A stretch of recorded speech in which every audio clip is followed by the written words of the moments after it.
are different. I mean, we look at him, he's longer sided, one that's very extended. When we handle him, he doesn't compare in terms of squareness and volume of muscle that we're seeing in the ones ahead of him. One that when we get him on the move, he's a little deeper right there as far as his brisket goes, but we do appreciate his eye appeal. I think he fits up there in third pretty easily. You know, there's some people that may use him to win the class as far as just elevation goes and extension. I think the next two sheep in here, when we look at them, they're sheep with some power and muscle and some soundness. They aren't quite as expressive when you handle them, especially down that top and through their loin, but very high quality sheep in this class. A really good deep class. Let's give them a nice round of applause for an excellent set.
Placing on class number 33, black-face crosses weighing between 150 and 152.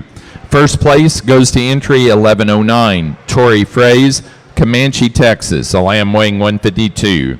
Second place to entry 653, Bo Davis, Guthrie, Oklahoma, also a lamb weighing 152. Third place to entry 330, Aubrey Rye of Estancia, New Mexico. 4 to entry 1106, Taylor Fraze, Comanche, Texas. Fifth place to entry 57, John Schinkel of Maryville, Missouri. Sixth place to 408, Zach Howell, Columbus Junction, Iowa. 7 to entry 1017, James Leonard, Newton, Iowa. Eighth place to entry 202, Travis Cox, Richlands, North Carolina. Ninth place to 53, Kaylee Mayo, Whitakers, North Carolina. And 10 to 205, Wyatt Stumpf, Hills, Iowa.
Second call for lambs in class 35. Blackface crosses weighing between 157 and 159 need to be in the makeup area.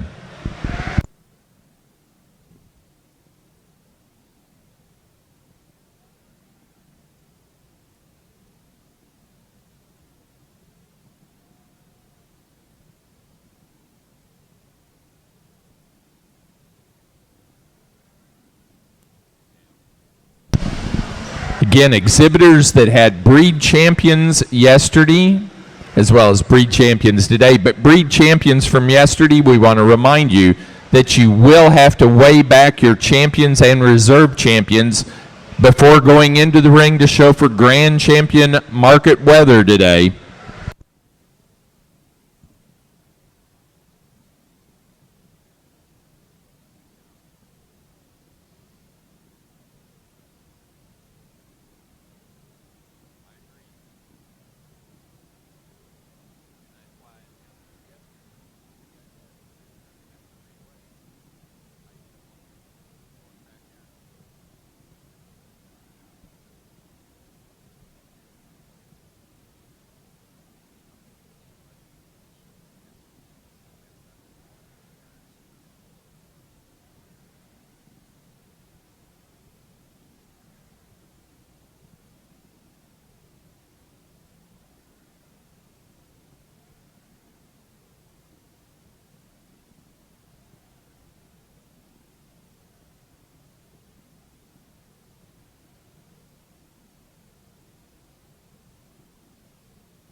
Final call for lambs in class number 35.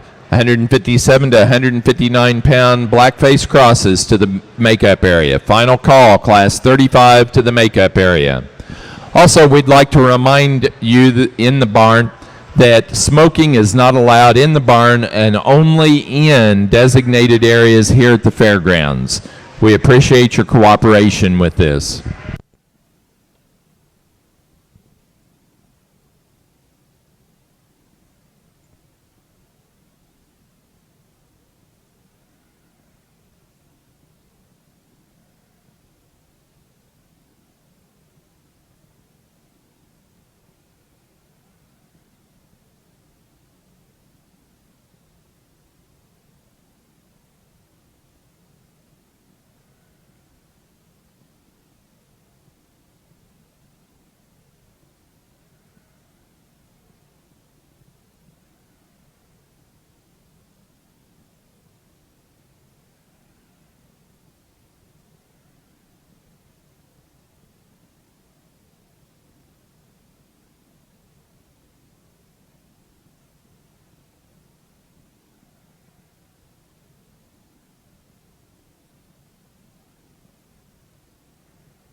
It's an outstanding set of sheep here, and I hate to give one the third hole, but three really nice lambs. You get them on the move, they're sound.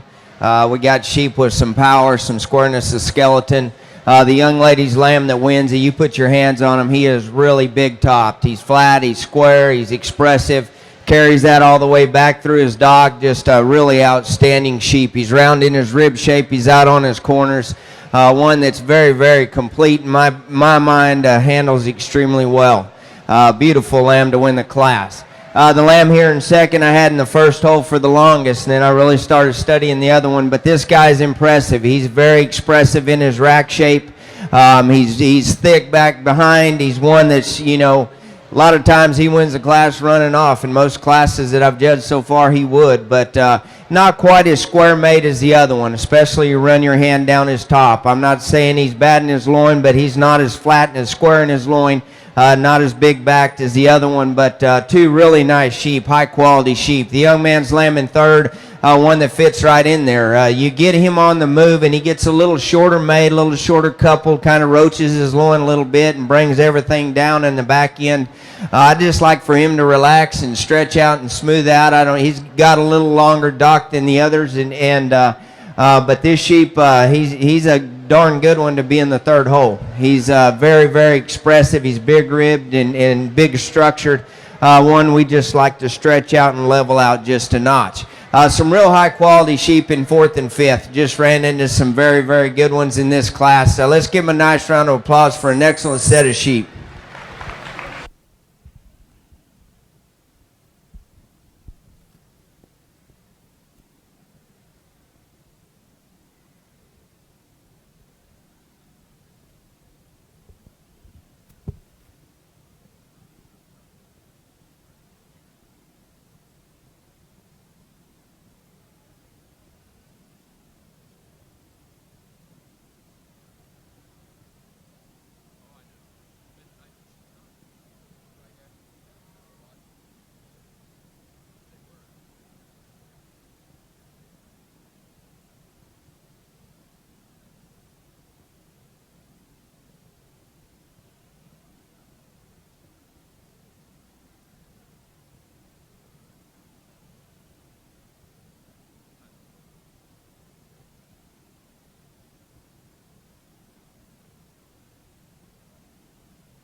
Placing on class number 34, blackface crossbreds weighing between 153 and 156. First place goes to entry number 443, Beth Zuber, Marengo, Iowa, lamb weighing 153. Second to 662, Bailey Amstutz, Richwood, Ohio, a lamb weighing 154. Third to 1149, Tanner Hild, Webster City, Iowa. Fourth place to entry 414, Zach Howell, Columbus Junction, Iowa. 5 to entry number 1080, Casey Forker of Burton, Kansas. Sixth place to 538, Cagney Collins, Flanagan, Illinois. Seventh place to 306, Justin Howell, Danville, Ohio. Eighth place to entry 278, Jessica Apparel of Anita, Iowa. 9 to entry 48, Victoria Barber, Moultrie, Georgia. And 10 to 800, Margot Sturgis, Wooster, Ohio.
Another really good class. Another really good class of crossbred sheep. The young lady's lamb, just super complete. He handles extremely well. He's very fresh to the touch. You get him in motion, and I think he excels the class just as far as eye appeal and balance. He's elevated. He's extended. He doesn't disappoint you in terms of power and muscle that he brings out here. He's sound and on his feet and legs, and I think the really good, complete sheep to win the class. The power one's in second. From his last rib back, this sheep's tremendous. I appreciate his power, his levelness and squareness, really wide pinned. One that whenever we just stand him and we get him in motion, he's a little deeper chested, just got a notch more front there, a little shorter necked, just kind of throws everything out of balance in my opinion. We change that and he wins the class pretty handily because I love the power that this guy brings to us. He's out on his corners. He's got lots of substance and bone and mass. We just like to clean him up in the front. Same with our lamb in third. We get a little deeper in that chest floor, in that front end there. This guy's got lots of power like the sheep ahead of him. Not quite as square in that loin and flat in that back, but this guy's got a ton of power. We get him on the move, and he gets a little deeper in that chest as well. In that breastplate, we just like to tuck him up and elevate him through the front. Real eye-appealing sheep, the blue in fourth. Just round-ribbed and eye-appealing. You get your hands on him, just doesn't quite stack up in terms of squareness, expression, and thickness that we've got ahead of him. The lamb here in fifth, one we pulled late and kept working him up, and he's just pretty complete. He doesn't have the squareness atop and the flare that we're seeing in the other sheep, but just a really good sound lamb that travels good. The young lady did a good job presenting him, but a good class. Let's give him a nice round of applause.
Placing on class number 35, blackface crossbreds weighing between 157 and 159. First place went to entry 681, Cheyenne Bowman, Hagerstown, Indiana, 157-pound lamb. Second place to entry 183, Brooke Snyder, Rhodes, Iowa, lamb weighing 159. Third to entry number 590, Samantha Rout, Carmel, Indiana. Fourth place to entry 799, Annie Schopmeyer, Batesville, Indiana. 5 to 184, Shelton Hatch, Gladbrook, Iowa. Sixth place to 132, Calvin Stewart, Slater, Iowa.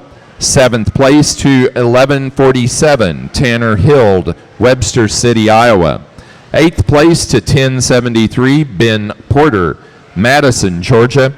9 to 1058, Hannah Zundel of New Alexandria, Pennsylvania. And 10 to 920, Edward Hansen, Clifton, Illinois.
Well, this is by far the biggest challenge I've had today. You get these sheep out here with this kind of power and this kind of quality. Just look at them individually and take each one of them for what they bring you out here in the class. Hey, go ahead and move on up a little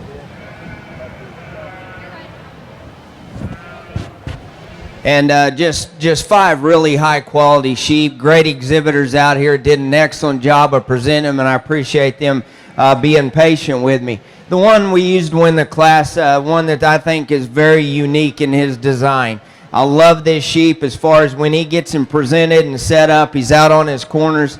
Lamb that is very smooth in his pattern, yet he is packed full of muscle. He's very square in his hip shape. He sets those feet and legs down correct. One, when we get him on the move, you know, you might want to, if we could tuck him up in that chest floor, I think he'd be an exceptional sheep. I don't think he's deep-chested by any means. He's proportional when we watch him move, and as far as his balance and stuff, really high-quality sheep.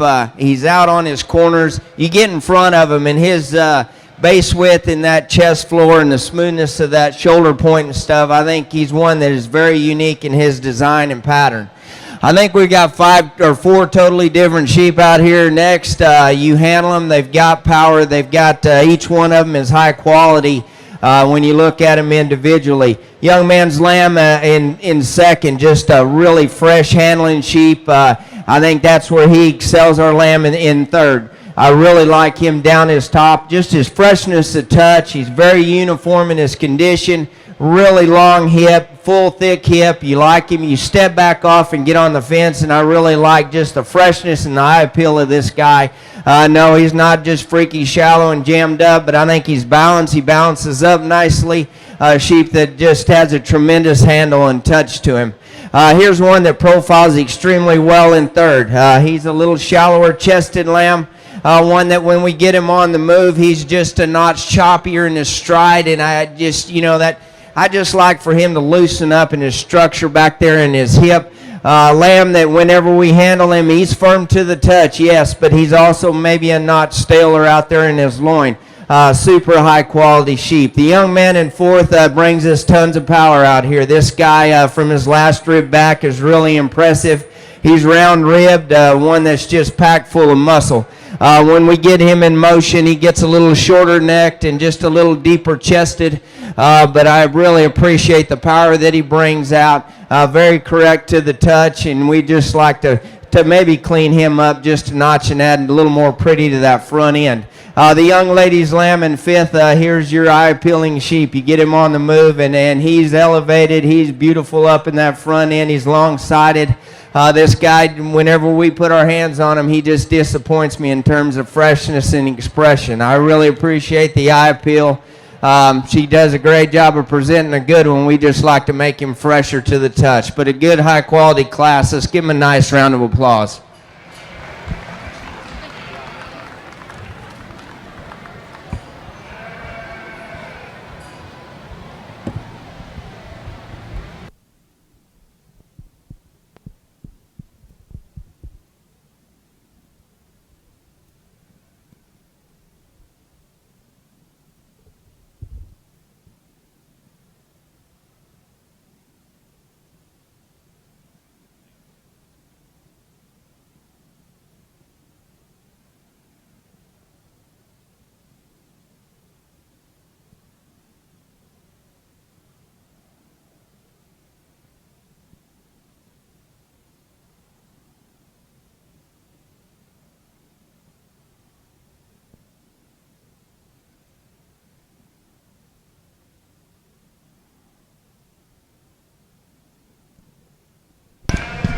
Results of class number 36, blackface crossbreds weighing between 160 and 163 pounds.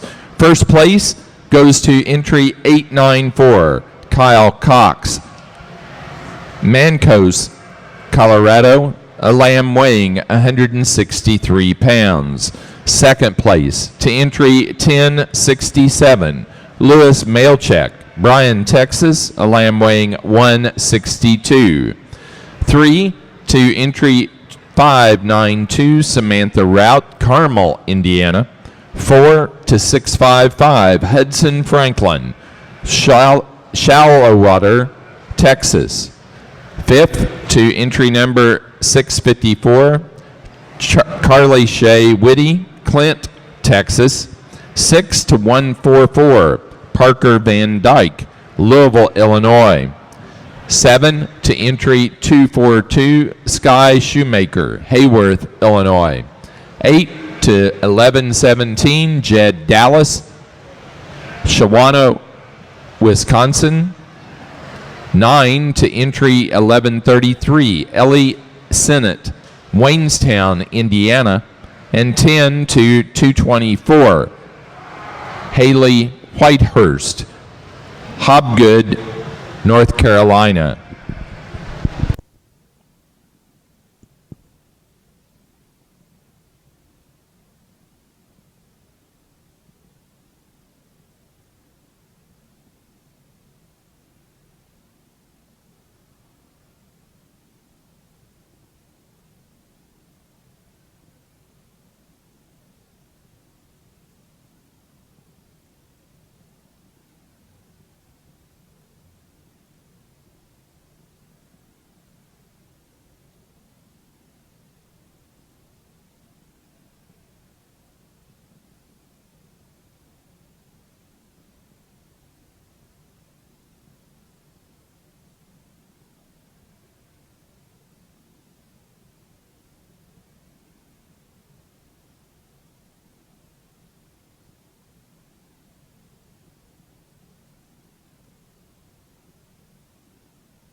Well, I don't know if Chris has set them up here or not.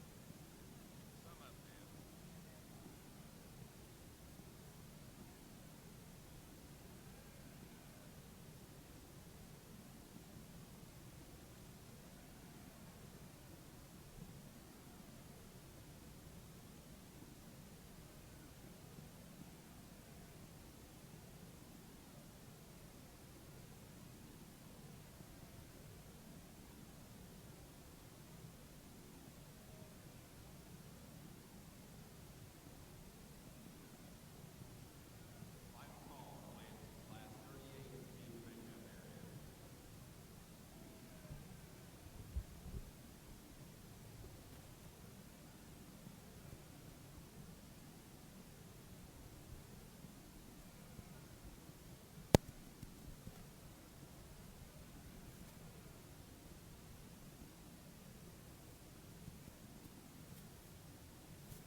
Well, we got a really complete one, I think, to win the class. Just a nicely balanced slam. You get him on the move. I think he excels everything out here in the ring.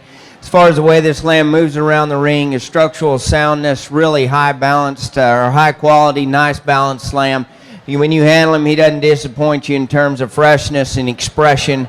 Just a real good, complete one. The lamb that follows him in second isn't quite as eye-appealing, one that you might say he's got a touch more flare back there in his pin setting up high in that upper hip. You handle him, he's not quite as fresh to the touch, but I think these two sheep fit up here to the top pretty easily. They match up and pair up pretty nicely. I think we've got some give and take in the next three sheep down here. The one that we're going to move into third, just when we back off, just kind of patterns up real nicely to the ones ahead of him. One that doesn't quite move around the ring as eye-appealing as the other two. We get him, and when he gets on the move, he gets a little deeper fronted. We just like to clean him up in that front 1/3, but he's got plenty of power and freshness to him, a really wide base slam. We got a lamb here in fourth that patterns up as well. Really square-made sheep that's level and square, and he's wide down his top, doesn't quite have that center dimension to his stifle and hip. You don't see that carry down in that lower third like we're seeing the sheep above him. The lamb in fifth is one that you get behind him and just handle him, and he moves up as far as just sheer power and mass. We get him on the move. He gets deeper chested. He gets shorter neck, a little rounder in his hip maybe. But I really appreciate the power that this guy possesses, the amount of expression and flair he's got in that top and that rack and back there in his hip. But a good class. Let's give him a round of applause for a nice set of crossbreds.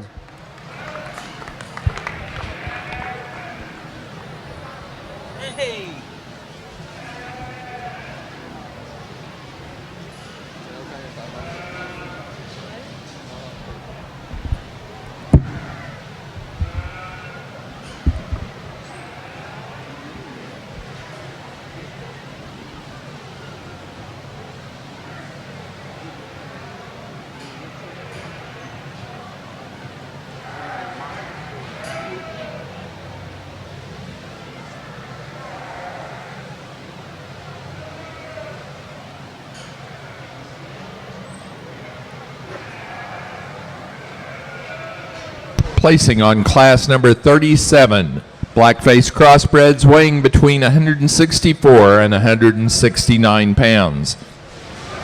First place to 641, Mila Testerman, Hollis, Oklahoma, a lamb weighing 167.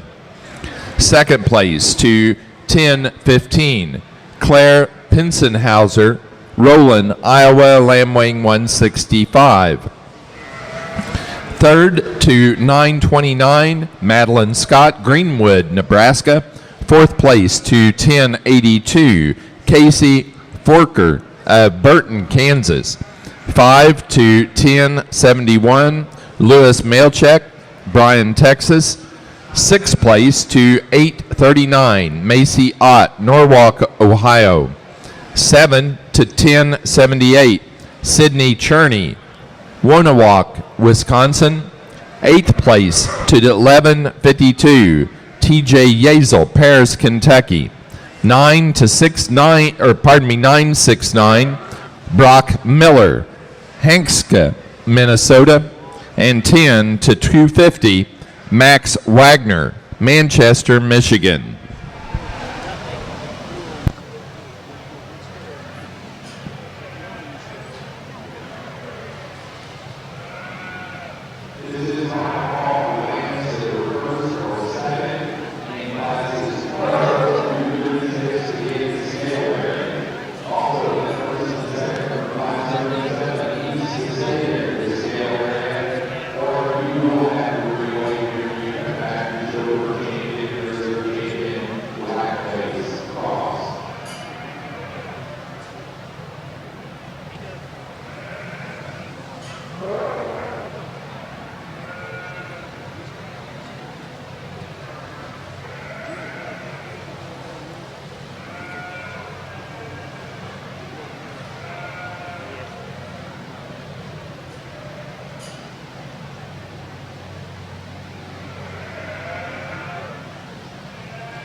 Exhibitors, there will be a 30-minute break after the naming of the champion blackface cross before we show for grand champion. A 30-minute break.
Put yours facing this way.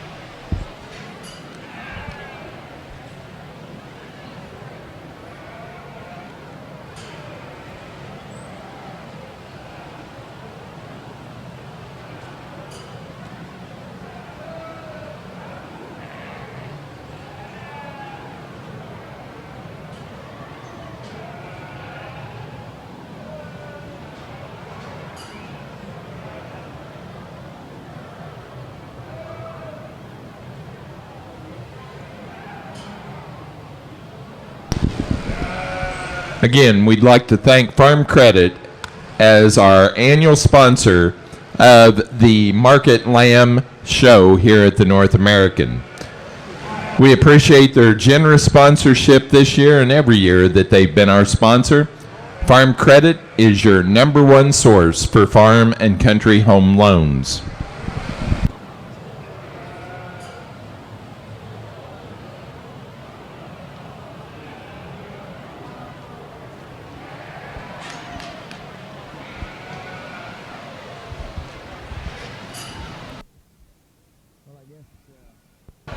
I guess this is our last crossbred class. We've got two up here, I think, kind of move pretty handily as soon as they come in. You can spot these guys, very high quality, high balance sheep. The young man's lamb that wins it, just really eye appealing. He does an awesome job of getting this sheep presented.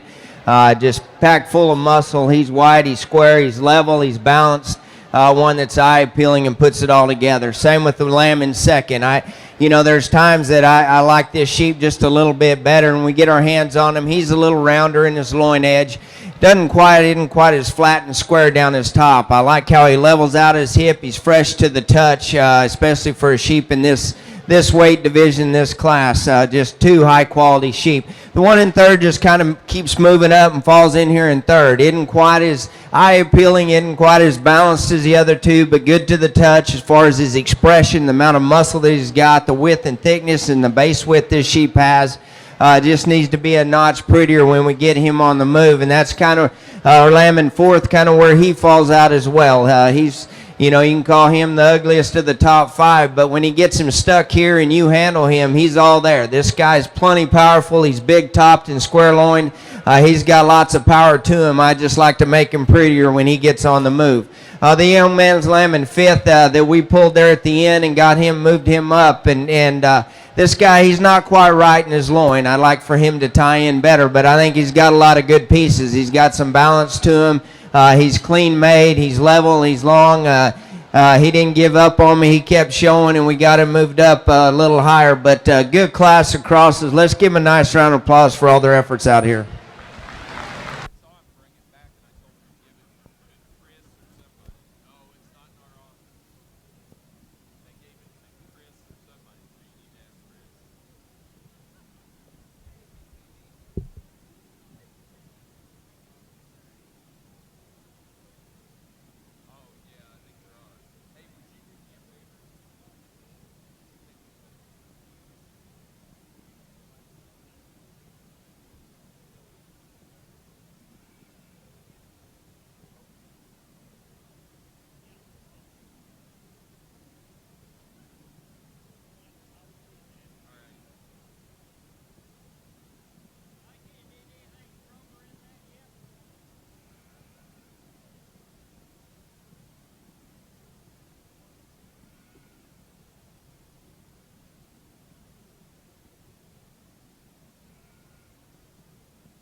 Gave me a thumbs up. I couldn't see with all those people all those sheep standing. I couldn't. Placing on class number 38, blackface crossbreds weighing between 170 and 190 pounds. First place goes to entry 726, Lane Slayton, Noblesville, Indiana, a lamb weighing 172. Second to 680, Cheyenne Bowman, Hagerstown, Indiana, a lamb weighing 173. Third to 1128, Erica Skipper, San Antonio, Texas. Fourth place to 193, Cole Cooper, Elmwood, Nebraska. 5 to 890, Dylan Deemer, Laconia, Iowa. 6 to 296, Wyatt Stumpf, Hills, Iowa. 7th place to 743, Ashley Pritz, Normalville, Pennsylvania. 8 to 618, Will Woodard, Madison, Georgia. 9 to 501, Emily Organ, Freelandville, Indiana. And 10 to 72, Matthew Wiebe of Bingham Lake, Minnesota.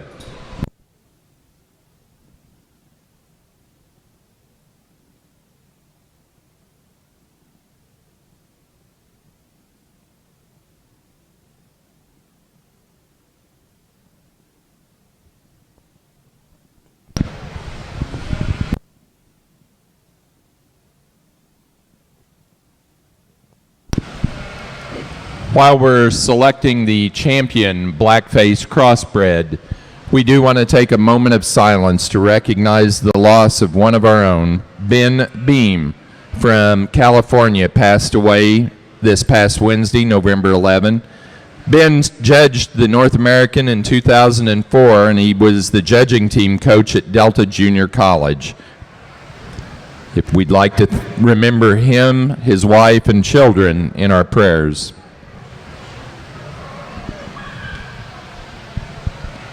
Thank you.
as our judge is finishing up his final selection of our cross champion drive, I want to just tell you a few things about our show.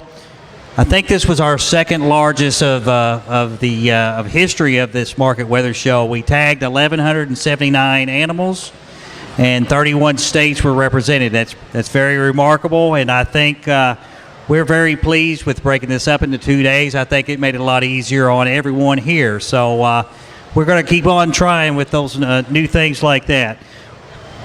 Want to recognize our ring crew. First of all, in the makeup ring, Roy Turley and Dr. Beth Johnson. They have done a remarkable job in getting everyone lined up. Thank you very much. I want to also recognize our ring help, which was Lashley Stith, Cody Hott, Mary Johnson, Renee Hennert, and Sabrina Beal. In our scale area, we have Mike Ross and Rick Tyra, Chad Halsey, Sean Zoman, and Evan Davis. I want to also recognize our announcer, Mr. David Trotter, who we're always very thankful that announces this for us. I also want to recognize our general superintendent of our North American, Mr. Warren Beeler, who is sitting up here with us. He's taken this responsibility on this year and has done an excellent job, and we're very thankful to have him doing what he's doing. I want to recognize Jeff Zenner, who is our manager for the North American, is also standing up here. And our sheep chair that sits on the North American Executive Committee, Mr. Mike Hancock, is also up here with us. If it wasn't for all these folks that I've just named, this would not be as successful that it has been, and how it's going to continue to be a success. And we are very grateful for these people. If you would, could you give a nice round of applause for all their hard work?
Well, this has truly been an honor to evaluate the lambs here at the North American. I know we've got the grand drive in a minute, and I think we've got some excellent sheep out here and some better kids. Let's give them a round of applause for all their efforts.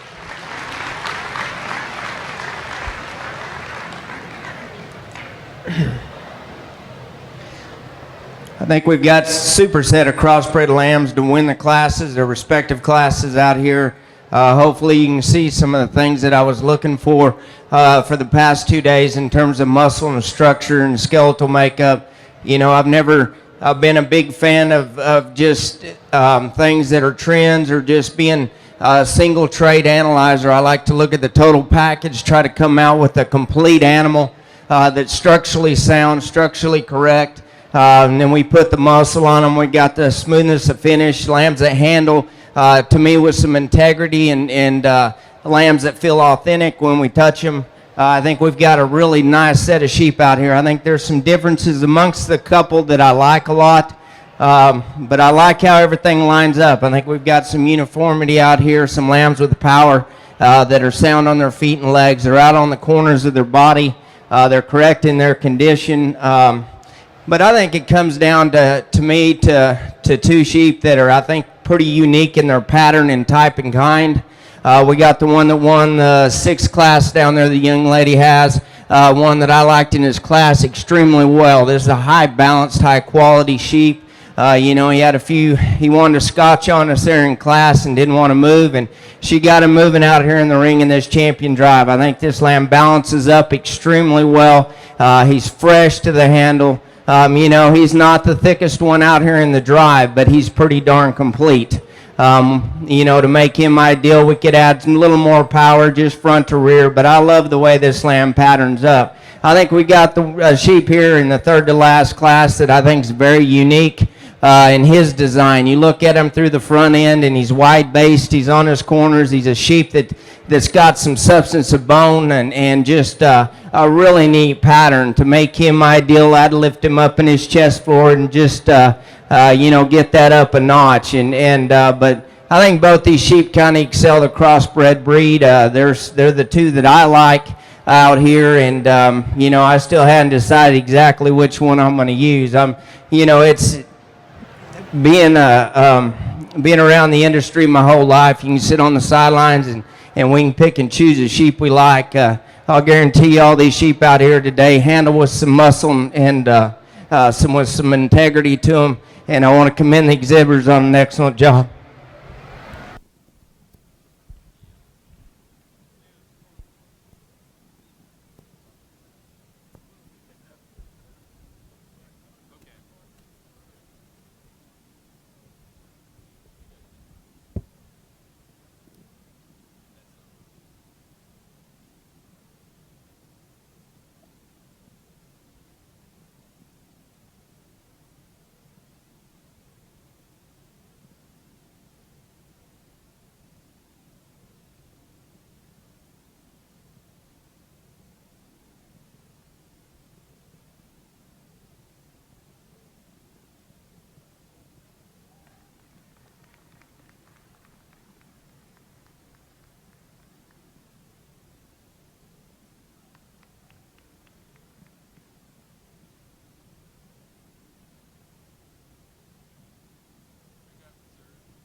Champion Blackface Crossbred came out of class number 31.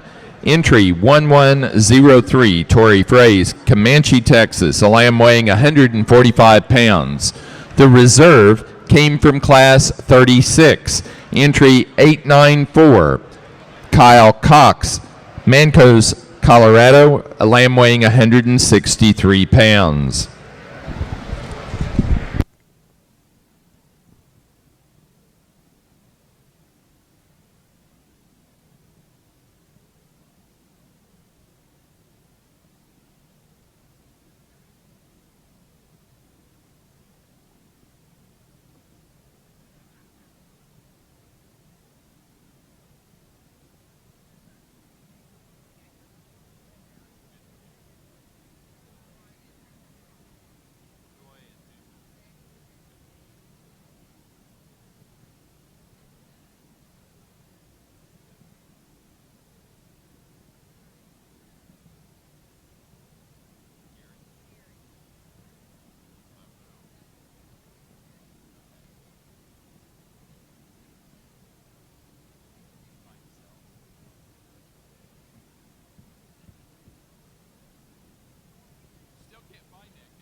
Ladies and gentlemen, I'm Warren Beeler, General Superintendent here at the North American. We have a special presentation to recognize a young lady who has meant a lot to us here in Kentucky and done a great job for many, many years in lots of capacities. This young lady originally came to us from Long Beach, California. She was part of 4-H out there and kind of got a love for 4-H and all kinds of activities that she participated in that way. As she's come to be part of the deal, her kids show, her grandkids have shown here at North American and throughout the deal.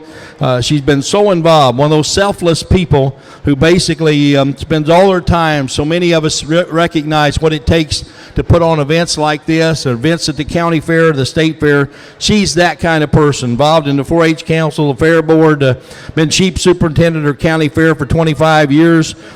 Been on district boards, extension boards. She's been part of the deal that started the Kentucky Clubland Association here in Kentucky.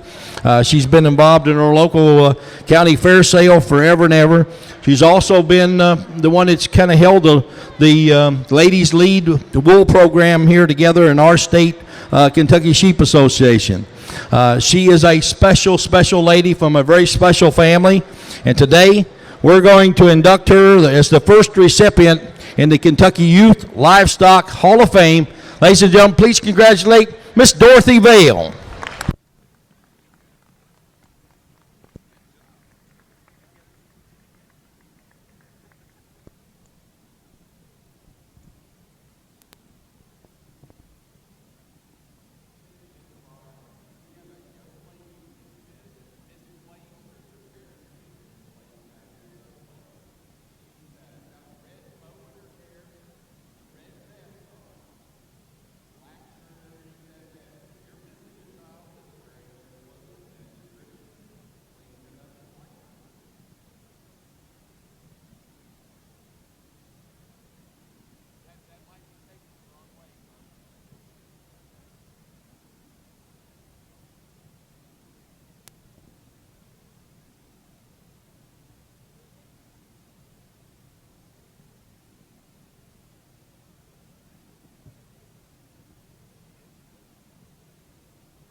Now showing for our grand champion, Market Wether, here at the North American.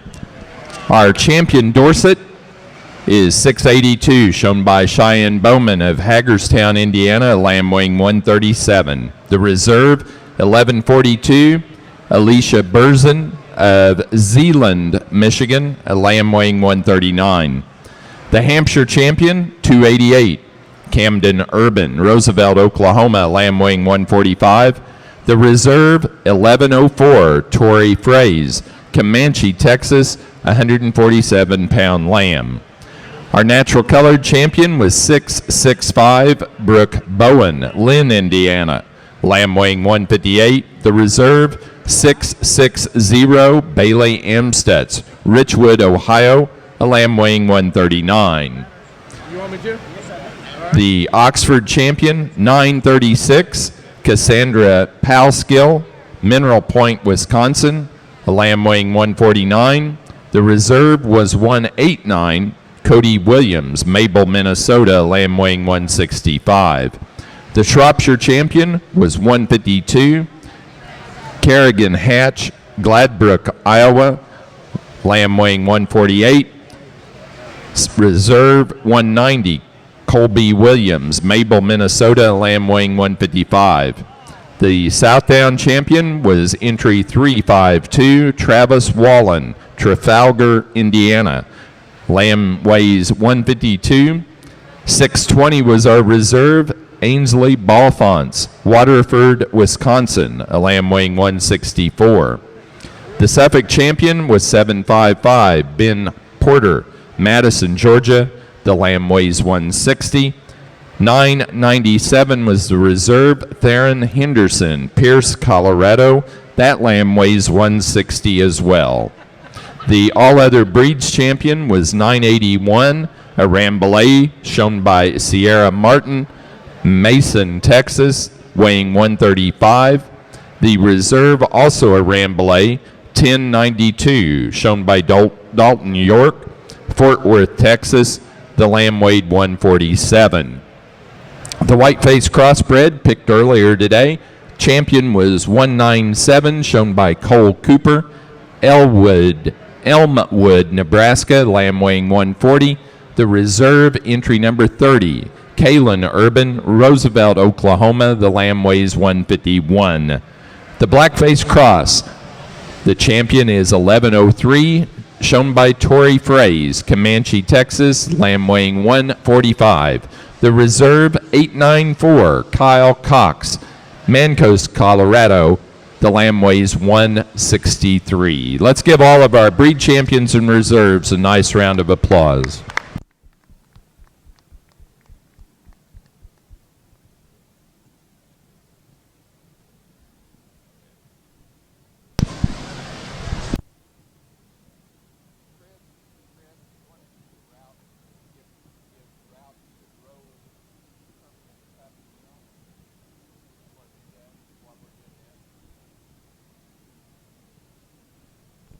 At this time, we'd like to award the permanent cup to last year's winner, Alexandra Rout from Carmel, Indiana. She receives the permanent award for the Richard Rowe Memorial Award.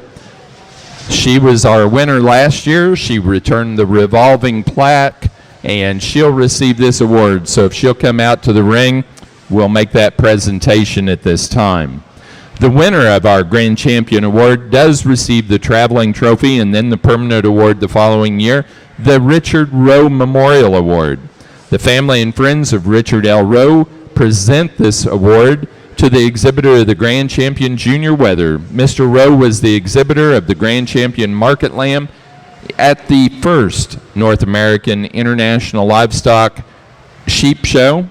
The cup is to be in the possession of the breeder who wins it for a year, and at that time, his or her name is to be engraved on it, and then returned to the North American for the following year.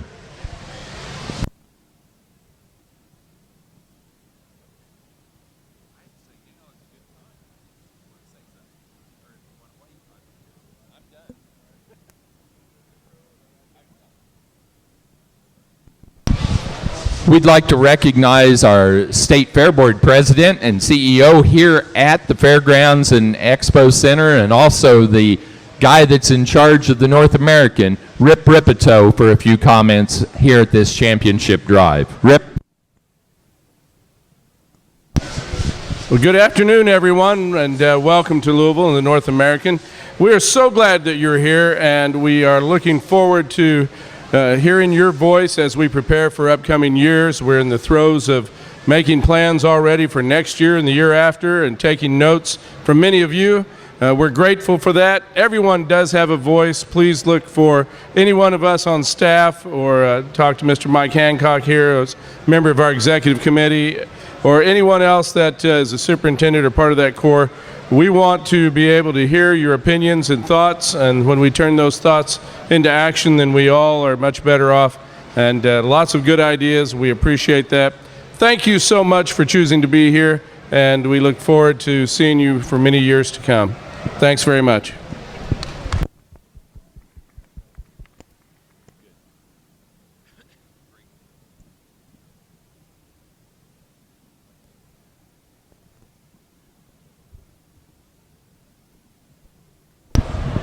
We do want to recognize our two co-superintendents. Carrie Claghorn is up here at the desk right now, and Brett Elke is probably wandering the barn just a little bit, getting things set for our junior breeding show. That's our two co-superintendents of the sheep department, and Carrie is up here now. We do want to recognize our judge that's been with us yesterday and today, sorting through all of these market lambs, Mike Harbor of Gatesville, Texas. Mike's a rancher with a sheep and goat operation. They raise Southdown and Blackface Club lambs. He's judged market and breeding livestock shows for the past 25 years. Let's give Mike a great big round of applause and thank him for his work with our youth.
While Mike's sorting through these at the fiery end, one person that really is always willing to recognize everyone else for all their work, but never really takes much credit for everything that he's done.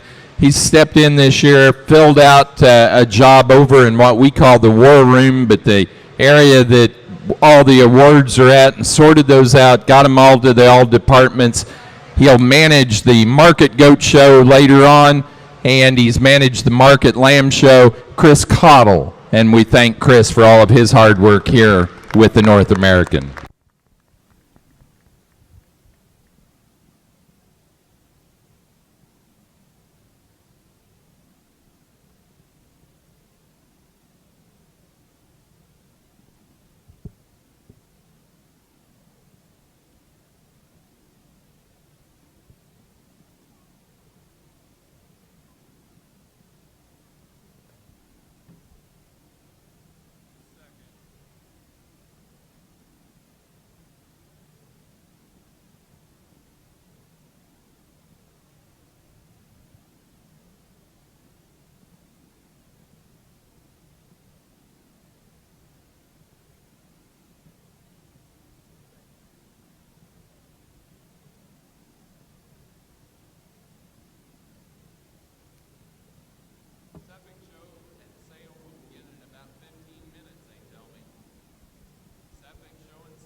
Well, once again, it's been a complete honor for me to be here. I want to thank the committee for putting my name in the hat and voting for me to judge this, because this is a lifelong dream to judge something at this stature and this level. I think we've got an excellent set of exhibitors out here. Let's give them an awesome round of applause for some really good sheep that they showed, as well as the young people that didn't make it to the champion drive. Just very courteous today, the last 2 days. I want to commend them on bringing me an excellent set of sheep. And you know what, I got to think about judging this show for a year, and I'm glad it's over. But it's everything that met my expectations as far as the quality of sheep that we'll see. Great set of kids, an awesome set of sheep. Again, I want to thank them for allowing me to do this. Hopefully you can see, you know, a pattern out here and what I like. And I think, you know, we've got some lambs out here that represent their breed extremely well. When I handle them, they all have some power to them. They're correct in their condition. They're structurally sound. You know, there's differences amongst all these out here, obviously, you know, but I think there's two sheep that are pretty exceptional as far as what we analyzed for the last 2 days. I want to commend all the exhibitors one more time and thank them for giving me the opportunity. At this time, we'll go name our Grand and Reserve.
Grand Champion Lamb goes to entry number 1103, our champion Blackface Cross, Tori Fraze, Comanche, Texas, a lamb weighing 145 pounds. Reserve goes to our reserve champion Blackface Cross, Kyle Cox, Mancos, Colorado, a lamb weighing 163 pounds.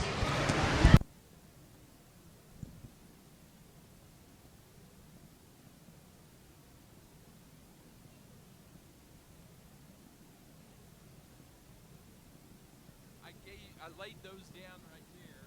I don't know. She's probably got them, but she needs to mark on there the Grand and Reserve grade. All three champions were on there. Oh, yeah, that's probably a good idea.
Exhibitors, if you'll be getting those first classes to the ring at this time, please come up ringside. Again, ring 1 is the ring over on the northeast corner. Ring 2, the northwest corner. Ring 3 is the southeast corner, and ring 4, the southwest corner. So be bringing those first classes up to ringside.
Nope.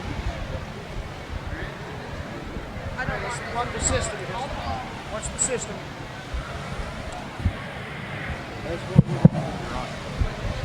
What'd you hit? Left, okay. Carry platform, please come to the show right there. Carry platform.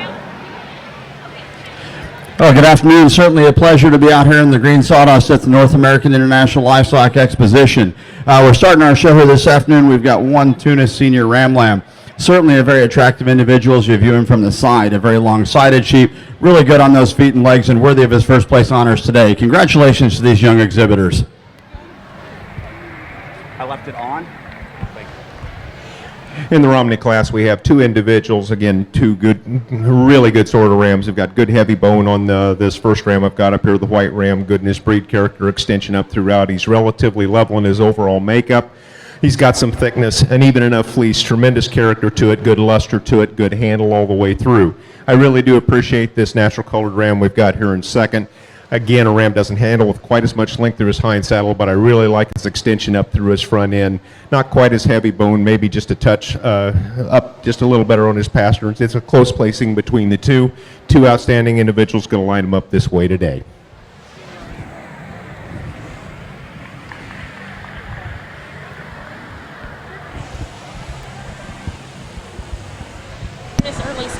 At this time, we're ready for Tunis early spring ram lambs in the ring. We're ready for the Romney class. Second class of Romneys. Junior ram lamb. For junior ram lambs. Placing on the Tunis class of senior ram lambs, first place to entry 1, Riverwood 6244. Frank Irvin of West Sunbury, Pennsylvania. Well, good evening, and thank you for allowing me to come out to Louisville here again to start our junior show here in our Shropshire ring. I think we have 6 really interesting ram lambs out here as we start our show. I think 6 rams that are really different in each of their makeup as we see them out here, and you got to work through that a little bit in my mind to part and piece all these bucks around. I think I'm starting with 2 rams that are most comparable in their overall makeup. I think they're really long-bodied rams. Rams exemplify a lot of muscle over that top, carry that muscle down to that lower part of the leg really well. They're bringing it out with a lot of extension up through that front end. We appreciate that in my mind. Starting with a ram, I think he's just the most complete ram to start this class off. He's a really big-footed ram. He walks it up very nice and true. He's probably not the longest as we view him from the side view, but when we talk about that expression over that rack and the amount of muscle down that lower part of the leg, just a really nice class winner in my mind. I think our ram here in second follows along as similarly as any in the class in that aspect. We really like that front end, that extension. He is that notch longer in his overall body. I think he just gets a little frailer in his bone work, gets a little shallower at that flank versus our first place ram, but a really exceptional ram in his own right. The really big, massive ram, as we talk about overall size, is our ram here in third, a ram you appreciate for the amount of bone that he's bringing out here today, the amount of muscle over that top. He just gets coarser about that front part of that shoulder. Doesn't walk out quite as true as those 2 rams ahead of him, in my mind, when you're talking about a really deep-sided ram, really exemplary product here. Really eye-appealing ram is our ram here in fourth, a ram that's a little greener appearing as compared to those 3 rams ahead of him. We appreciate him for that really style in that front third as he comes up out of that shoulder. We really like that as we see him out here today. He just gets shallower in that overall makeup for me today as compared to those 3 rams ahead of him to get up any higher today, but a really nice handling ram. Then as we round out the class, our rams here in fifth and sixth, rams that just maybe don't have as much muscle in the lower part of that leg, just not the smoothness of the rams ahead of them, but a really nice class to start our Shropshire show. Well deserving big round of applause.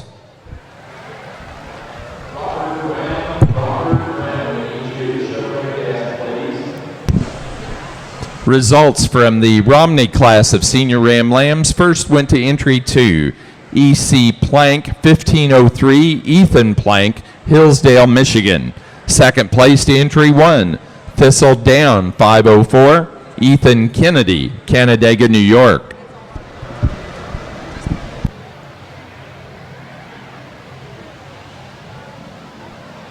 Now ready for early junior rams for the Shropshire show. Shropshire early junior ram lamb.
Placing on the Shropshire class of senior Ram Lambs, first place to entry 1, Clark, 14128, Colby Clark, Gill Mountain, New Hampshire.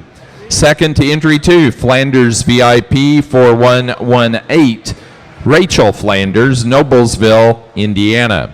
Third to entry 6, Sugar Ridge 1461, shown by Vivian Stevenson, Barracue, Wisconsin. 4 to entry 5, Dalton Hicks, Stillwater, Oklahoma. 5 to entry 7, Taylor Young, Bell Buckle, Tennessee. 6th place to entry 3, Emily Petzel, Centralia, Wisconsin. It's really great to be back to North American to judge your Suffolk show. Really, when we start to analyze these senior buck lambs, I like the foot size and the bone structure. The ram that's going to lead off this class, really an extended sheep when you're looking at him right at the center portion of that shoulder up into that neck junction, and when you get up on top of him, he's the longest and straightest spine from the point of that shoulder out through his hip. You sure like him from behind when you're looking at him as far as his width of base and dimension. For me, if I was going to change him, I'd like to deepen him up just a little bit in that flank area. But I think for me, he just kind of excels when we start to analyze from front to rear. The next ram kind of follows the type and kind.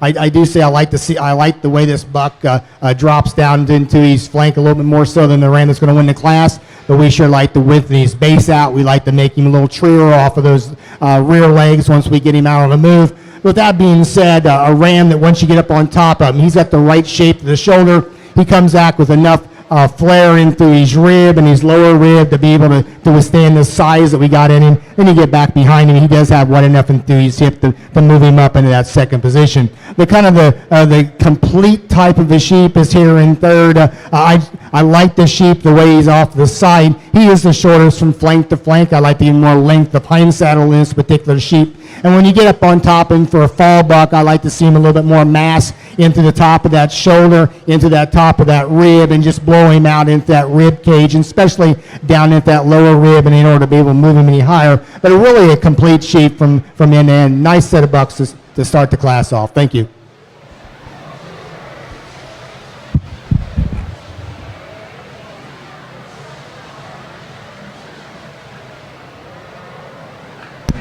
Our judges today in ring 1 is Dave Smith of Earl Park, Indiana.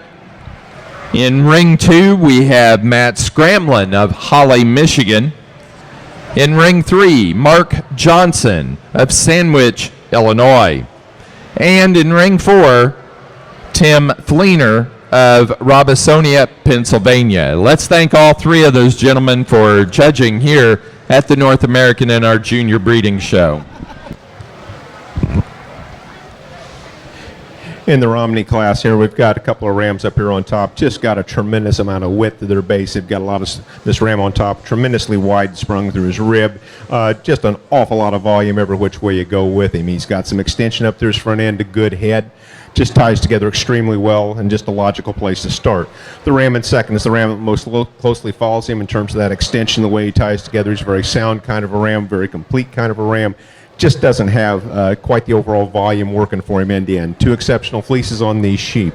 Let's go to the third ram, an extremely long top, very long-bodied kind of a ram, good heavy bone. Just not quite as smooth, not quite as complete. Don't know that he's going to be quite the overall complete sheep to what I've got in the top end. Thank you. Placing on the class of junior ram lambs for the Romneys, first place goes to entry 4, Thistledown 516, Ethan Kennedy, Canandaigua, New York. Second place to entry 5, Thistledown 517, also Ethan Kennedy. Third place goes to entry 6, Ethan Plank, Hillsdale, Michigan. Now ready to show for champion and reserve champion Romney Ram. Following that, we'll have Yearling Ewes. Romney Yearling Ewes will be the class following our championship drive.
Our champion Romney Ram went to the first place junior Ram Lamb, entry number 4, Thistledown 516, shown by Ethan Kennedy, Canandaigua, New York.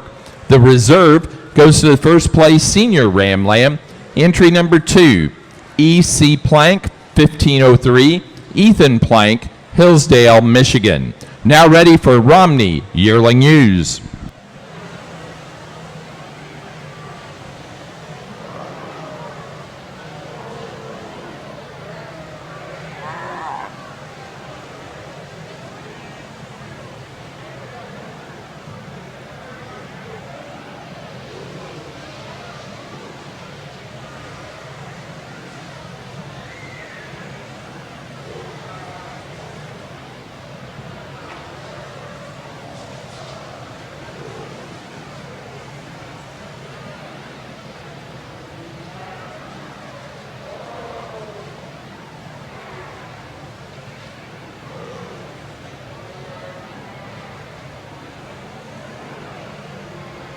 Placing on the Suffolk fitted senior Ram Lamb class, first place goes to entry 2, McClure 1492, Andrews Slack, Lake Geneva, Wisconsin.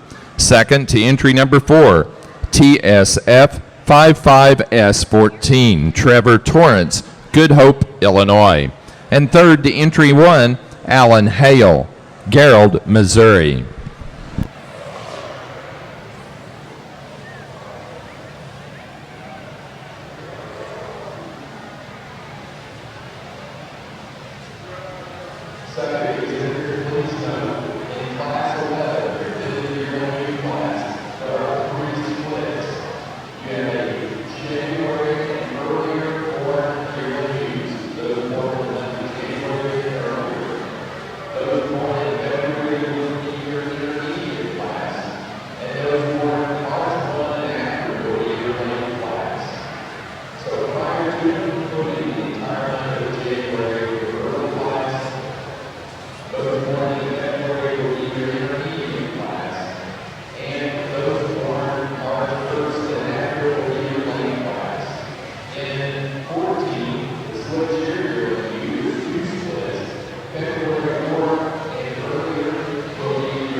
As we come out in our early springs here in our Shropshire show, two really good bucks to come up to the top part of this class.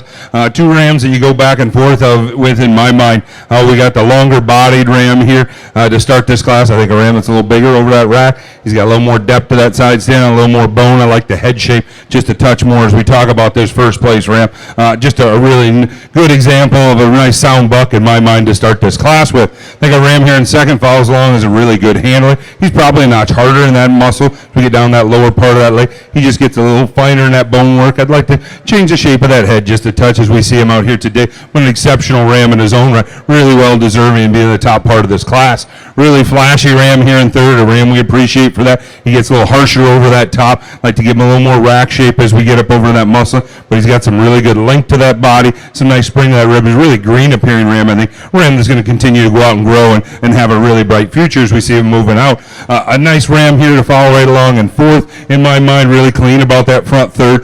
We could maybe lengthen this ram out, make him a notch truer out over that rump, give him a little more muscle on that lower part of that leg to move him up any higher in this class, but a really stylish ram in his own right. As we round out our class, top five here, a ram, a good handling ram. He just gets a little coarser as we talk about that rear wheels. I'd like him to walk out a little straighter and truer off those rear legs, stretch him out a little bit from flank to flank as we see him out here today, but a really well handling ram in his own right. Really nice class of ram lambs. Let's give them all a nice round of applause.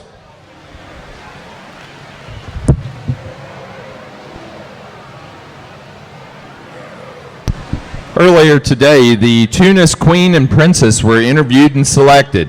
We are proud of both our candidates. The 2016 Tunis Queen is Kaylin Swihart from Ohio, Perrysburg, Ohio, and the Tunis Princess is Heidi Barkley from Atglen, Pennsylvania. Emily Burns, the 2015 queen, is going to crown the queen.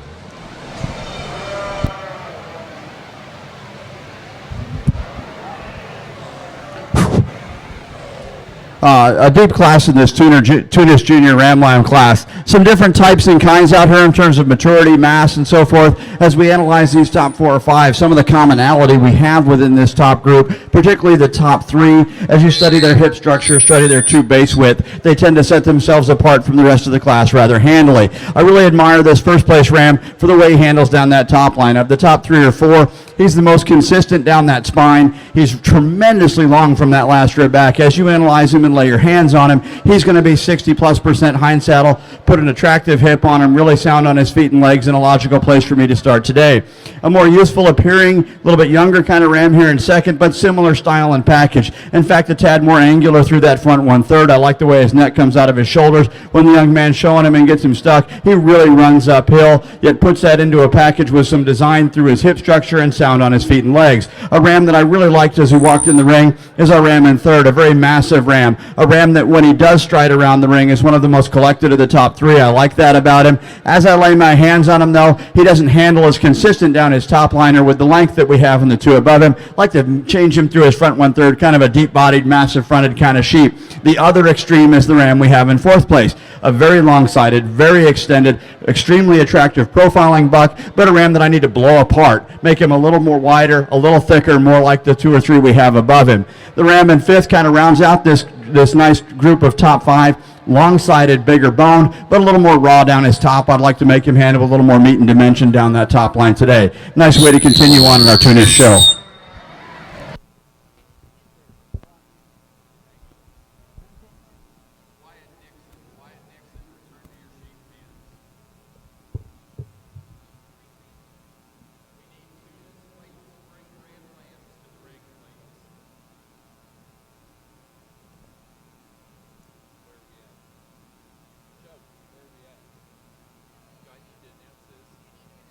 Placing on the Shropshire class of early junior ram lambs. First place to entry 11, City Limit Sheep Farm 1510, Jaden Slutz of Maple Park, Illinois.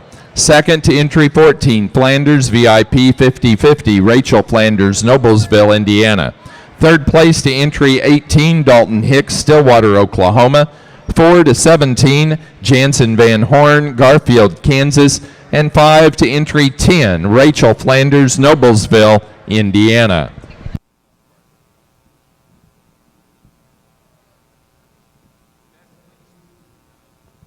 Best fleeced ram for the Romney show went to E.C. Plank on entry 2, E.C. Plank 1503, Ethan Plank, Hillsdale, Michigan, which was our reserve champion ram overall out of the senior ram lamb class.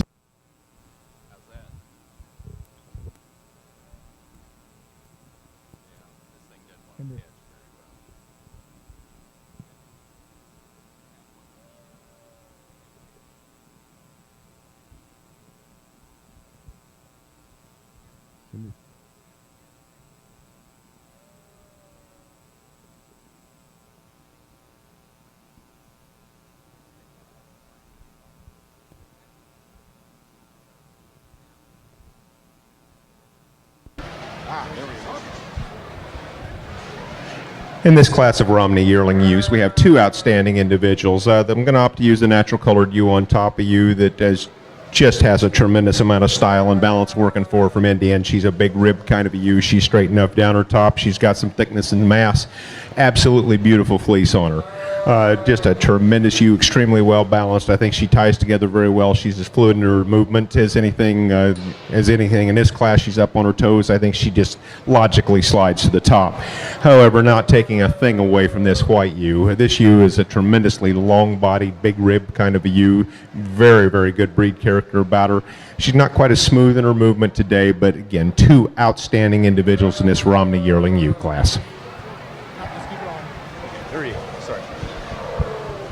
Here in the Suffolk side, really got a ram that kind of surfaces fairly easily for me. We're going to talk a lot about structure today and the way these sheep are made as far as from the ground all the way up.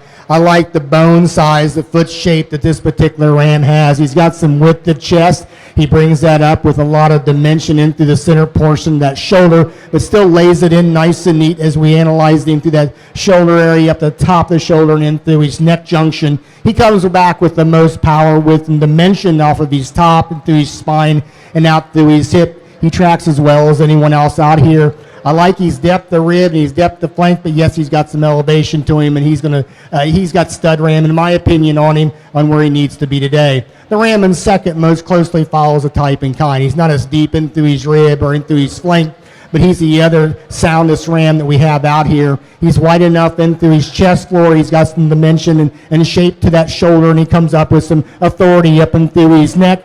He has a really extremely long spine when you're analyzing from that last rib back, and especially out through his hip. I'd sure just like to deepen him up and give him some overall more natural thickness when we get down in that center portion of that leg to compare with the ram that won the class. We get in a really attractive sheep here next and third. Really like the length of spine. We like the depth that this particular sheep has. But for me, we need to stouten him up in his bone work. We need to stouten him up in his foot size. Need to get more dimension from that chest floor into that flank area. Just explode him out a little bit more into his rib. Got a great look to him. He needs to be more massive in his outline for me to get him up any higher and make him truer off the move when we get behind him to get him any higher today. But a nice pattern type of a sheep. The ram here next is one of those ram that does have that ruggedness about his bone. He's got ruggedness about his body. But then you get kind of off behind him. He really wants to narrow up too much for me today. I just sure like to give him more dimension of width base, make him a little truer and a little sounder from both ends to make him to get him any higher. Then around off the class with a ram with a really long spine type of a sheep. He gets a little PC for me. He wants to round off a little bit more in his makeup, like to square him up, make him truer and he's kind and give him a little more width. But a nice ram when you're analyzing from his head, the way he hooks into the top of the shoulders and his length of body. We just need to change him a little bit more to get him any higher. Nice class of ram lambs to evaluate. Thank you. Hey, how you doing?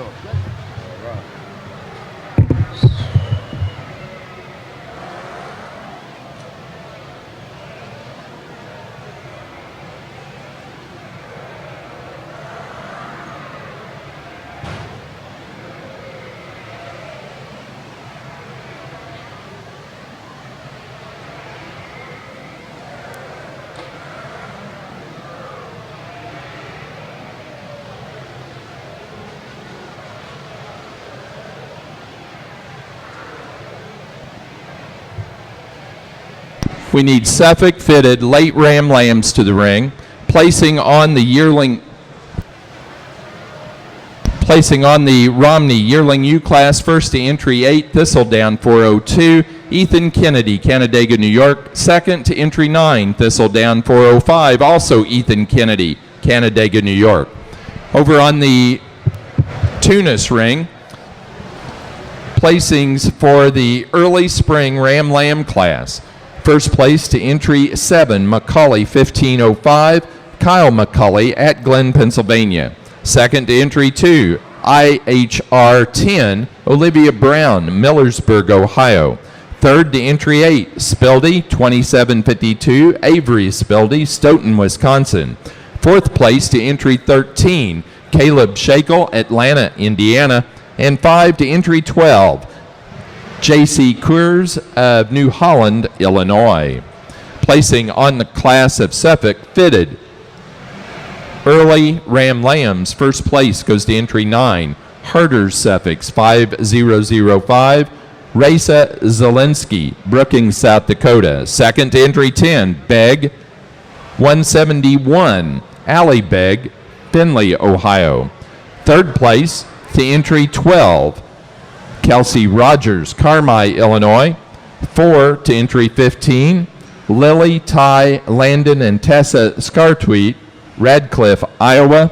And 5 to entry number 13, Mallory Baum of Okina, Ohio.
In ring 1, Dave Smith is from Earl Park, Indiana.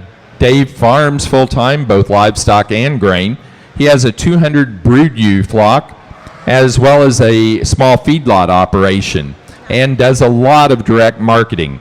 He's been on the Columbia board and was at Purdue as part of the Purdue judging team.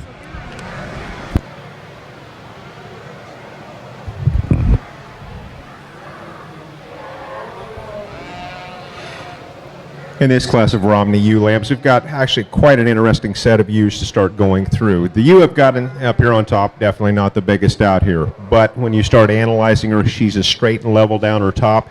She's very square in her makeup. She's thick enough. She's wide enough. She's youthful. What really sets her apart is her exceptional fleece.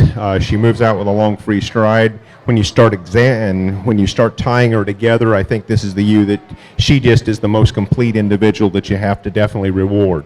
I really do like that fleece in terms of the luster, the character. It's very even.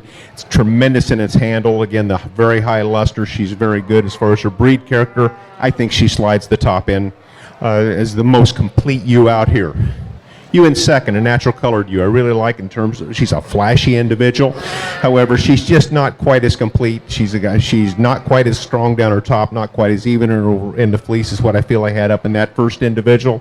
I really do like the growth and extension of this third place ewe. She's a ewe you can't ignore. You're probably going to appreciate her a lot later on, but she's just not quite as straight and strong down her top. Not that exceptional fleece. She's got a good head on her, but it's just not that striking head that I find on that first individual. As we go down the line, we've got some more nice ewe lambs, just not quite as complete as what I felt I had right up on the top.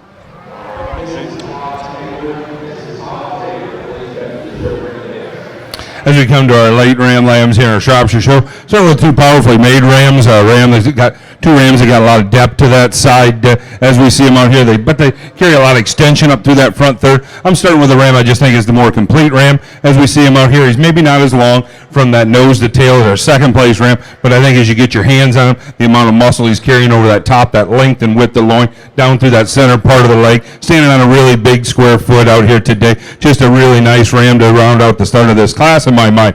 Once again, I think a ram here in second follows along very similarly. I'll grant he's a little bit notched longer from that flank to flank as we view him from the side. He just gets a little coarser over that top. I'd like to change how his head and neck come up out of that shoulder today to move ahead of our first place ram, but I think a really exceptional ram in his own right.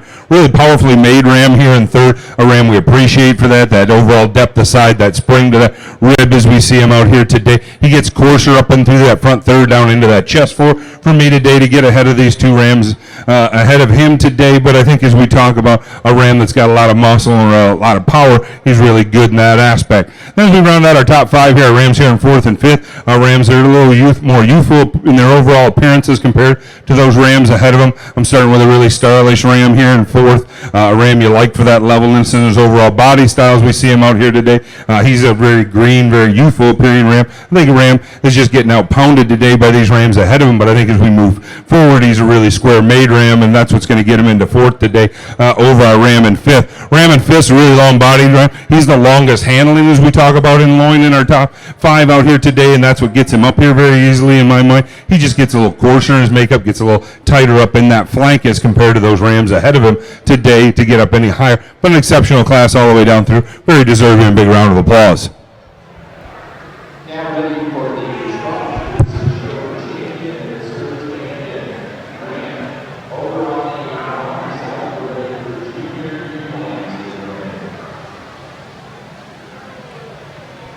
Results from the Romney Senior Ewe Lamb class. First place to entry 12, Little Hooves 527, Callie Burgess, Ada, Ohio. Second place to entry 10, Thistledown 501, Ethan Kennedy, Canandaigua, New York. Third place to entry 11, Ethan Kennedy. Fourth to entry 14, Ethan Plank, Hillsdale, Michigan. And 5 to entry 13, Callie Burgess, Ada, Ohio.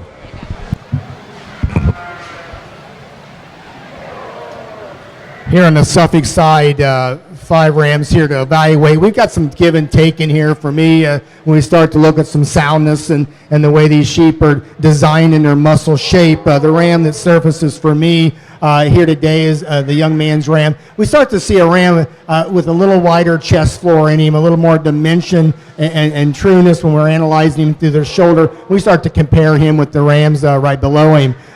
Really a good foot, got adequate amount of bone to him, then you get on top of him, and there's not as much wool there as we got in some of the rest of them. He starts to have enough width and dimension over the top of that shoulder into that rack. He's got the right amount of depth to his rib and flank where he needs to be at right now. I like the way this ram comes back. He's really level out through his spine and out through his hip.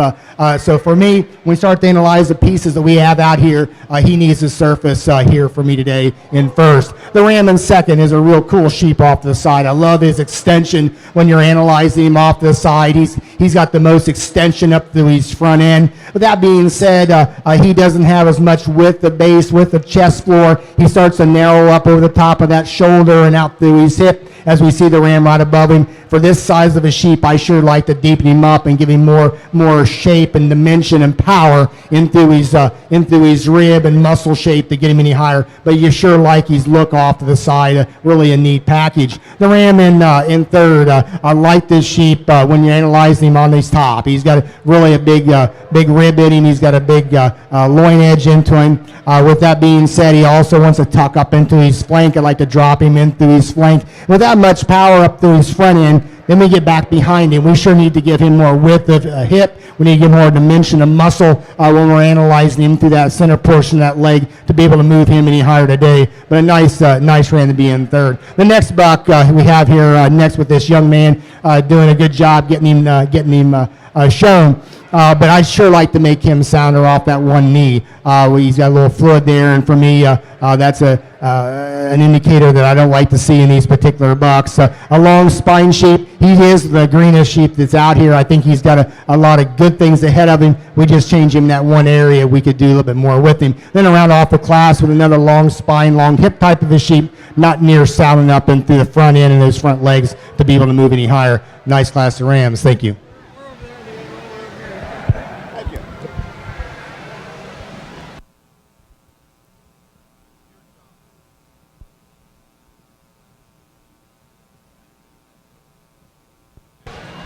Another nice class here in the Tunis Ram Show in the late junior Ram Lamb class. 3 rams that are very similar at the top of the class, but it's the differences that set them apart. I really admire the extra length and dimension that this first place ram brings us. I like the way he's a little more up in his chest floor, a little cleaner through his shoulders. Like the two behind him, the ram in first place is really square out over that top, really square out over that tailhead. I like that about him. Gets the ring around the ring pretty well on his feet and legs. A more massive ram in second, a ram with tremendous rib shape. I really like that about this ram. A ram that handles with a lot of muscle, maybe not quite as dynamic and fancy through that front end as what we have in our first place ram, but for the amount of rib shape he's got and the amount of product he brings us, he looks really cool. Ram in third place, best breed type ram in the top group or maybe within the class. Really admire the breed character on this ram. Long-sided, really massive. Maybe I'd like to make him tie together just a little more neatly and make him just a tick more consistent off those rear legs.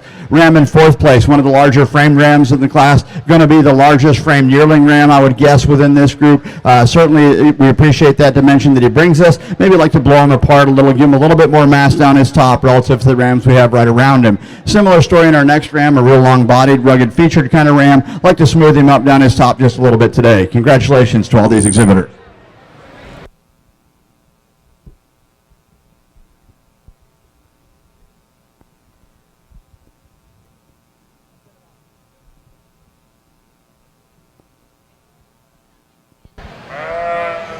In this Romney U class, we've got a U up here again. This that complete individual. She has the exceptional fleece. I think definitely the one with the most luster, the most character. It's as even as you go across the side. Good enough breed character. She just ties together. She's pretty straight down her top. She just ties together, moves out as long, free a stride as anything. And I think just sort of an easy place to start this class. U in second, the natural colored U is the most logical place to go next. U that again has that extension. She's got enough rib to her. She's got tremendous balance. She's got just a lot of style burning for her all the way through. I do like this third ewe, that good-headed kind of a ewe. She's a little more a little earlier maturing her overall pattern. Very nice, even sort of fleece. A little harder to evaluate in terms of the luster at this point, as all the lanolin has been taken out of it. But I think again, it's very even as it appears to as you go across the side. She's fairly straight in her top, maybe not quite as strong right behind her shoulders. What I felt I had right up on the top ewe.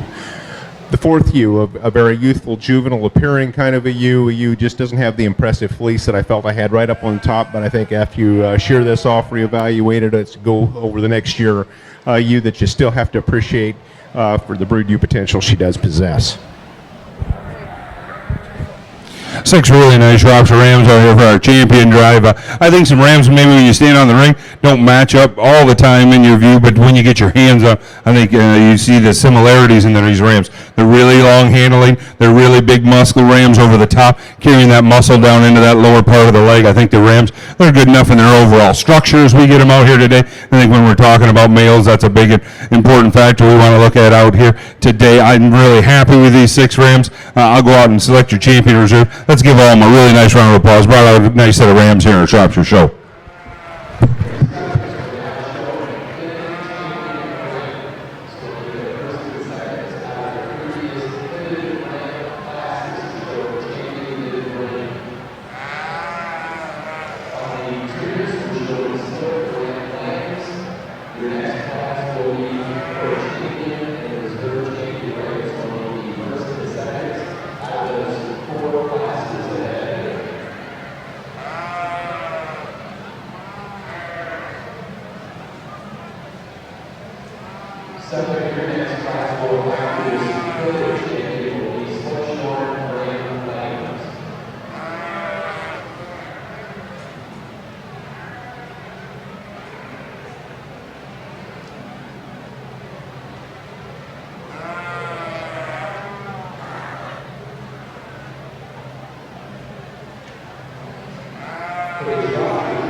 The Slickshore and Tunis Ram Lamb class, we're going to show a ram that used the ram today that uses just a little more performance, has a little more weight per day of age today than our second place individual. Second place individual might be a little cleaner in his lines, but today we're going to use a little bit more product. Congratulations to both those exhibitors. Now ready to show for champion Tunis Ram. Placing on the Shropshire class of later junior Ram Lambs, first place went to entry 27, Plaza 1242, Dalton Payne, Agency, Missouri. Second to 29, City Limit Sheep Farm 1547, Jaden Slutz, Maple Park, Illinois. Third to entry 30, Brianna Brockman, Garden Prairie, Illinois. 4 to 28, Dalton Hicks, Stillwater, Oklahoma. And 5 to entry 31, Rachel Flanders, Noblesville, Indiana. Placing on the Romney Junior ewe lambs, first place went to entry 18, Thistledown 512, Ethan Kennedy, Canandaigua, New York. Second place to entry number 17, Little Hooves 5112, Ethan Kennedy. Fourth place to entry 22, Ethan Plank, Hillsdale, Michigan. And third place to entry 15, Teresa Romas, Chichester, New Hampshire. Fifth went to entry 7, Catherine Romas of Chichester, New Hampshire.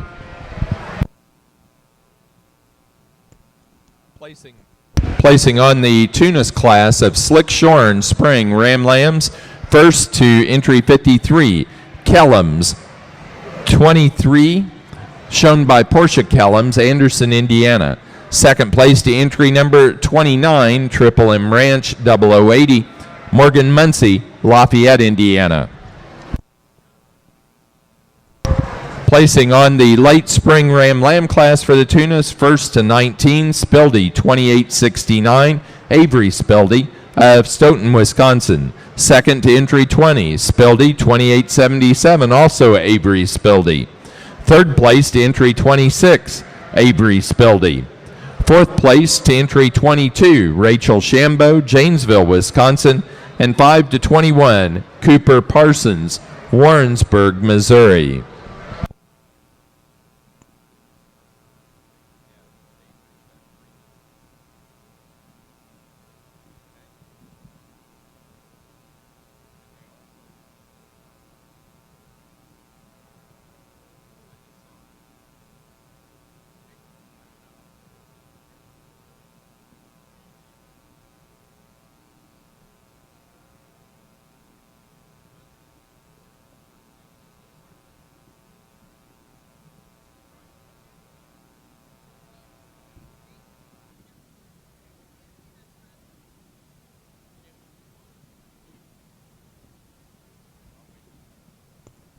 Champion ewe for the Romney show went to the first place yearling ewe, Thistle Down 402. That was entry number 8, Ethan Kennedy, Canandaigua, New York.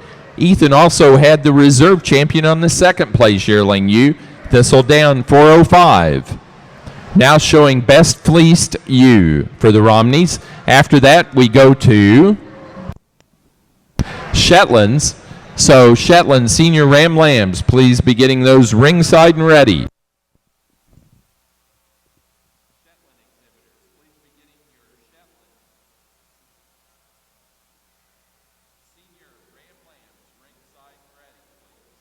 Shetland Senior Ram Lambs, ringside and ready. Here on the Suffolk side, the 6 Rams we have out here are your 3 class winners and your seconds in the groups. These are the Rams that came out that were the soundest group that we had in each individual Rams that's got some extension to them, but yet they got some muscle shape and dimension. There's a couple Rams out here I think present extremely well. You know, for me, we need to make them need to be correct. We need to have some structure. We need to have some meat and muscle in them. We need to have some length of body and be able to have some grow left into them. And so you got some differences out here, and that's okay. For me, I'm going to go out and find the 2 that kind of come together as well as anything out here. I'm going to continue on to better the breed, in my opinion. Nice group of Rams to evaluate. Let's give these young people a round of applause.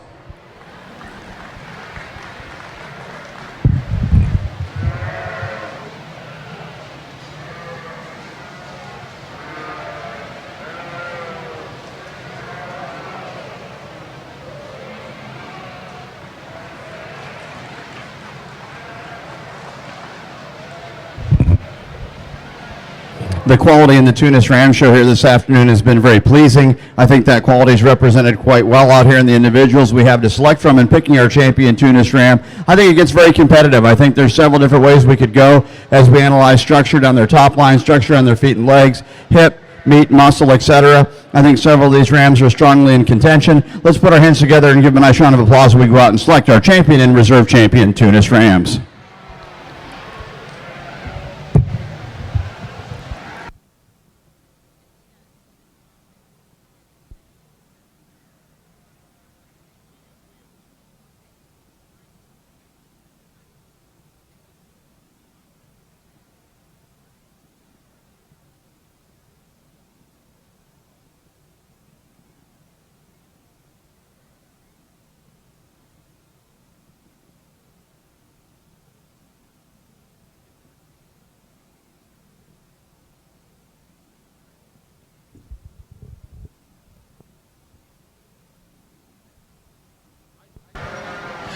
It's been a pleasure to go through this group of Romneys. We haven't had a lot of numbers, but there has been some quality. The 2 yearling ewes that I use for Champion Reserve are more of the classic show sheep. When I come back to a best fleece, again, it depends on what your criteria you want to use. What I'm looking for at this point is what I would consider the best classic style, what I would consider a classic style Romney fleece with good character, very even, still have some a little bit of density to it when you have some volume to it, some heft, and has a tremendous amount of luster to it. And I think the one fleece that most exemplifies that to me will be the young lady out here with the purple halter on. That would be what I would consider the best fleece today. For the Tunis, our champion Ram goes to the first place late spring Ram Lamb, entry number 19, Spildy, 2869, Avery Spildy, Stoughton, Wisconsin. The reserve went to the early spring Ram Lamb, McCully, 1505, Kyle McCully, at Glen, Pennsylvania.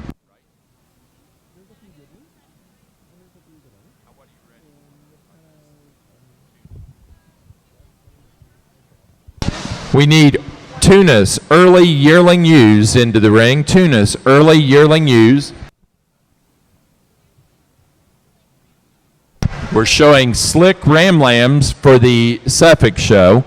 And we're ready to move on to the Shetlands over in ring number 1, and we need senior ram lambs in the ring. Best fleeced ewe for the Romney show went to our first place in the senior ewe lamb class, Little Hooves 527, Callie Burgess of Ada, Ohio.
For the Shetlands, we have 2 splits in your show. The junior ram lamb class, number 2, is split. We have an early class of March 7 and earlier, and a late class of March 25 and later. March 7 and earlier is your early class of junior ram lambs. Your late class, March 25 and later. We also have a split for your junior ewe lambs. The early class will be those born March 5 and earlier. The late class, March 22 and later. Again, the early class of junior ewe lambs for the Shetlands will be those animals born March 5 and earlier. The late class, those born March 22 and later.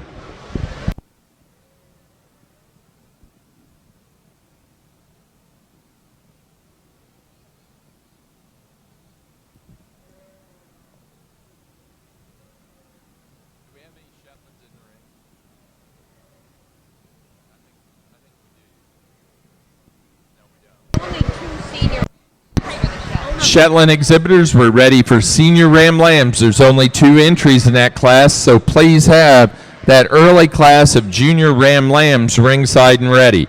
Again, early junior ram lambs, those born March 7 and earlier.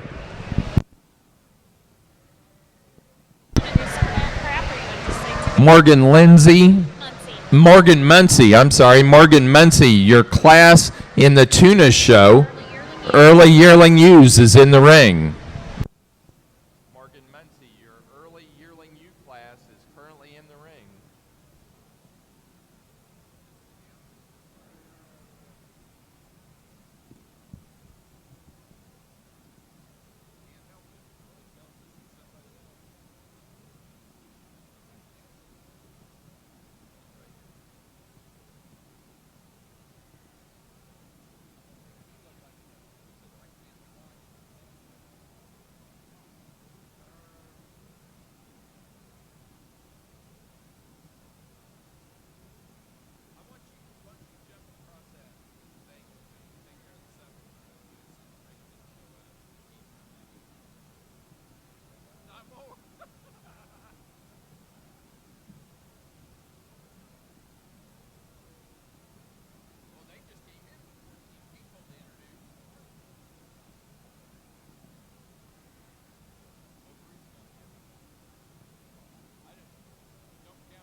Further to introduce our judges in ring 2 today is Matt Scramlin of Holly, Michigan.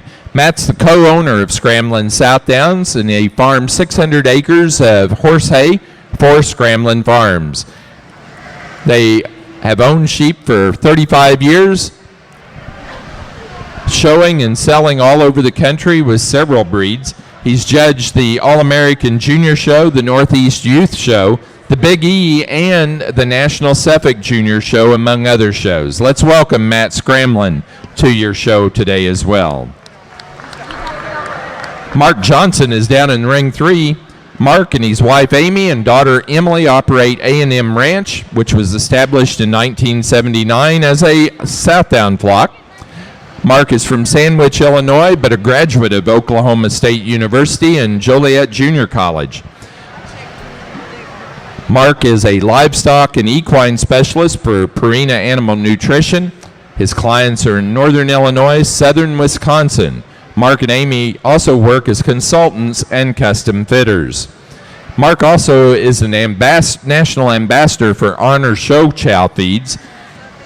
In that capacity, he provides technical information to the nutritionists and educational programming for the sales staff and customers. Mark has judged breeding sheep and market lamb shows from California to Massachusetts, including 16 different Nally shows. And we have Tim Fleener in ring 4. Tim is from Robisonia, Pennsylvania. He's a pastor at Richland Church of the Brethren. He's also swine service manager with Smithfield. Tim and his wife Sarah raise Hampshire and Shropshire sheep, and they also are owners of South Mountain Show Cattle. Let's welcome Tim Fleener and also Mark Johnson to your show as well.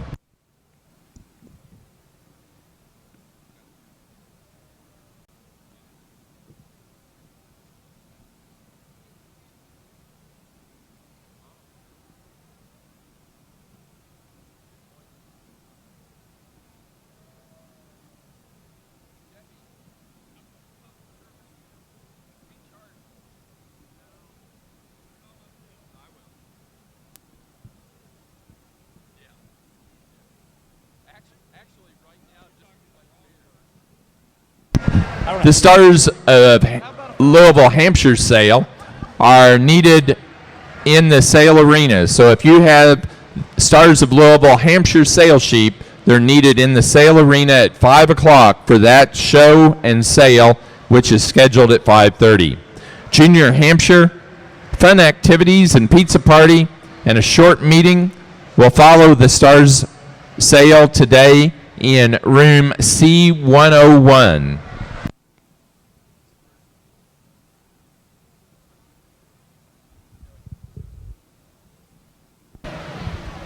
In this first Shetland Ram class, I'm going to opt to use the Ram definitely with the softer fleece. It's much better in its handle as you go across the side. A good dual coat fleece, which we find on this kind of a Ram. Ram, he's as long in his stride as either one of the two out here.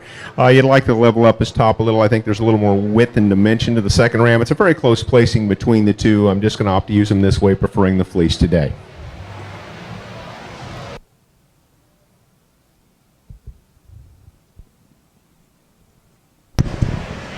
For the Romney For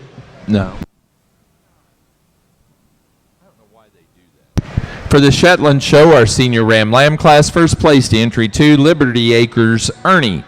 Elizabeth Lovett, Parker City, Indiana. Second place to entry 1, Liberty Acres, Alvin. Also Elizabeth Lovett, Parker City, Indiana. We're now ready for our early class of junior Ram Lambs. Early junior Ram Lambs to the ring, please. Those animals born March 7 and earlier. Here in the Suffolk ring, we've got these top 3 bucks, I think, kind of just bring themselves from me to the top, and you could probably switch them around on what you're kind of looking for. I think we need to be somewhat careful when we start to analyze these sheep, whether we're looking at them slicked or fitted, on how long we have them from that last rib back. I think we can't forget we want to get as much muscle and shape into them as possible, but we also need to keep that hip as long as we can so we can take that next generation and get those lambs out of them like we need to be. And I think we can get a little carried away when we start to analyzing these sheep and forget some just practical things that we need to have when we get in that lambing barn. The ram that's going to win the class is the longest spine ram that we have out here. You like him out through his hip. He's got a lot of width and dimension when you're analyzing his top shape. Maybe not quite as much rib shape when you get on top of him as a ram in second, and I will grant him that. But when we get this ram that's going to win the class, extremely powerful from that last rib back. He's got enough length into him. He carries that muscle shape into the center portion of that leg, and he's a little square and a little truer. We're analyzing total muscle shape and dimension out through his hip, his dock, and down through that center portion. And for me, with that added length into him, he puts himself together extremely nice and neat for me. He's going to be in first. The ram in second, I like this ram a lot when you get your hands on massive top, massive rib, but when you get back behind him, then you'd like as much mass as he have and depth as he has. You just want to explode those hips out just a little bit more, give him more muscle shape and dimension and depth into that center portion, that twist, in order to get him any higher. A nice sheep's going to do a great job. If you're starting to look at that weather end of it, you can do some nice things with that. Those are some things I like to change about him in order to get him in first today. The ram in third, really attractive sheep off to the side, probably as attractive as the top three. But then you get on to him, he's one of the shortest ones from that last rib back, a little bluer in his color that I like to change that about him. Then you get back behind him, we don't see quite as much muscle and muscle dimension as the two rams above him, but you love his foot size, you love his bone and his dimension. Then around off the class with two rams that we sure like to change in their design as far as rib shape. This next ram's a really a young pairing lamb. He's also the narrowest base when we start to analyze him from top to rib. He needs some more time and development into him to be more competitive, but he's got some pieces into him that you really like. Then around off the class, really a ram that's got a lot of extension up through his front end, but when you get back behind him, we just need to deepen him up in his flank. We need to give him more power and muscle shape in from behind and true him up to get him any higher today. But overall, a nice class of rams from first to fifth.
Results from the Suffolk Slickshorn Ram Lamb class. First place goes to entry 28, Macaulay 3193, Kyle Macaulay at Glen, Pennsylvania.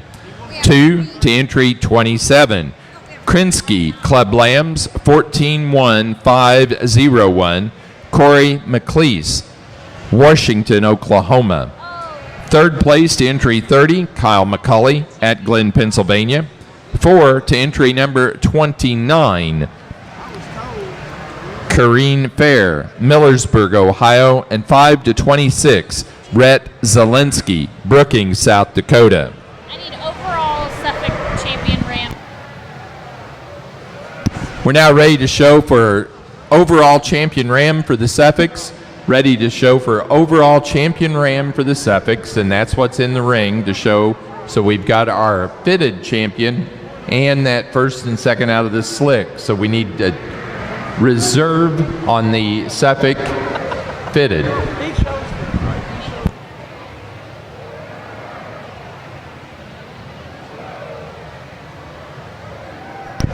So we need the champion fitted ram from the Suffolks in the ring, please.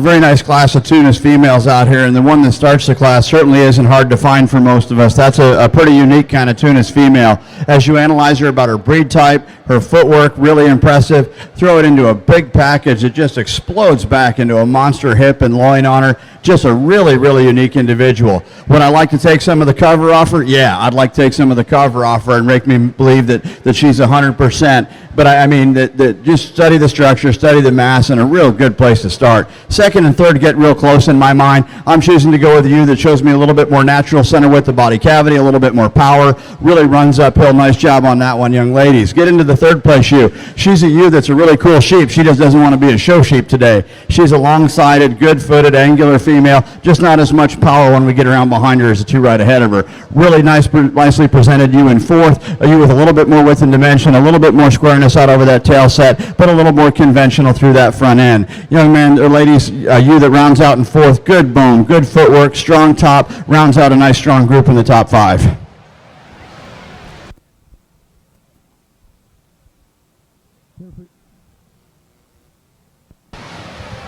Here for your champion Suffolk Ram. We've got the slick bucks out here, and we've got the fitted bucks.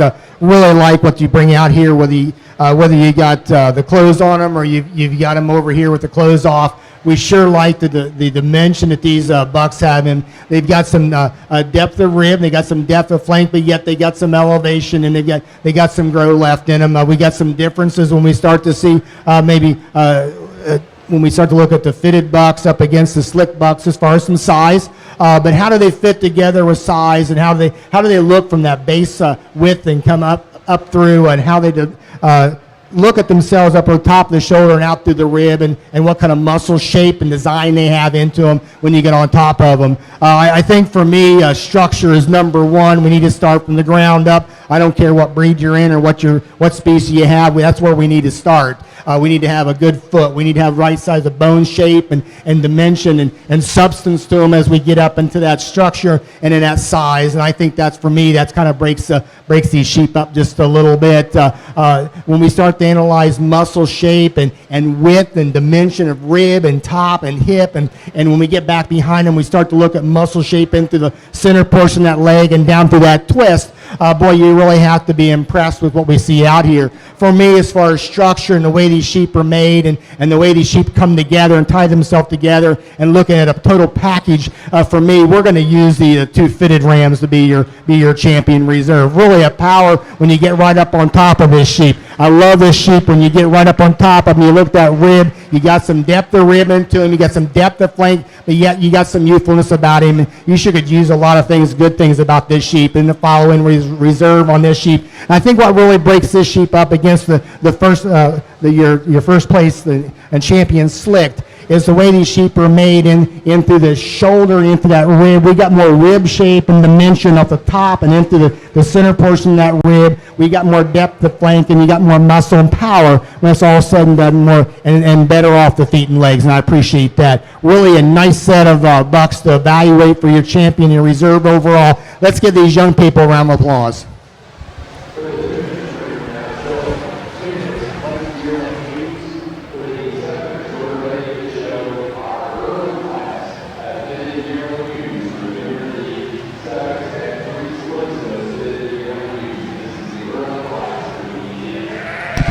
Our Suffolk ring, our overall champion ram, went to our fitted champion ram, which was first in the fitted early Ram Lamb class, entry 9, Harder Suffolk 5005, Raisa Zelensky, Brookings, South Dakota. The reserve went to our reserve champion fitted ram, Beg 171, Alley Beg, Findlay, Ohio. On the Shetland, in the Shetland ring, we've got a ram up here that he's just the soundest, most complete individual, squarest in his overall design, very straight and very level. Softest, one of the softest fleeced rams out here. Good in its handle. I think he just ties together very well, and he's a good logical place to start. We've got a little bigger ribbed ram here in second. Shows just a little more growth at this point, just not quite as sound as what I had up on top. As we go down the line, we've got rams that pretty decent sort of rams, just not quite as straight, square, and level, not quite as correct in their feet placement and their movement as what I feel I had right up on the top end. Really good, really deep class all the way down through here in our Shropshire Yearling U class for just the first set. I think all those youth that are on the side over there need to be committed as we go up all the way down through this class. There's really good females that I'm sure have won all summer as we see them out here today. Just a really deep, powerful class. Hence the reason why I kept 7 out here in our top lineup to talk about. I think it's very deserving as we see out here today. Starting with 2 really flashy, really feminine ewes to start this class. In my mind, starting with the most complete ewe in the class. She's not the longest as we view her from the side, but when you talk about a ewe that's good about her feet and legs, she's got a lot of extension up through that front end. She's level about that top. She's carrying an exceptional amount of muscle over that top. Just putting it together in a really exceptional package, in my mind, comes out and wins this class very nicely. I think our ewe here in second follows along as close as any in that overall type and kind. She's maybe that notch longer in her body as we view her. She just gets a little finer in her bone work, in my mind. Not carrying quite the same amount of power as that first place ewe, but an exceptional ewe in her own right. Start moving into some other ewes. We move down the line. I think as we talk about yearling ewes, we need to always watch as we talk about condition and the amount of white muscle that they're carrying through them, and that's what's going to separate many of these down through here. Starting with a powerful ewe here in third, a ewe you like for that depth of rib, that amount of muscle down through. She just doesn't tie together as nicely up through that front third, carrying quite a bit more condition down in that chest floor as compared to those ewes ahead of her to get any higher in my mind, but a really long body, really good ewe in her own right. Same for our ewe here in fourth, a ewe we appreciate for that. She just stands a little straighter off those rear legs than I'd like her as we see her out here today to move up higher, but a really long-bodied, level-made ewe in her own right. Powerful ewe here, a ewe that's really got that tail head right up on the top of her hip. We appreciate her for that, the amount of muscle. She's just carrying more condition down a little bit in her overall frame as we talk about those ewes ahead of her out here today, but an exceptional ewe. Coming down our ewe here in sixth, a ewe you like when you get your hands on her. She gets a little flatter though about that muscle. It's a little off on those rear legs. We'd like to get a little more set to that hock as compared to those ewes ahead of her. Rounding out our top 7, a ewe I wanted to keep up here. She's that eye-appealing ewe. You can't miss her as you talk about that front third, that extension up through that front end, that prettiness, how she lays in through that shoulder, standing off that front third. She just gives up too much in that overall body length aside as I see her out here today. Gets a little tighter up in that flying to get ahead of these ewes ahead of her. But I think just a really expressive ewe up through that front end through, all the way through. Really good class, Shropshire Yearling ewes. Let's give them a nice round of applause.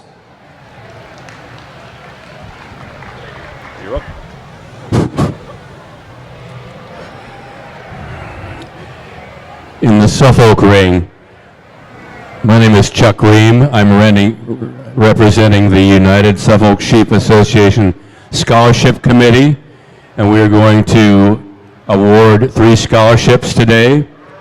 There are 2 scholarships for $1,000 each, which are the scholarships representing the United Suffolk Sheep Association. Then there is another scholarship for $1,000, Let's Grow Suffolk's, donated by anonymous donor each year. 2 of the recipients are here. We would like to welcome Grant Friesian and Jacqueline Knutson into the ring, please.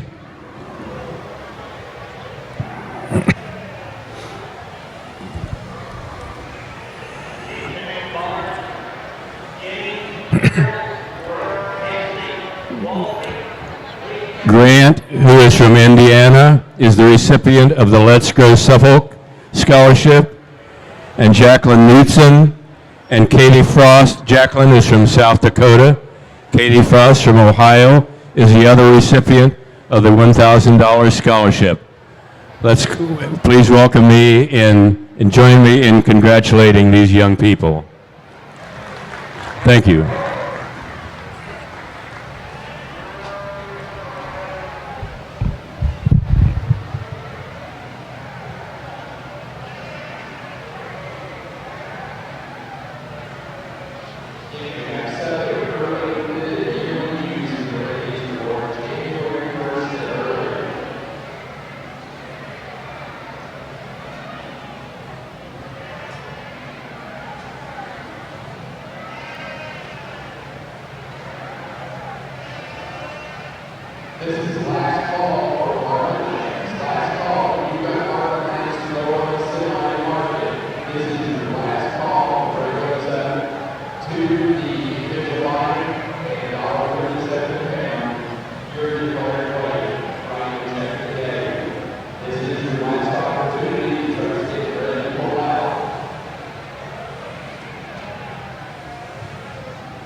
In this late Shetland class, I'm going to opt to use what I consider the best fleece sheep in this class.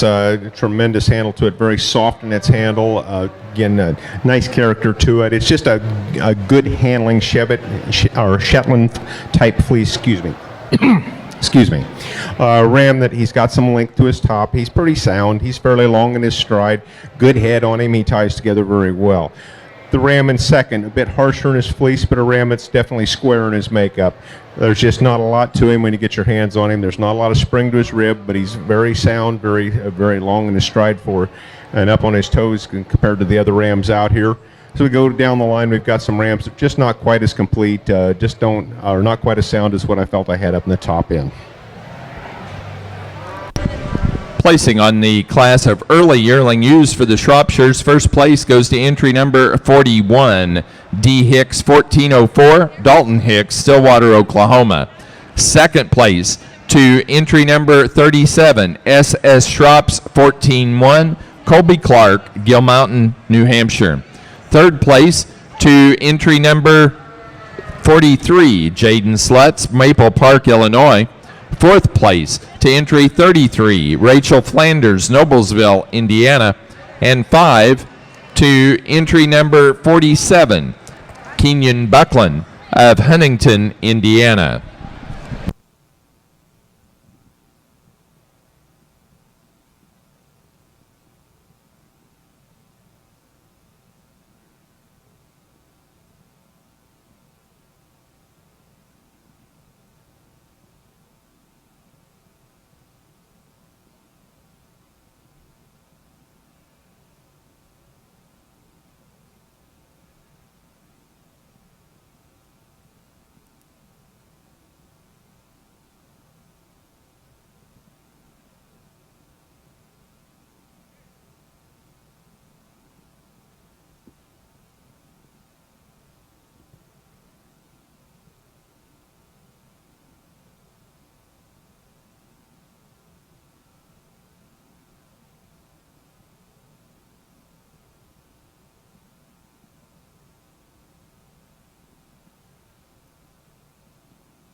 difficult class here in the second class of Tunis yearling ewes. I think several nice ewes out here. I think ewes that are fairly complete, but ewes that have some differences, and it's a matter of where we want to place our priorities. I chose to use a ewe that I think is a little bit shorter pastern, a ewe that tracks around the ring really, really well. I like the way she keeps some base widths, keep those pasterns up. She holds herself together probably as well on the move as any. I like her mass, tremendous hip set on this ewe. I like her rib and her belly, a ewe that's in good condition. She wants to run downhill too much for me, and that struggles with me where I want to put her because of that. I'd like to raise up that front shoulder relative. She gets a little higher in her hip. Ewe in second does a better job of that. She comes much more naturally up into her front end, runs the way she ought to from front to back a little better for me. A really straight top ewe here in second. I like that as well. Not as much total hip and power, a tad longer in that pastern, and that's what splits that pair. Ewe in third profile is really cool. A ewe that's neck sits right up on top of her shoulder. Love that about her. Again, a better top ewe. A ewe that gets a little rougher through that brisket area, a little higher in her flank as we view her from the profile.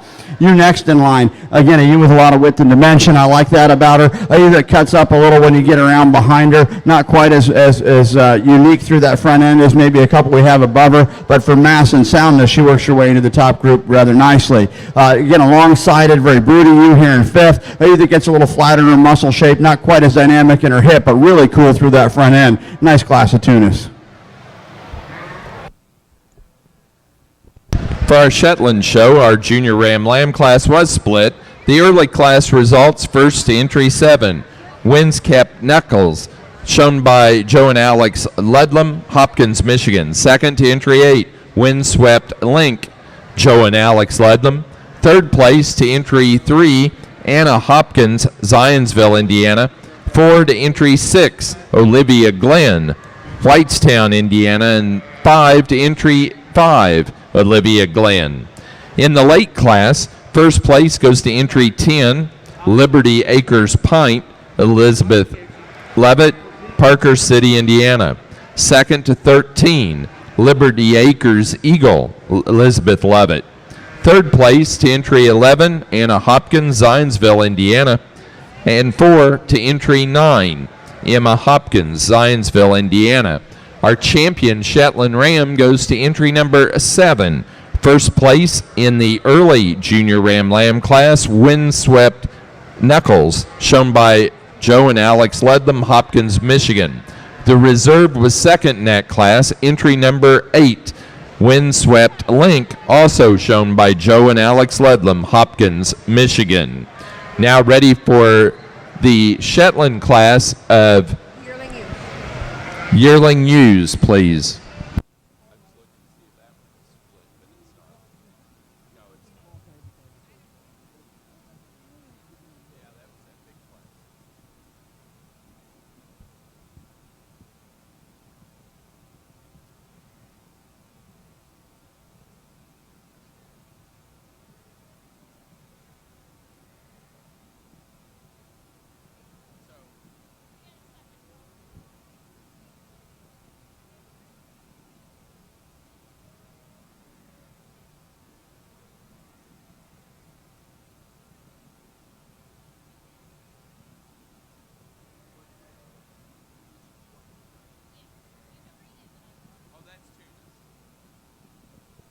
Placing on the late yearling ewe class for the Tunis.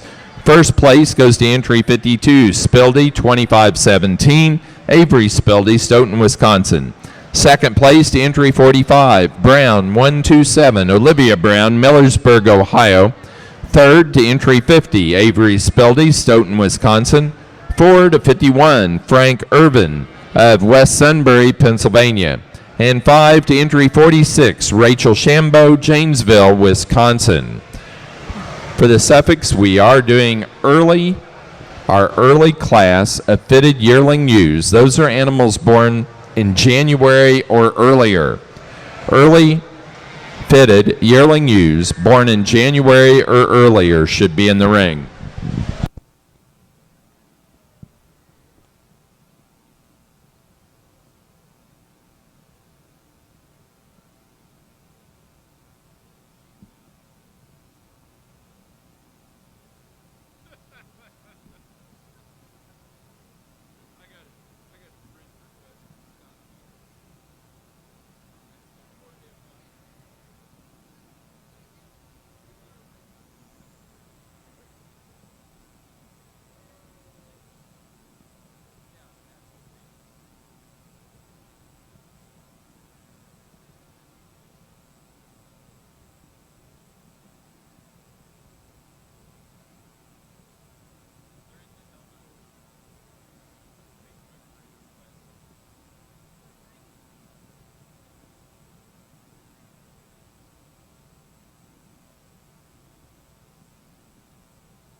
Interesting class of Suffolk Yearling ewes to start off the class. We're using a ewe that, in my estimation, is big enough. She's a big sheep. Man, she's big. If I'm going to use a big sheep, she's got to be pretty good, and I think she's awfully good. She's the widest and truest tracking female that we have out here. I like her foot size. I like her bone shape and the bone structure. She's got enough width of chest floor into her. She comes up with enough flare to the shoulder. She's got some width of shoulder into her, but she's got an awesome front end. I really like the way she extends out into that head and neck junction. She's not the longest spine sheep out here, and that's probably a good thing because she probably would fall apart if you allowed her to do that. She's extremely good up at the top of her shoulder. She comes back with the most width and dimension and length of hip of any female out here. She's deep enough into her rib. She's deep enough into her flank. She's the widest base female. She's got her dock up where she needs to be. And when you get a big sheep like that kind of puts themselves together, they keep themselves together with that much mass and dimension, for me, she's going to win the class. The ewe in seconds, as long as spined you when you get her out here and you look at them off the move. A really long spine. She doesn't come together quite as well. When you start to see her just stop and come a natural, she wants to break a little bit there at the shoulder. She doesn't come back with as much dimension, and when we get back behind her, and especially into that lower and center portion of that leg, she's not as wide a base as what I think she needs to be for that much length and without having quite enough muscle shape and dimension into the twist. But here's an awfully good ewe to be in second. The ewe in third is a very complete type of a sheep. I like this female for what she brings out here. When you watch this particular female walk, she brings herself up underneath ever a little bit too much for me. She's a little too heavy in her condition when you're analyzing her, that white muscle into that rib, and she wants to round off and be a little more plainer when you're looking at her from the front end. But she's got a lot of power and dimension and mass when you get up on top of her and out through the hip. She just excels. She excels really over that fourth place ewe when we start to analyze that. A little bit more plainer in her makeup when we look at the top three. But there's a female that's going to make this young man some money when you get her in a lambing barn. The ewe here that we ran off the top four, you like this ewe really for her length of spine. Really extremely long. Very similar to the ewe that's going to be in second. What I find with her is she's deeper into her chest floor, she's deeper into her rib than she is through her flank. I'd sure like to change that about her. And when you watch this particular female walk, she's the narrowest tracking from behind and not quite as feminine when you're analyzing her head and her head shape as the ewes right above her. But an awfully good set of females to evaluate for this first class of yearling ewes.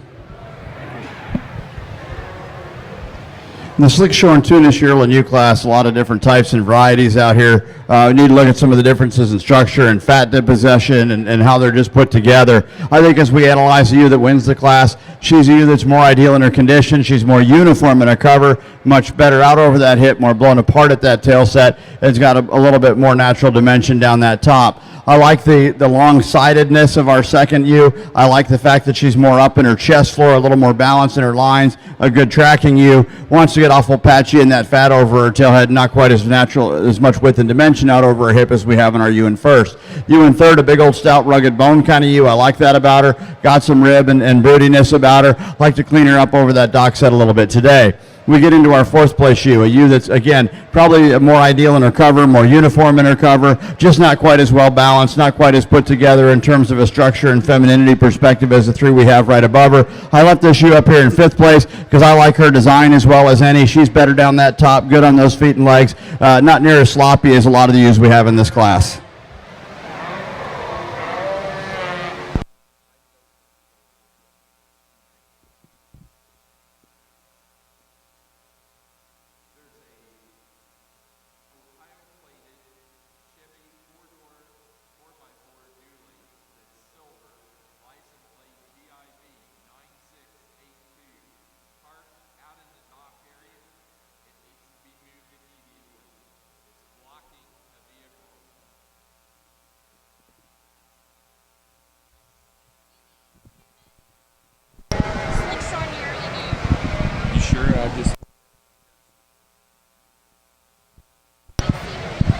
We need Tunis senior ewe lambs to the ring, please. And we need our second class of yearling ewes for the Suffolks. Fitted. Those are February-born fitted yearling ewes for the Suffolks in the ring. Placing on the Slickshorn yearling ewe class for the Tunis. First to entry 5-5, Shambo 448, Mitch Schmidt, Centralia, Missouri. Second to 60, Junkyard Diva, RQL Farms 14308, Caleb Shakel, Atlanta, Indiana. Third to 61, Portia Kellums, Anderson, Indiana. 4 to 57, Kyle McCulley at Glen, Pennsylvania. And 5 to 63, Ruby Stack, Cedarville, Ohio.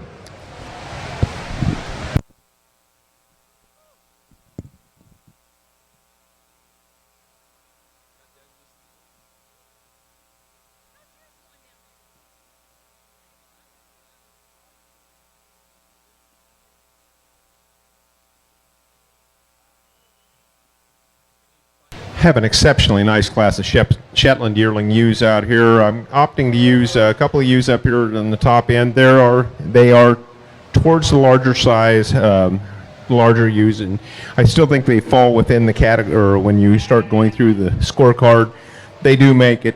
They've got enough breed character. They're very good kind of ewes. The ewe I'm starting with, just more rib to her. She's got more volume, more spring to her rib. There's just a little more to her. She's got a good dual coat fleece on her. Very soft in its handle as you go across the side. Just an exceptionally sound, complete kind of a ewe. The ewe in second, a ewe that a bit more impressive, maybe a bit larger in her outline. The single coat, it's presented a little longer fleece, makes her look like there's a little more there than when you get your hands on her than you find on that first ewe. But two exceptional ewes up here in the top end. As we come to the third ewe, another very sound, complete, long strided kind of a ewe. Doesn't tend to move out quite as square behind as what we had up on those top two.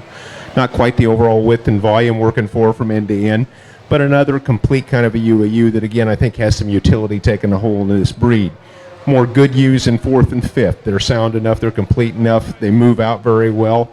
Again, nice sort of fleeces on them. They tie together pretty well and good representatives for the breed. As we go down the line, some more nice ewes, just not quite as highly fitted, not quite as far along, not quite as flashy in terms of show sheep today.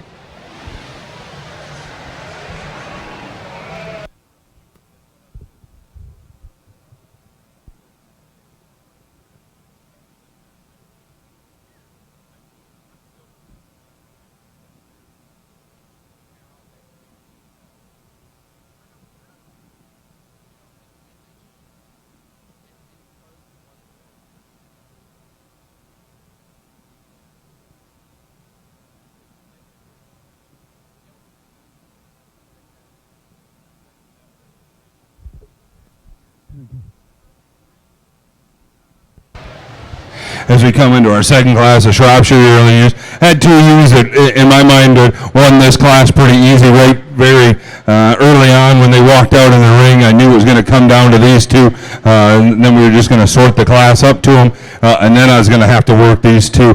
I think two exceptional ewes, as we see them standing out here, the type of females that I like to look for. They're really straight and square, standing on all four corners as you see them out here. They got enough bone for females. Then they got a lot of length to that side, really extended up through that front end. Overall, just two tremendous ewes in my mind. Start with the ewe, I think, just holds that top together just a touch more. When you get your hands on her, she's just a notch wider over that top, just a notch longer in that loin, but it comes very close between these two exceptional ewes in their own right. Once again, are you here in second? Maybe a notch longer in her overall body style. That handling over the top. She didn't want to hold together on that top quite as good as our first place ewe, but two exceptional females in their own right. Very good representatives in my mind.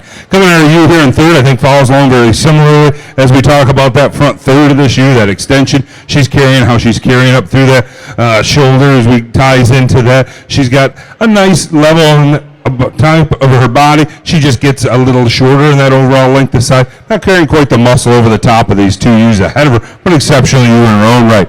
really long-bodied ewe, really nice rib-shaped ewe here in four. Ewe does, I'd like to tie that neck and shoulder junction a little smoother, a little cleaner as compared to those ewes ahead of her, but we like this ewe for that overall length of body and handling as we get her out here today.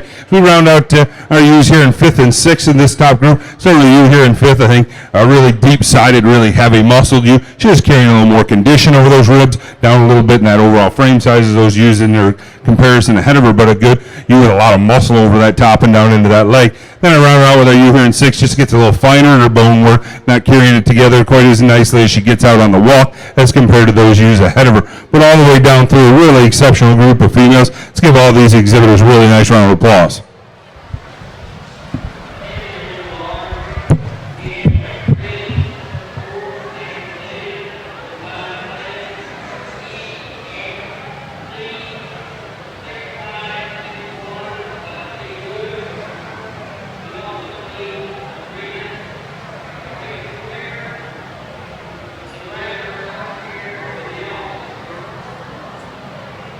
Placing on the Shetland class of yearling ewes, first place to entry number 14, Windswept Crumpet, Joe and Alex Ludlam, Hopkins, Michigan. Second to entry number 17, Sammy Ludlam's Sabata, shown by Joe and Alex Ludlam, Hopkins, Michigan.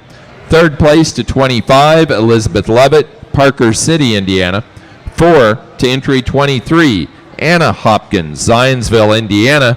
And 5 to entry 24, Anna Hopkins, Zionsville, Indiana.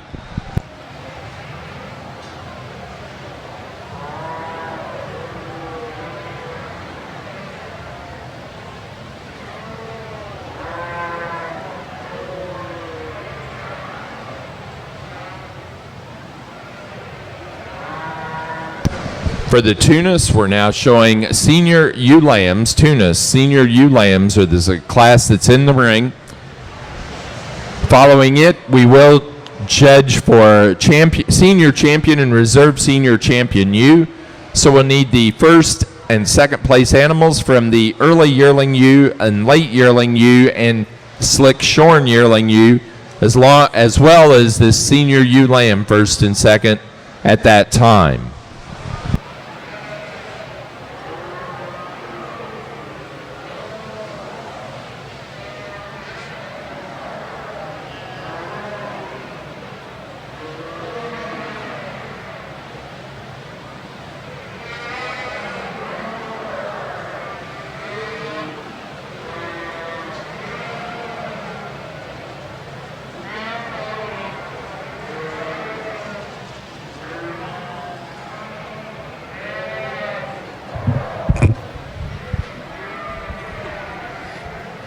In this class, the senior ewes, we've got a ewe up here on top. She's just a little straighter, a little leveler down her top, a little more complete in the way she ties together. She's a bit plainer fleece, but a ewe that I think she's sound enough and complete enough to go ahead and use her. The ewe in second is a ewe that follows her most closely in type, a ewe that doesn't necessarily overwhelm you with size and volume, but she's sound enough and she's complete enough, straight enough top. There's just not quite enough to her to get above the ewe above her. For the Shropshires, our late yearling ewe class, placing on that class, first place to entry 65, Merzinski, 14-19, shown by Claire Bodell, Fortville, Indiana. Second to 66, City Limit Sheep Farm, 14-25, Ashley Fuss, Frederick, Maryland.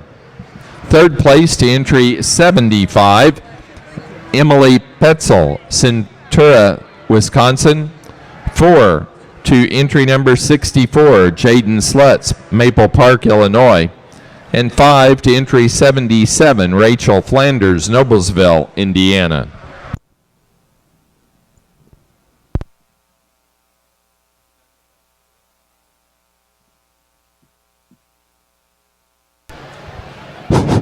A really good senior ewe lamb in this Tunis senior ewe lamb class. A ewe that tracks around the ring very well, a very up-headed female that just gets progressively wider and more explosive as we come back. Really nice in her rib design, very parallel in her lines. A little bit smaller package than our second place ewe, but a ewe that's made very similarly. Again, a ewe that's really nice out over that hip, stands with some base width about her, a ewe that's got an attractive future ahead of her, a little bit more youthful appealing.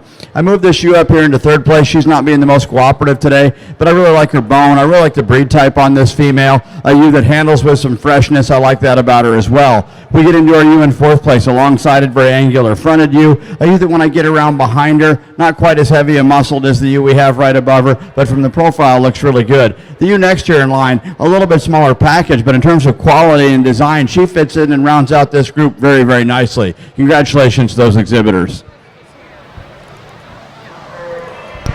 For the Shetlands, we're now ready for our early class of junior ewe lambs.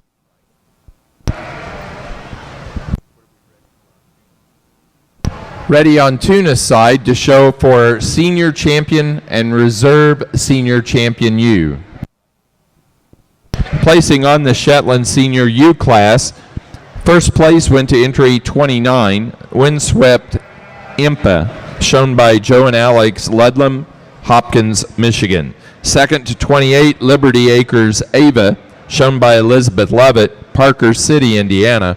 And third to entry 27, Elizabeth Levitt, Parker City, Indiana.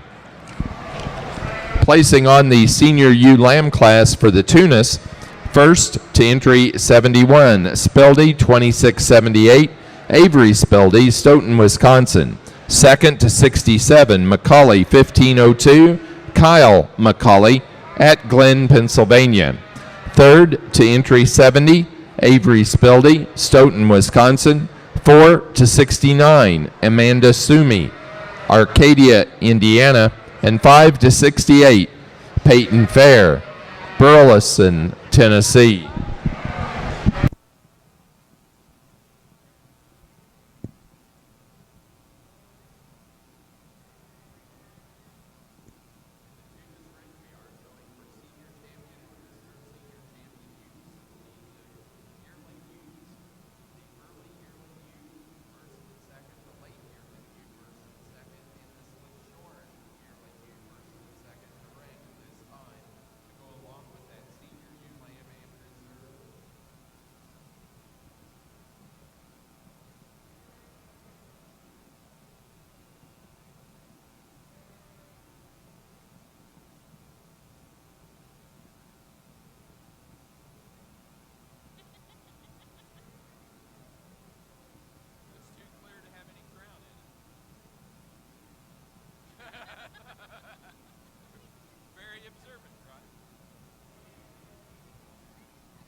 In this class of Shetland ewe lambs, we're going to opt to use ewe lamb. It's just got a little more spring to her rib. She's got a little more volume working for her end to end, and a very nice, soft kind of a fleece. Good knits handle as you go across that side.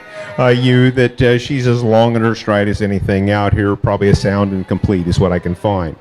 The ewe lamb we've got here in second, I do appreciate her extra length at top. She's definitely the longest hind saddle lamb out here. There's just not a lot to her when you get your hands on her at this point. Other than she does have that exceptionally nice fleece, there's just not quite enough at this particular point in time to move her ahead of the other ewe. Ewe in third, a ewe that you like. She's just a little harsher fleece than the two ewes I've got above her. She's definitely a little shorter in her side view profile. She handles a little shorter throughout. The ewe we've got here in fourth, a ewe just a little more refined in her makeup, but a ewe that again she's got some spring to her rib. She's fairly level on her top. There's just not quite enough to her to get above the ewes above her today.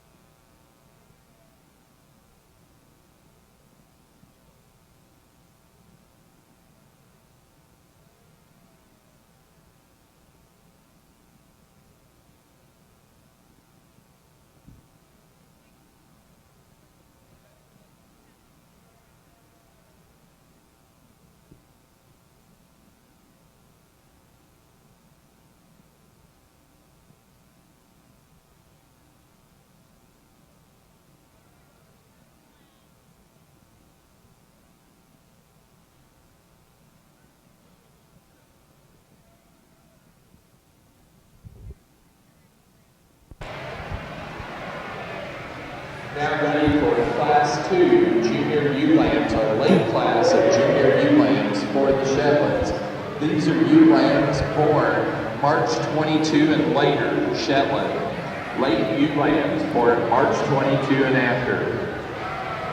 This class of Suffolk yearling ewes really got a nice set to evaluate. We've got some really good ewes that's down here on this other end that we don't have the opportunity to be in the top five, and I congratulate you for bringing a nice set of yearling ewes in this particular class. Made it a little bit more enjoyable deciding which way I wanted to go. I think once we start to look at these sheep off their side, we start to look at what they do when they walk around the ring. The ewe that this young man has kind of surfaces very nicely for me. I love the way she comes up out of the center portion, that shoulder up through her neck. She's got enough elevation. She's got enough femininity about her head. She's got really a wide chest into her, but she's still feminine as you're analyzing her. You know, you look at this particular female and you can see brood ewe written on her. She's got a lot of length of spine, and she's really a comparably shorter fleece than a lot of the ewes that's out here, and she's really straight out of that spine and out through that hip. Really a nice female when you're analyzing her off the side. The depth she has in through her rib, the springer rib that she's carrying with that mass and dimension in through that center portion of that rib. And you get back in the flank and she deepens up where she needs to be to carry those twins that she needs to have. And really a nice female to start this class off. The ewe in second, I think when we start to analyze her up against the rest of the top five, is very similar when we're looking at style and design into the center portion of the shoulder, the way she comes out of the top of the shoulder. Maybe not quite as pretty headed as the ewe that we have right above her, but another deep, powerful female as far as her rib shape, as far as her dimension. We get back behind her. We don't have as much length of hind saddle from that last rib back. We don't see quite as much squareness and trueness in through this hip, out through the dock, and down through the center portion. That base is from behind as the ewe right above her. But a really nice female to be in second. The ewe in third, maybe a little longer from flank to flank than the ewe right above her. We don't see quite as much dimension when we get on top of her as far as shape and design into that rack and out through that hip. But you like this female off the move. She wants to track uphill. A little maybe more so than what I'd like to see, but for a complete female, we need to put her in third. These two females here next are really green in their makeup. I like their design. I like their length, the spine they have in them. We analyze these two correct females, and we start to look at them up against the three right above them. We just need to expand these females in through their rib. We need to expand these females in through their tops. And I think, you know, we look down the road, we probably can do that. Today, we don't have as much dimension. We don't have as much depth and capacity as we see the ewes right above them, but they sure are pretty in their kind. They're good-footed and they're sound made. Really a nice class of females to evaluate. Congratulations to each and every one.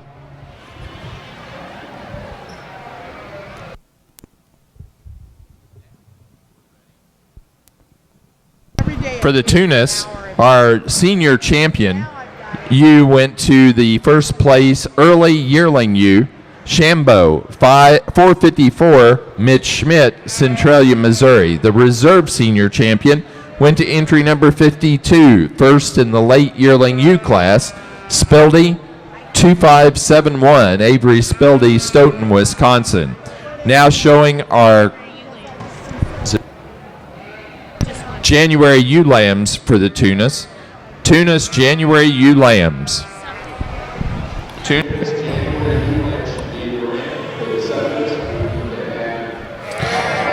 in our senior ewe lamb class for our Shropshires. Got three ewes I think are very similar in their overall body and makeup. To start to the top of this class, I'm starting with, in my mind, the most complete ewe. Really long, level-bodied ewe. A ewe you really like when you get your hands on her, the amount of product she's got over that rack up through that loin and then down into that lower part of that leg. I'll grant she's getting a little coarser down the bottom, that chest floor that I'd like to see, but I think when we talk about all the good things about this ewe, she just really nicely moves to the top of the class. Once again, I think our ewe here in second follows along very similarly in that overall makeup. She's a notch shorter as we view her from the side, gets just a notch coarser about that head shape and coloring in my mind, but I think a really exceptional ewe in her own right, move right up in the top part of this class. Our ewe here in third follows along and similarly. She is when you get her out on the walk, she wants to break a little bit behind that shoulder. She's carrying a little more condition over those ribs, but I think an overall really good ewe in her own right. Really flashy, long-bodied ewe here in fourth ewe. It's just giving up some of those pounds of muscles. We talk about those ewes ahead of her getting a little finer in her bone work, but a really exceptional ewe lamb in her own right. Good deep-sided ewe here. As we see here in fifth, a really level-made ewe. She's carrying more condition than I'd like to see in a fall ewe lamb, but I think as we talk about the package is muscling up through that top of that ewe lamb and then down into that leg, I think very deserving to be up in the top part of this class. Ewe here in sixth, really big framed ewe. Ewe just gets a little coarser in her overall makeup, wants to drop right behind her shoulders just a touch, gets a little more round out over that rump, but I think a really big-bodied, really big sprung ribbed ewe. And then to round out our top part of the group, a really youthful period, flashy type of ewe lamb, just giving up too much of that overall size and scale. Those ewes ahead of her to get up any higher in this class. Let's give them all a really nice round of applause.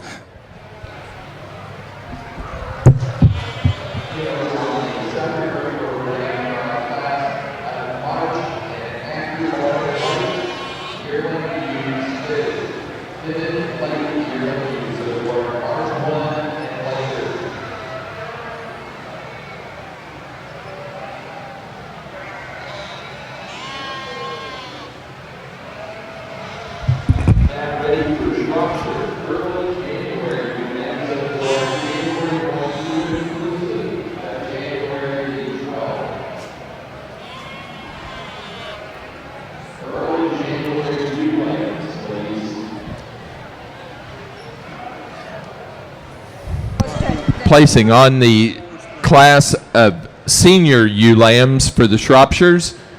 First place goes to entry number 87, D. Hicks, 1453, Dalton Hicks, Stillwater, Oklahoma.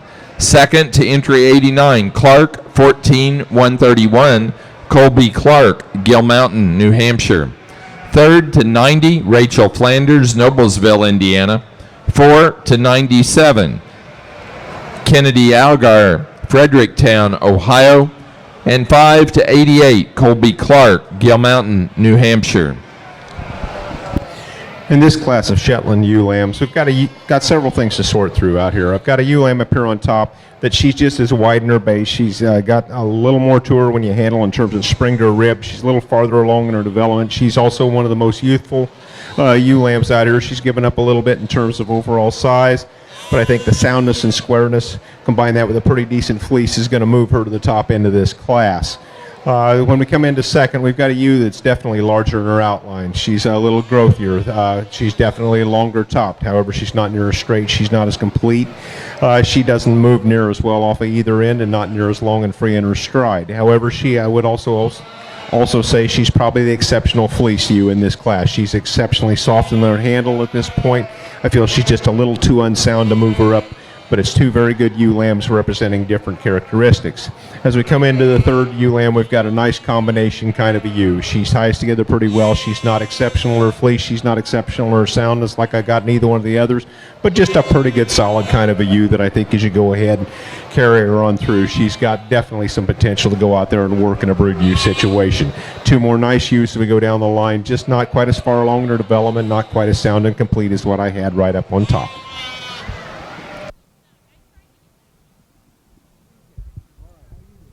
Placing on the Shetland classes of junior ewe lambs, the early class of junior ewe lambs first went to entry 30, Jaded, Anna Hopkins, Zionsville, Indiana. Second to 32, Windswept Zelda, Joe and Alex Ludlam, Hopkins, Michigan. Third place to Joe and Alex Ludlam. And fourth to entry 31, Olivia Glenn of Whitestown, Indiana. For the late class of junior ewe lambs, first place goes to entry number 37, Liberty Acres Curry, Elizabeth Levitt, Parker City, Indiana. Second to entry 34, Christy Road, shown by Anna Hopkins, Zionsville, Indiana. Third to Elizabeth Levitt, Parker City, Indiana. 4 to entry 38, Emma Hopkins, Zionsville, Indiana. And 5 to 36, Olivia Glenn, Whitestown, Indiana.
As well.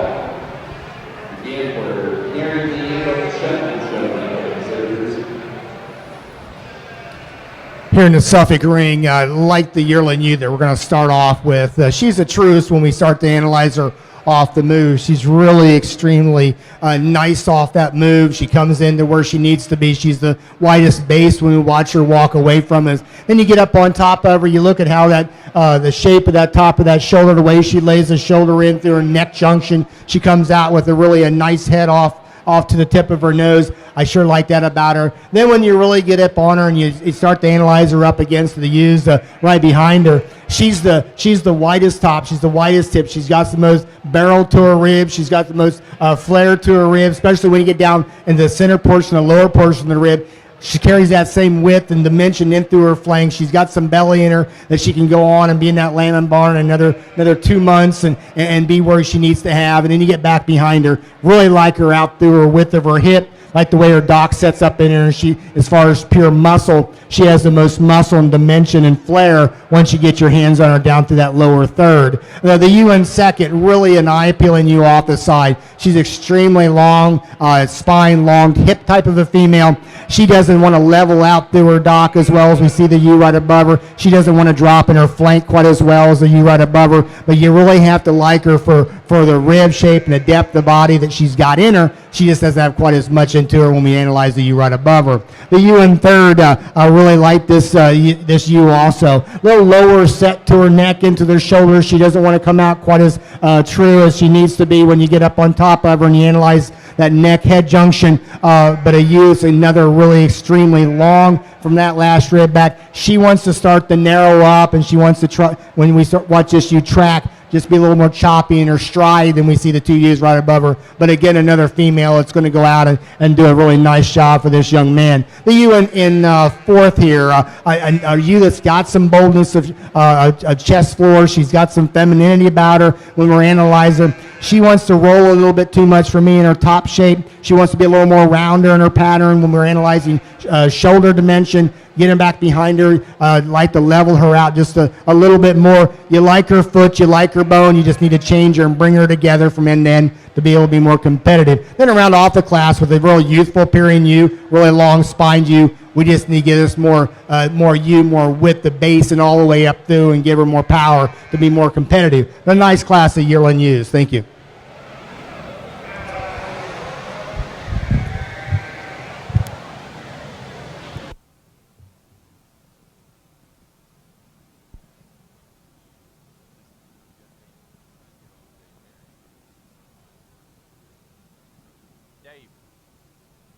Hey, could you go in my office there in the trailer? There's a box back there on that table, and it's got 4 feed scoops in it. And bring it up here. Bring it up here.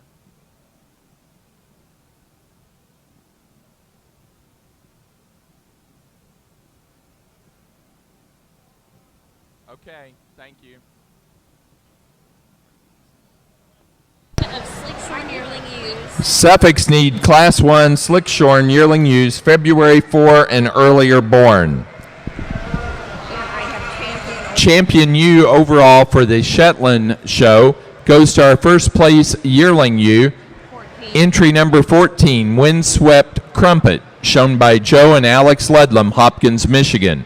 The reserve champion goes to Sammy Ludlam's Sabata, shown by Joe and Alex Ludlam, Hopkins, Michigan.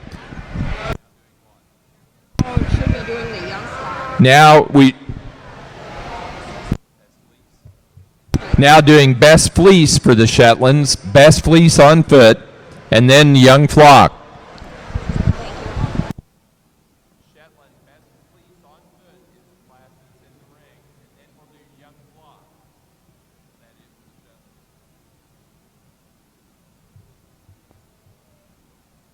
the Shetland. Tunis exhibitors, there will be a pancake breakfast tomorrow morning from 8 a.m. to 9:30 at the Big Time Tunis Pens. Your cooks are your president, Lynn Murray, Richard Shambo Sr., and Mike Nees.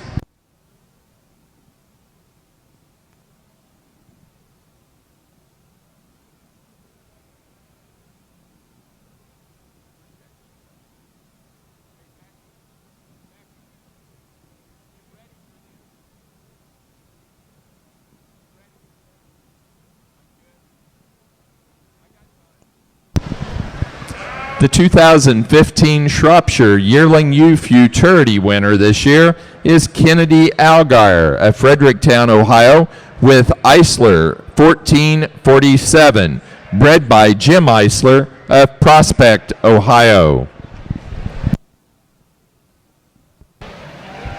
a tremendously deep class of Tunis early junior ewe lambs. As you look at this group of young females lined out here, just a really, really good class top to bottom. You combine that with, man, these kids are getting them stuck and drove and looking right. If you're not excited about if you're a Tunis enthusiast, this is the kind of class that would get you excited. Good sheep with some future, with kids that are really getting it done out here in this lineup. Makes it fun. Ewe that we have to start the class with, a larger frame ewe than relative to her class, and we've probably used in some of the other divisions and classes so far today, but she's a ewe that's awfully hard to pick apart. She's very good down that top line, exceptionally good on those feet and legs, handles with some meat and muscle, just a really good place to start. The ewe in second place is just like her, and this lady gets her flat stock. I mean, that ewe's neck comes right up out of her the way you like her to, handles good down her top. Got some feet and legs on her, just not quite as much total package here as what we have in our class winner. Ewe in third's a ewe that's worked her way up, a ewe with a little bit more bone than the ewes we have right below her, a ewe with a lot of natural width and dimension and handles really good,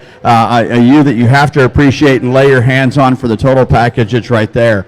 Ewe in fourth, again, a ewe that's just jack fronted, a ewe that's really dynamite down that top, not quite as well balanced maybe as the three ewes we have above her, and maybe a ewe that gets just a little bit frailer in her makeup than the ewes we have right above her. Ewe in fifth, a ewe that when this lady gets her showed, man, she will get your attention. She's pretty, she's flashy, really well balanced ewe. Pulled her in here at the end because when we walked her around a little longer on those pasterns and maybe the ones right ahead of her, but you're getting it done. Nice job to all the folks in this class.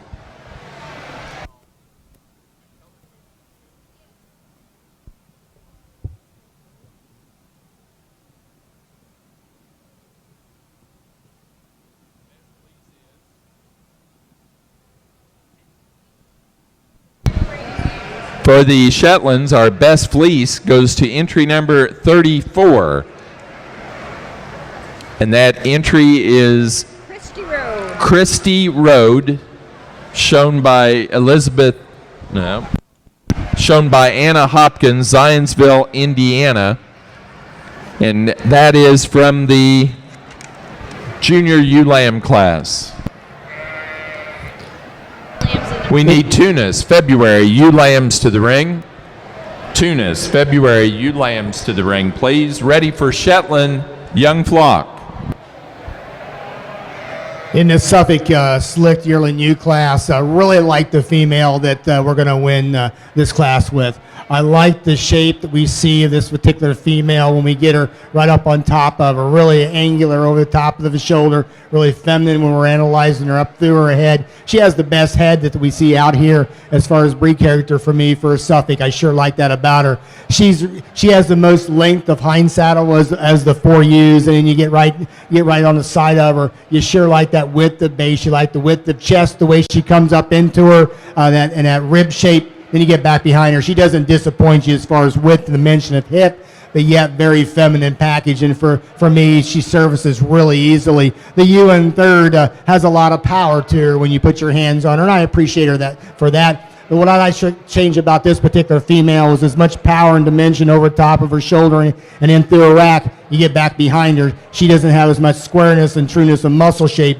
as a ewe right above her. And I think when we got that much power in the front end, we need to extend that power all the way out through her hip and muscle shape in order to be able to move her above the ewe right above her. Then around off the class with a ewe here next, when we start to analyze these two, just has a little nicer shape to her shoulder. She comes together a little bit better for me at the chest floor, in through her shoulder and in through her neck junction. She comes back with a little more ideal condition when we're analyzing as far as in through her rib, and when we start to analyze her out through her hip, a little natural, a little truer in her makeup. The ewe rounded off the class, really a deep-sided particular female. She also is carrying a little more condition she needs. We start to see that chest in the chest area get profound just a little bit more than I like to see. I like to just tie her in. She starts to round off too much for me for a female to be able to move her any higher. But overall, really a nice class to evaluate. Thank you.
Once again, the exceptional class of females out here, early class of Shropshire ewe lambs. I think a ewe lamb, in my mind, if I could change one thing about her, if I could do that, this ewe wins this class so easily in my mind. And that's one of those tough ones because it's an eye thing. If we could just thin that hide and tighten it up on this ewe just a touch, this ewe just wins this class so easily. She's the biggest footed out here. She's one of the longest bodied. She's one of the best handling ewes in my mind.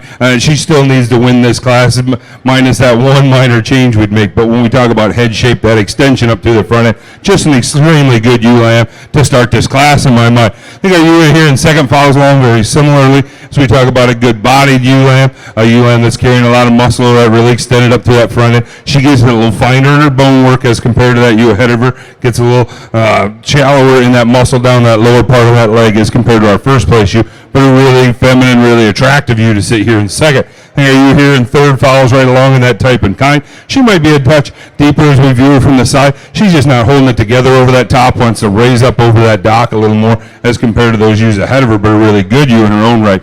Difficult ewe lamb for me in fourth. Really complete, really square made ewe, really level in her overall makeup. Just wish there was more to this ewe. She just gets outsized, outpounded by these ewes ahead of her. I think that's going to hurt her as she goes forward. But when you talk about that squareness and that completeness, I think she's an exceptional ewe in that right.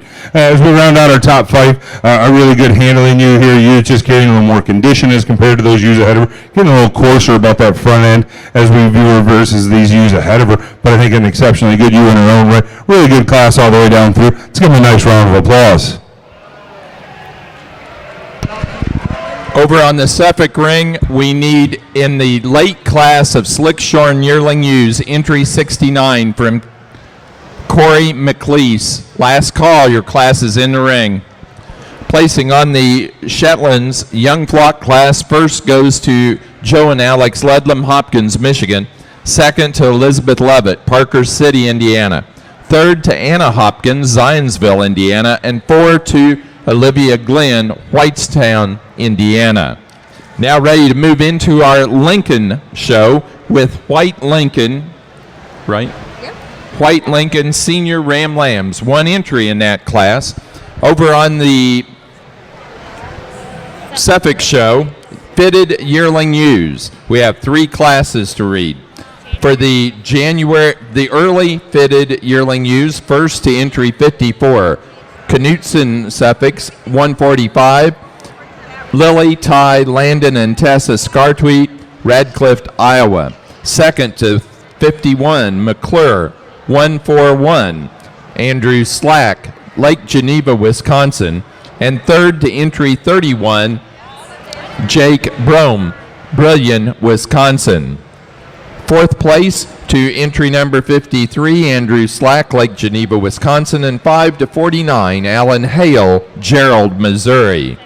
In the intermediate class of yearling ewes fitted, first to 35, Anschutz, W267, Kelsey Rogers, Carmi, Illinois.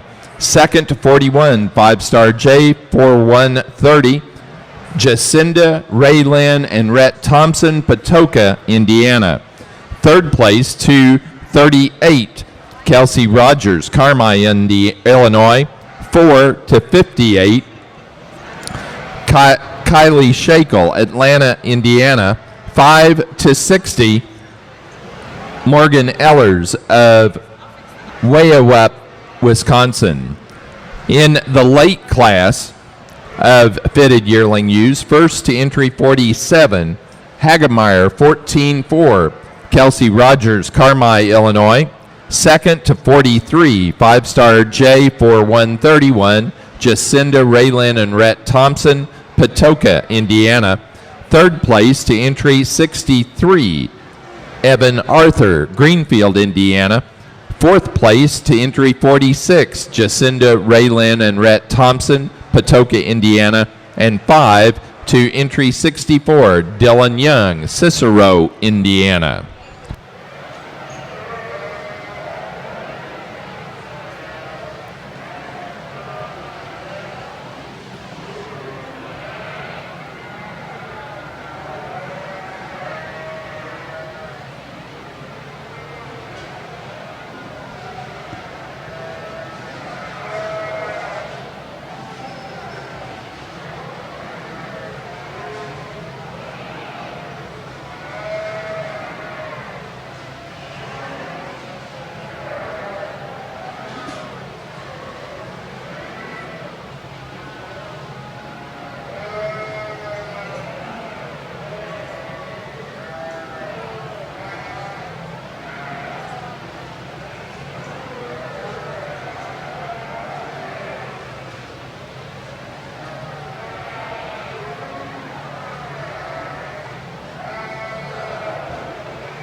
Placing on the Tunis January ewe lamb class,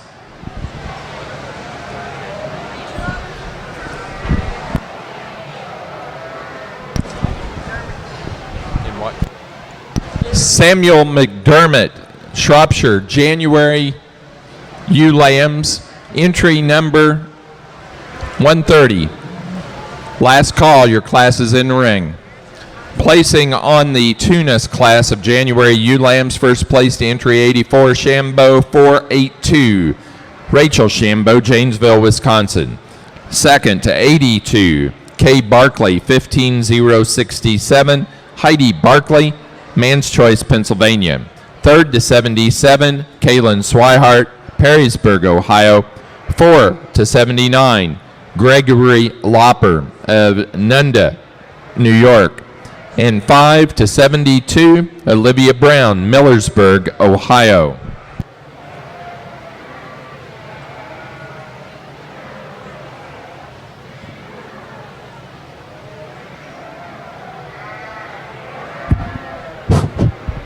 Another nice class of Tunis females as we work deeper into our ewe lamb division. Really like the ewe we started the class with here. I think she wins it rather handily. She's one of the growthier females in the class, certainly not the largest frame, but way big enough. Handle the shoot on her top, you won't be disappointed. Really solid down that top, nice in her rib shape, nice in her condition. Look how wide she is out over that hip. She carries some thickness down low, tracks really wide, nice in her breed type, good place to start. Ewe in second, a lot like this shoe, just in a smaller package. Money down that top, really nice in that neck angle. That neck set's very natural, as you can see with this young lady getting her showed. You wouldn't be disappointed when you lay your hands on her either, just not as much total sheep as the one right ahead of her. One of the more extreme sheep we've seen is the ewe here in third place. I was like, okay, she's too out there for me. But boy, you lay your hands on her, she's pretty cool. She's good on her feet and legs, very angular. She's going to be a big rip when she's done. Like to give her a little bit more bone, set down on a little bit bigger foot, and give her just a little bit more explosiveness through her center body and rib. But boy, she's going to be a fun one next year. Kind of the opposite spectrum here in fourth and fifth. Ewes in fourth and fifth got quite a bit more volume and mass proportionally than the ewe in third, but they want to run. The ewe in fourth wants to run downhill a little bit for me today. Ewe in fifth, again, a ewe that's real blowed apart, a notch longer than our ewe in fourth, but a ewe that gets a little lower set, a little coarser through that front 1/3 than the ones we have right above her. Another nice class of young Tunis ewes.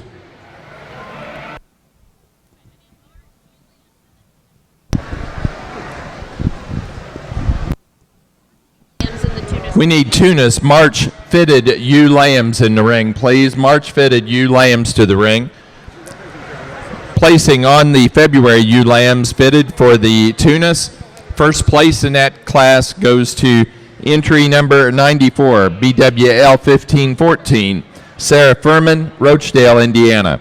Second place to 85, RQL Farms 1519, Matlin Mag of Ottawa, Ohio.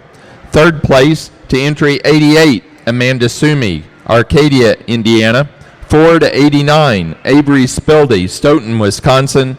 5 to 92, Drew Ridgway, Libertytown, Maryland.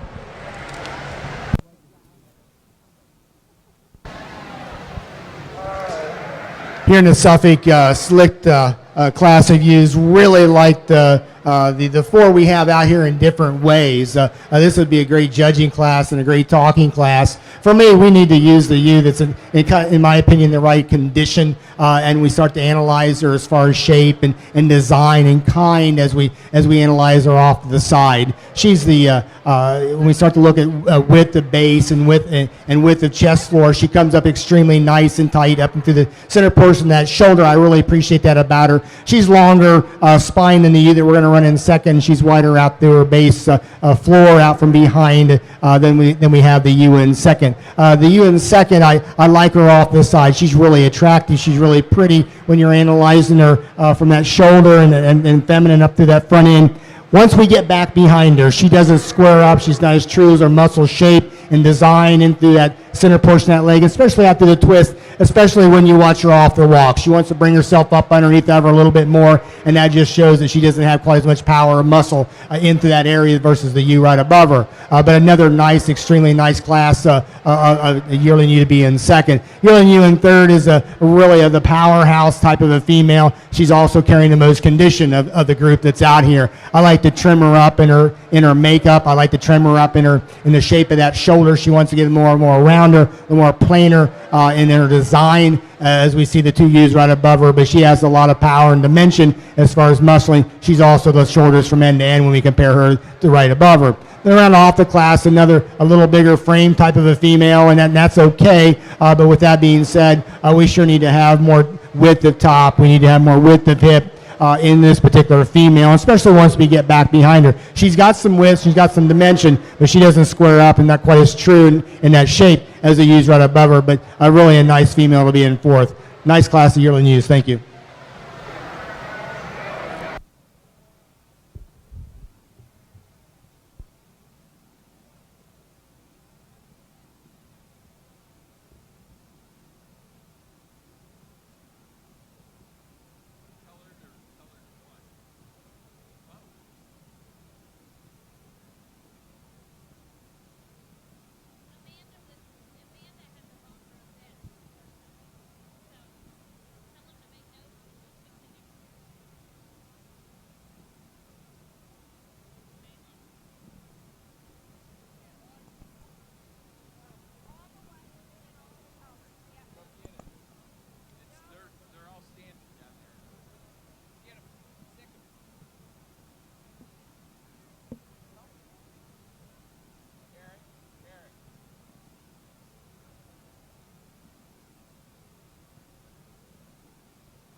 In this first class in the Lincoln Show, we've got a ram that's got a very nice fleece on him. He's got some thickness. He's got some mass and dimension working for him. Good breed character, good bone, nice sort of a fleece, very even and good character over the side.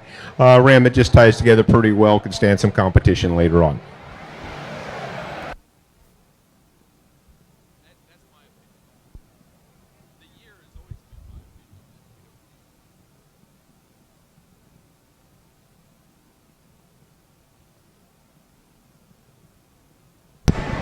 Placing on the Lincoln Show in the white division of early. Wait a minute.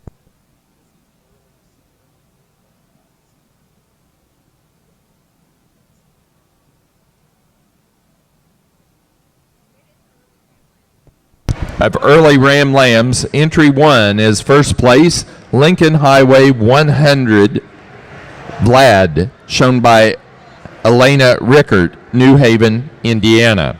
Now ready for late Ram Lambs, white division. Placing on the class of Shropshire, early January ewe lambs.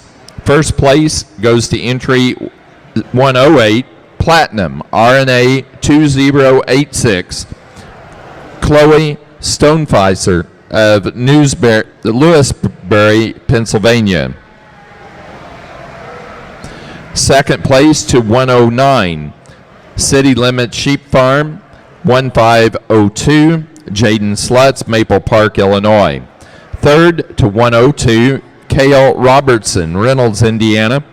Fourth place to entry 118, Rachel Flanders, Noblesville, Indiana. And 5 to entry 100, Jacob Fowler, Salesville, Ohio.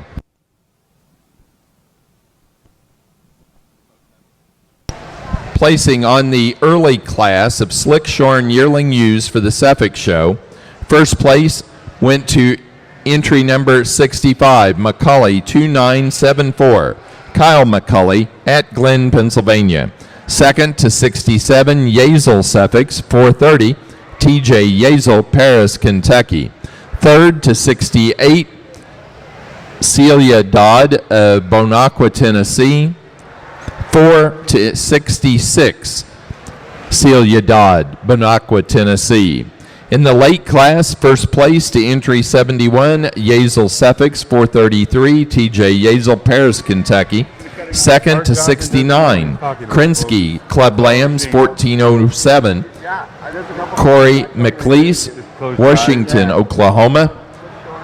Third to entry 73, Kyle McCulley at Glen, Pennsylvania. And 4 to entry 72, Lily, Ty, Landon, and Tessa Scartweet, Radcliffe, Iowa.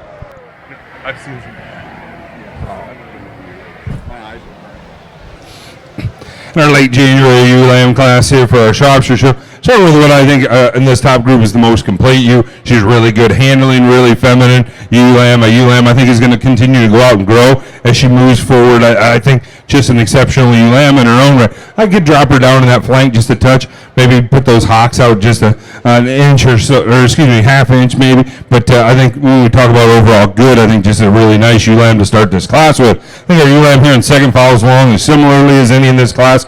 I'd like to maybe change how her neck comes out of that shoulder. I want to make that loin just a notch longer to compete with this ewe ahead of her. But I think when we talk about a really big rib, deep-sided ewe, she's really good in her own right.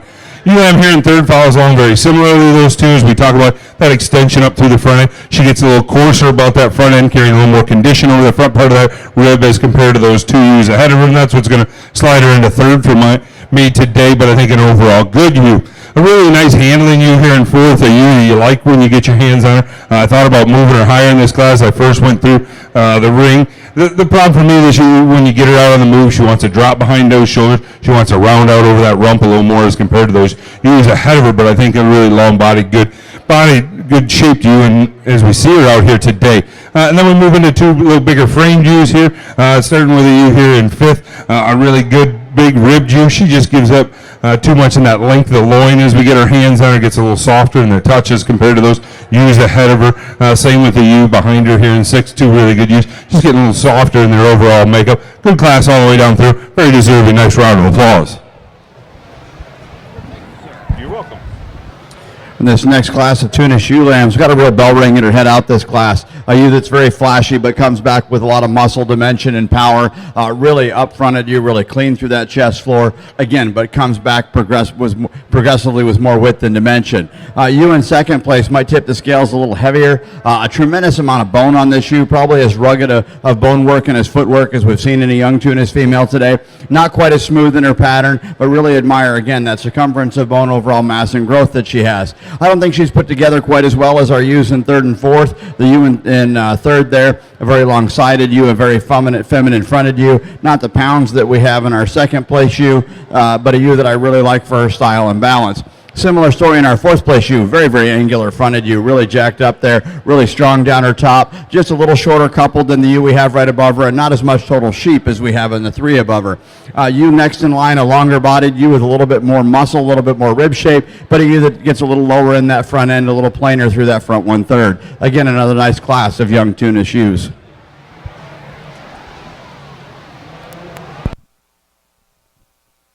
Placing on the March class of ewe lambs for the Tunis, first to entry 101, Spildy 2899, Avery Spildy, Stoughton, Wisconsin. Second place to entry 104, Ridgeway 1509, Drew Ridgeway, Libertytown, Maryland. Third to 105, Caitlin Shakel of Atlanta, Indiana. 4 to entry 98, Olivia Brown of Millersburg, Ohio, and 5 to entry 102, Caleb Shakel, Atlanta, Indiana.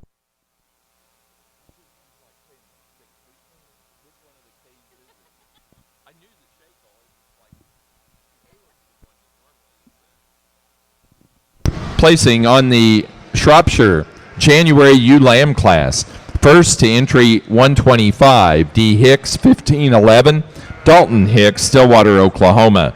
Second to 28, City Limit Sheep Farm, 1519, Jaden Slutz of Maple Park, Illinois. Third to 127, Emily Petzel, Centura, Wisconsin. 4 to entry 126, Jacob Winter, Lewis Center, Ohio. And 5 to 132, Emily Anderson, Macon, Missouri.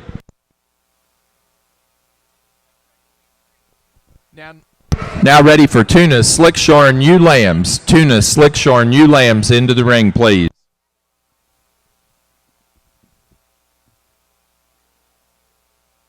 Here in the Suffolk division, really, I like these two females here in first and second for some different reasons. The female that we're going to start off with is the longest spine of the top two, and I appreciate that about her. Really explosive when you get her on top of her. She's got the widest top, she's got the widest hip, and she's got, when you start to watch them walk out, she's a little truer in her step form as we see her move around the ring, and she's a little wider in her base. Really like the way this sheep is made as far as the size and the shape of that rib and out through her hip. Really square and true in her makeup, and I really love that about her.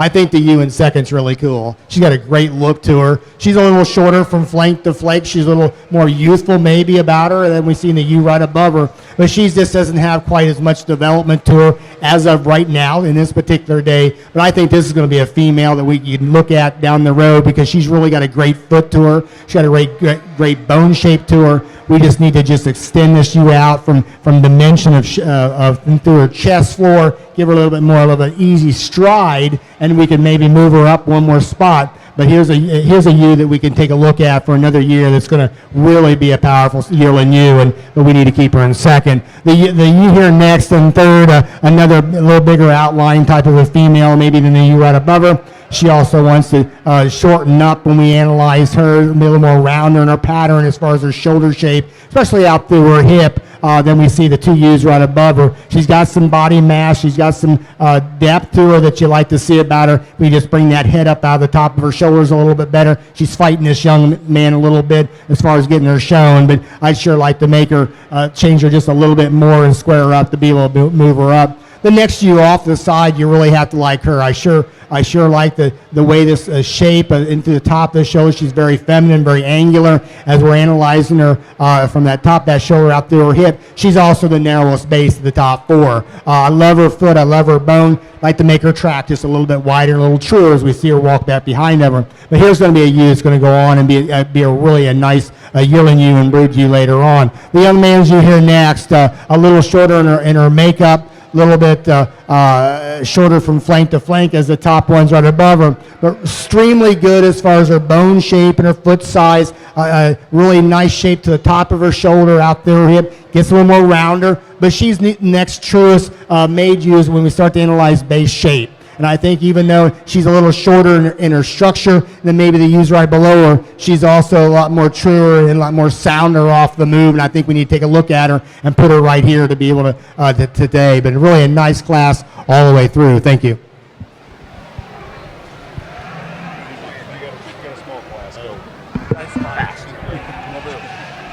In the Tunis Slickshore and Ewe-Lamb class, I think we've got a rather logical class winner. Shows me a bit more muscle, a bit more total circumference of bone in a nice package. Using closer, somewhat second and third. I like the levelness of design in our second place ewe. I like the ewe in third. A little bit growth here, but I'd like to firm her up just a touch today. Thank you. As we come to this Lincoln class, we've got several good rams right up here on the top, and it just depends on what particular traits you want to try to find and try to throw them together and come up with a logical sheep to start with. I'm going to start with what I would consider the good combination ram, a very stout-made kind of a ram. Handles a lot of rib to him. He's got a lot of length down his top. He's got some thickness throughout, very nice fleece on him, a good character, tremendous luster to it, adequate in his breed character, got enough bone. I'd like to free him up in his movement just a touch, but I think he's close enough to where and complete enough to where we can just go ahead and use him up in the top of this class. The ram in the second definitely excels that first place ram in terms of freedom and ease and movement. He's longer in his stride. He stands pretty square. He tends to move pretty well. He's a little plainer fleeced at this point, a little plainer headed. He's not quite stout in his makeup. He's got enough rib in him, doesn't have enough overall length back through his hind saddle to move above that top ram. The ram in third, the flashy eye-catching show ram out here. A ram that's very straight, very level in his overall makeup, very level all the way out through his hind saddle. Got that extension up through his front end. He's got a very nice head. That being said, he's the poorest moving of the three rams out here. Has a tendency to be the worst off of both ends. Just not quite as smooth in his movement, not up on his feet as well as what we've got in those two rams above him. Just doesn't tie together quite as well, but still quite an impressive sheep, especially when you set him up and view him from the side. As we go to the fourth place ram, again, a nice complete kind of a ram, just doesn't have quite the extension throughout, isn't quite as long top, not quite as nice a fleece as what we've got in a couple of the rams right above him, but a good solid sound individual and a ram that I think as you go ahead and grow him out, definitely has a purpose, can go out there and work in either a Lincoln flock or commercial situation, as he's got enough stoutness and mass and completeness to go ahead and work there.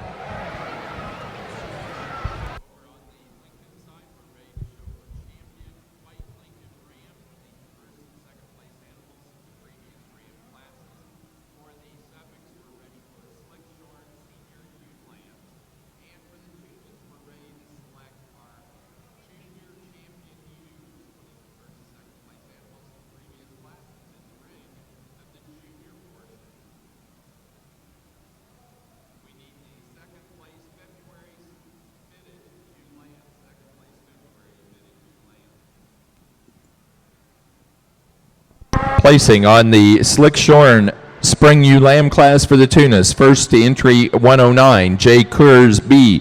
125, J.C. Coors of New Holland, Illinois. Second place to 110, Creekside Tunis 1530, Morgan Muncie, Lafayette, Indiana. Third to entry number 107, Portia Kellums of Anderson, Indiana. Placing on the class of Lincoln late ram lambs for the white division. First to entry 4, Gargis Girls 40, Taylor Gargis, Telford, Pennsylvania. Second to entry 2, Larson 15315, Percival, Elena Rickert, New Haven, Indiana. Third place to entry 5, Taylor Gargis, Telford, Pennsylvania.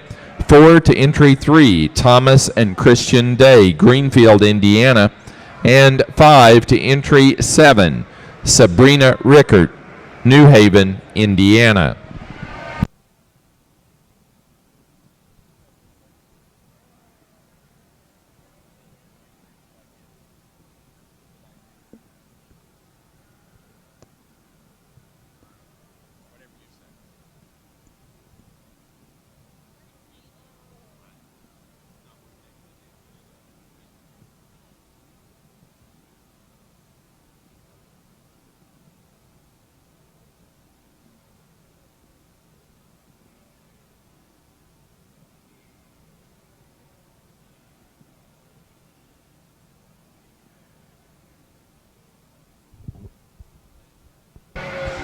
It's been a really good junior ULAM Tunis show out here, and I think if you look at the 3 class winners out here, 4 class winners, I think that they're going to head knock anywhere in the country, and I wish them tremendous success in the Open show. I think they'll do very, very well. I think you get pretty excited about all 3 of these coming back as yearling ewes and being big-time players in the Tunis deal for a while. Again, very competitive. We won't talk a lot. We'll go out and shake the winners for your champion and reserve champion Tunis ewes. Thank you.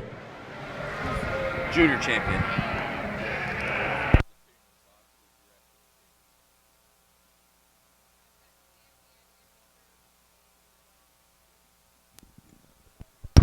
Champion Ram for the White Lincolns goes to our first place in the late Ram Lamb class, entry 4, Gargis Girls 40, Taylor Gargis, Telford, Pennsylvania. The reserve goes to the first place in the early Ram Lamb class, entry 1, Lincoln Highway 100, Vlad Elena Rickert, New Haven, Indiana. Now showing for Grand Champion U for the Tunis, our junior champion. The junior champion was our February ULAM, BWL 1514, Sarah Furman, Rochdale, Indiana. The reserve junior champion was our March ULAM, Speldy 2899, Avery Speldy, Stoughton, Wisconsin.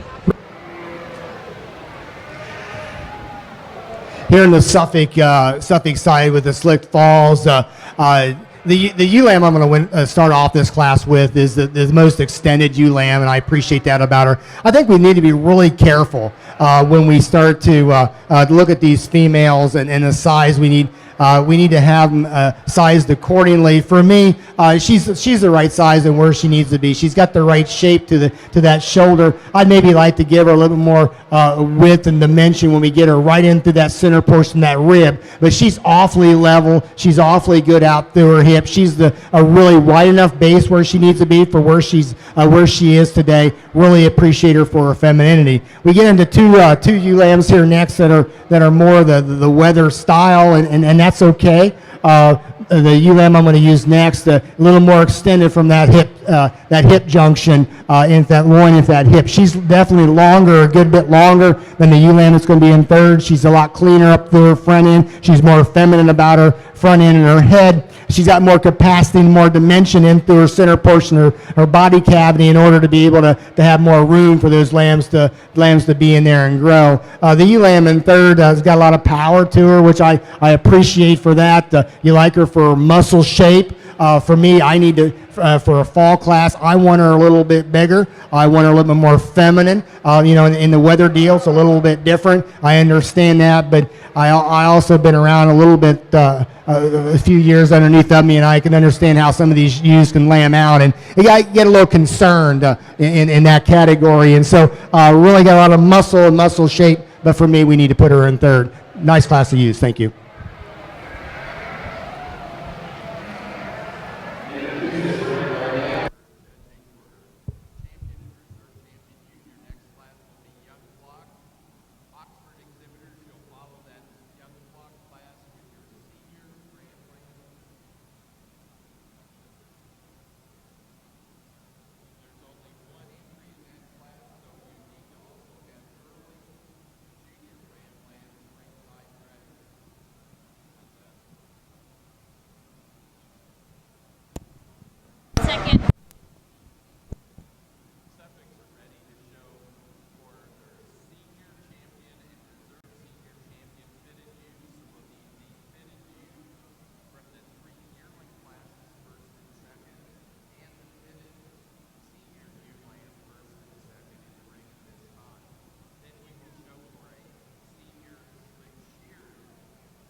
certainly been a pleasure to sort through your junior Tunis show here at the North American. I've been very, very pleased. Larger show than I anticipated, good numbers, outstanding quality.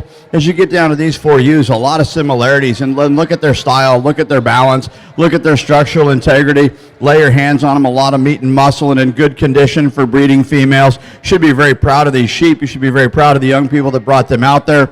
I like all four of them. It gets down to some personal preferences. Let's give them a nice round of applause and congratulate all these exhibitors. We go out and select our champion and reserve champion ewes.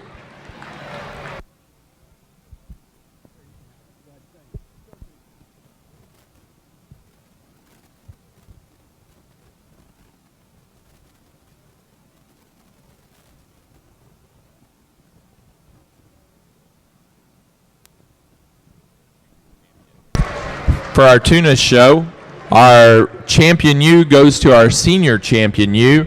The senior champion ewe Shambo. Yes. came out of the early yearling ewe class, entry number 34, Shambo 454, Mitch Schmidt of Centralia, Missouri.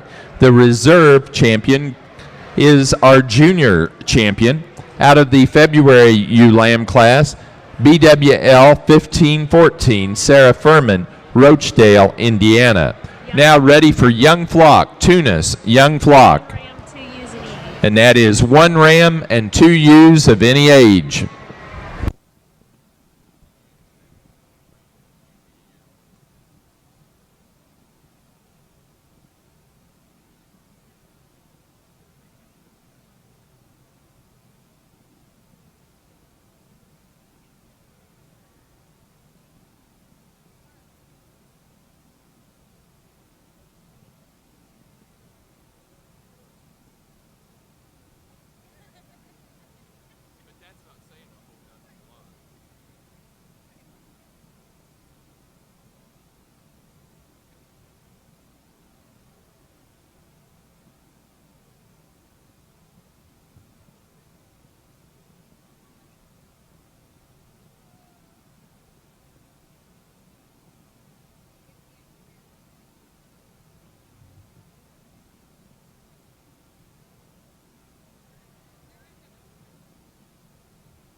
exceptionally nice class of Lincoln Yearling ewes we've got out here. The ewe I'm starting with is a ewe that's just a big-bodied, stout-made kind of a ewe. She's the longest hipped, longest hind saddle lamb out here.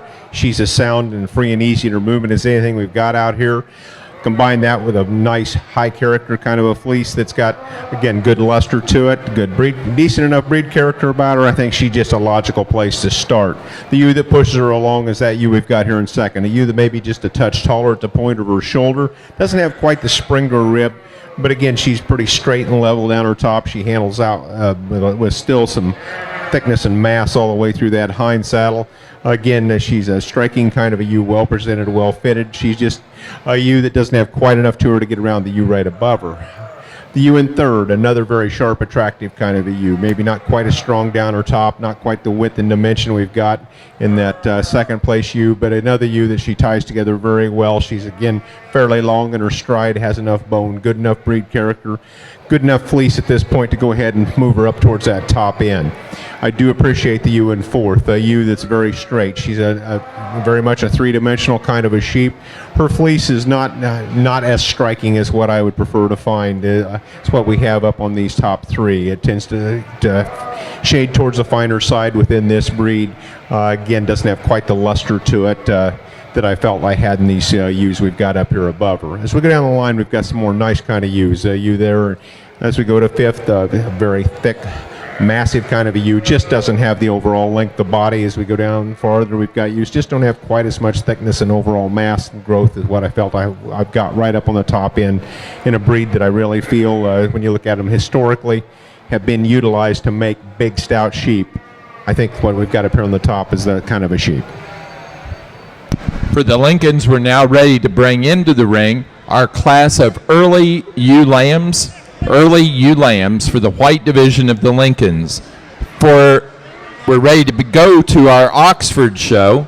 We're ready for Oxford Senior Ram Lambs. Oxford Senior Ram Lambs. We have one entry in that class, so have that first class of spring Ram Lambs ready. Oxford Senior Ram Lambs to the ring, please. Extremely tight, really deep class here in our Shropshire ewe lamb class.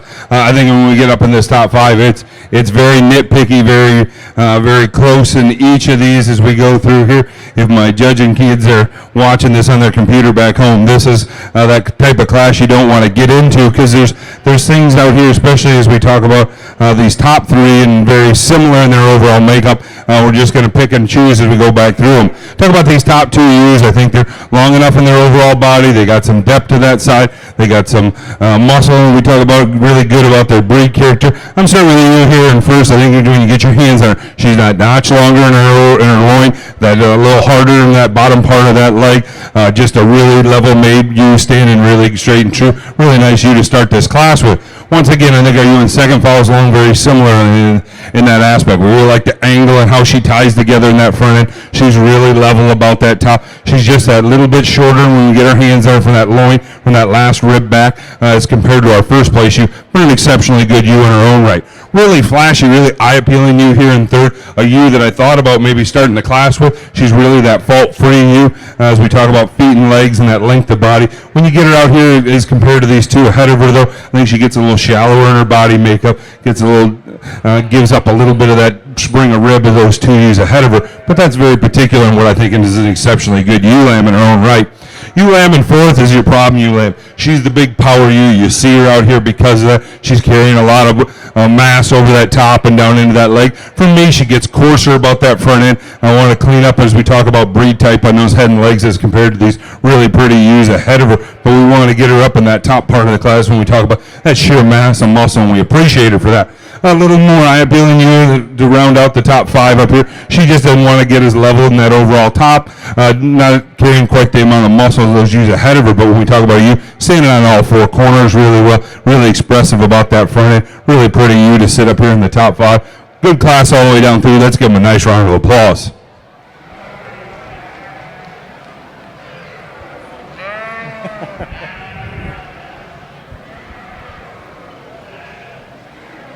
We're out here for your senior champion of your fitted Suffolks. Let's give these young people a round of applause. We've got an extremely good set of females here to evaluate. We've got we've got looking at these first place winners out here.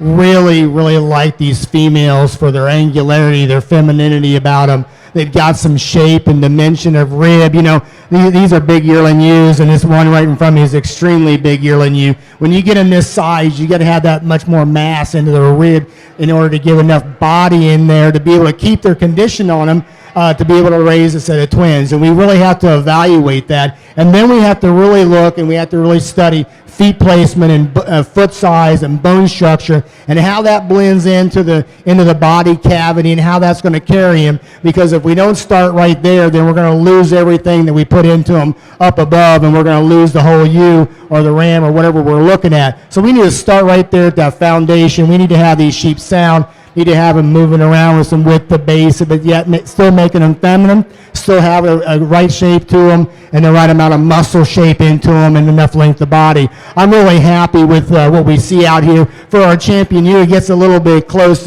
for me. We got these 3 yearling ewes, I think, that are powerful in their own right. They've got some differences into them, and that's okay. We're going to talk just a little bit about them. The yearling ewe here right in front of me is the largest frame sheep that we saw so far. And for me, I'm not an extreme guy. I like more of a middle road type of sheep. But if you get an extreme sheep, she better be awfully good. And I think she's awfully good. She is really good top. She's extremely angular about her shoulder shape in through her neck. She's very feminine about her head. She's wide enough base, and actually she's the widest and truest off of that move. When you see her walk away from you, she's extremely impressive when you see her on the move, and I appreciate that about her. You know, she's got enough length to her. You say, well, she might be the shorter one of the 3, and that's okay. You can do that. But because she has that, she can keep that self together, and she can have that a shape of rib, and she can have that dimension of loin and hip structure in order to do that, and I really appreciate that about her. And she's got as much muscle in her for being a big sheep as the ones right below her. I love the yearling ewe that's going to win that next class. Extremely long spine. Longest spine ewe out here, extremely long from that last rib back, and probably the longest one of these 3 yearling ewes. I appreciate that about her.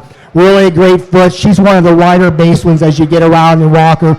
Really feminine about her head. Maybe doesn't tie into her flank area quite as well as maybe the 2 ewes right above her, but she's awfully good in her own right. The ewe here next, really love her for her freshness. Really fresh about her when you put your hands on her. Really shorter fleece, and I appreciate that about her. She's one of the little narrow base ewes from behind. You know, we maybe just want to expand her out just a little bit more. She comes together as you see her move away from her, but she's really good hip. She's got a lot of muscle. She has enough muscle for the size she has. She's got a great body shape and a great look off to the side. So for me, it becomes rather difficult because we've got a lot of good pieces in the 3 females, and we can talk all day about them, and we're not going to do that. For me, when you get them this big and this good and this sound and this feminine, we need to use this young lady right here for your champion, you in this vision. It gets a whole lot closer, I think, when we start to analyze for the reserve of this division. For me, we're just going to look at soundness and where we need to have these females. And I think the next soundest female of these top 3 here is going to be this young lady right here with this yearling ewe. Congratulations, you'll be reserved.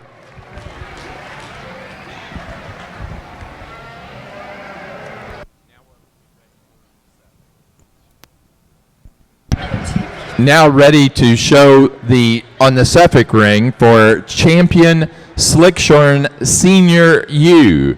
So we'll need the 2 yearling ewe class winners in second place and our senior ewe lamb Slickshorn in the ring at this time.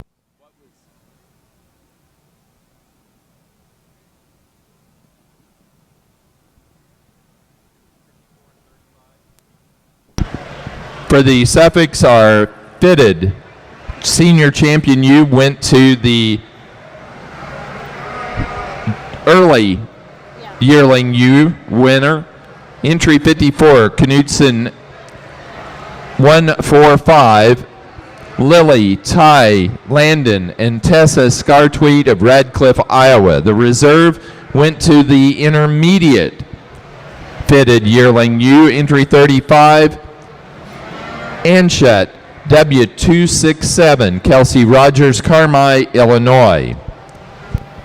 Certainly a pleasure to kick off our Oxford show here this evening. I think we've got two really good rams out here. If you think it's a lob pitch because one is fitted and one is slick sheared, you're not paying attention to the two sheep that are out here. The ram that wins the class is a really well put together beast. I mean, he is really youthful, that front end, big footed, shaggy, comes back with a lot of top, a lot of natural width and dimension out through that hip. Pretty level. Shows me a tad more rib shape than our ram in second. I like that about him. Ram in second's a good motor scooter. He tracks maybe a little more fluidly than our class winner. I like that about him. Really money down his top. I'd like to blow him apart just a little bit through that rib area, through the center portion of his body cavity. Do that and this tough decision would get even tougher. Two nice rams to start our Oxford show today.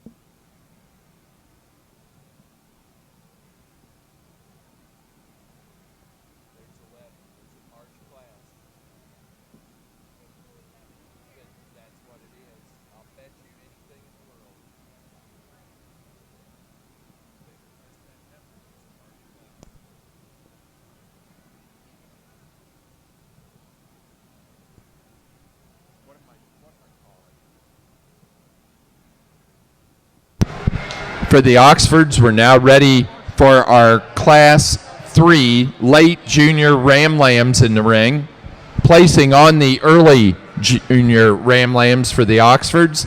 First place goes to entry number 2, per Z133RR, Ty Miller of Huntington, Indiana. Second place to entry number 3, Wolpe 0017 Stitch, Annie Schopmeyer of Batesville, Indiana. Out here for your slicked Suffolk ewe. It doesn't, for me, it doesn't much matter whether they got wool on them or they don't. They still need to be structurally sound. And we've got females out here that do that extremely well. When we start to analyze these class winners, I really like the length of spine we have in, and we've got to be very careful that we don't shorten these sheep up too much and we lose all functionality as females. And I think we see 3 females that have enough length of hind saddle. They've got enough capacity into them to be able to do what they're bred to do, and that's be mama ewes in the lambing barn. And I think we need to take a look at that.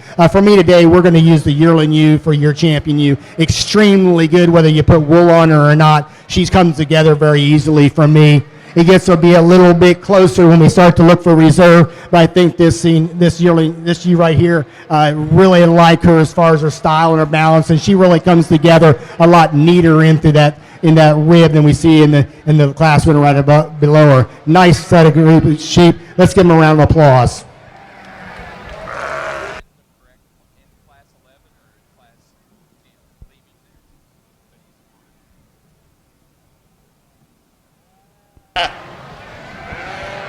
In this class of Lincoln ewe lambs, I'm going to go ahead and use what I think is the good combination kind of a ewe. She's got a little more breed character we're working for. She's got a very, very nice fleece. Again, good luster to it, good character to it. She's got some thickness and width and dimension. She's got some spring to her rib and some volume overall working for her. You'd like to lift her tail head up just a little bit. You'd like to free her up in her movement just a little. She has a tendency to want to set up tucked under just a little bit, but I think there's enough overall sheep in there to go ahead and use her towards the top end. Once you get her out on the move, she tends to look a little better at this point.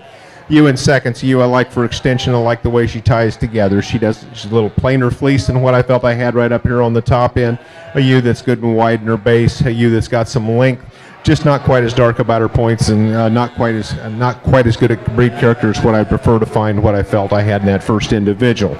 We go to the third ewe. Another good kind of a ewe. Good long-bodied kind of a ewe. Nice sort of fleece on her. It's got enough luster to it at this point. Again, you'd like to darken her up about her points a little bit, but a ewe that I think is she's adequate at this point to go ahead and slide her towards the top end. She's straight, she's level, she's got some thickness and volume working for her end to end. As we go down the line, we've got some more very, very nice ewes. Ewes that I think, given some time, go ahead and grow and develop, should be very competitive sheep.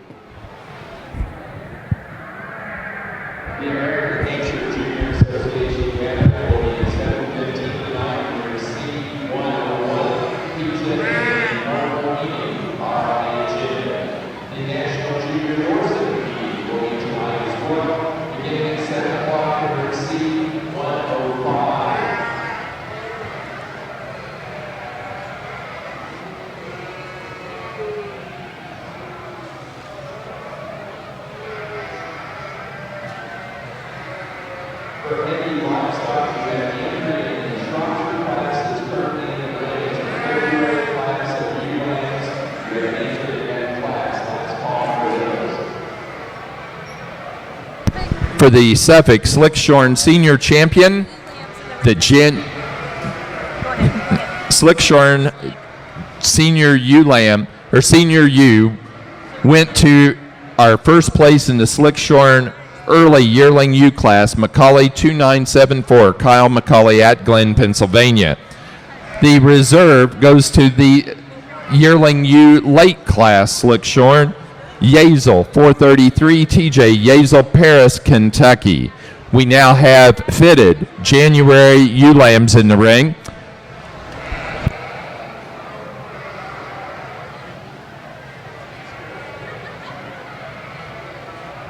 Following the Oxford class that's currently in the ring, the late junior class, we will be showing for our champion and reserve champion ram. Following that, we will do the best headed ram. And the best headed ram award this year is donated by Dover Genetics.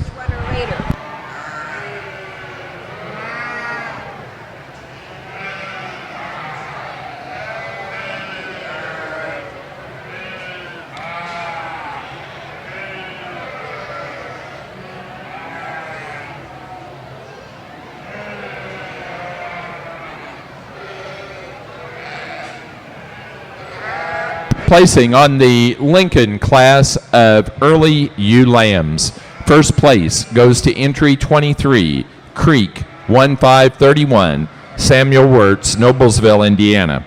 Second place to entry 45, Taylor 1501, Justin Taylor, Arlington, Wisconsin. Third to entry 17, Thomas and Christian Day, Greenfield, Indiana. 4 to 20, Ethan Wirtz, Noblesville, Indiana. And 5 to entry 18, Thomas and Christian Day, Greenfield, Indiana.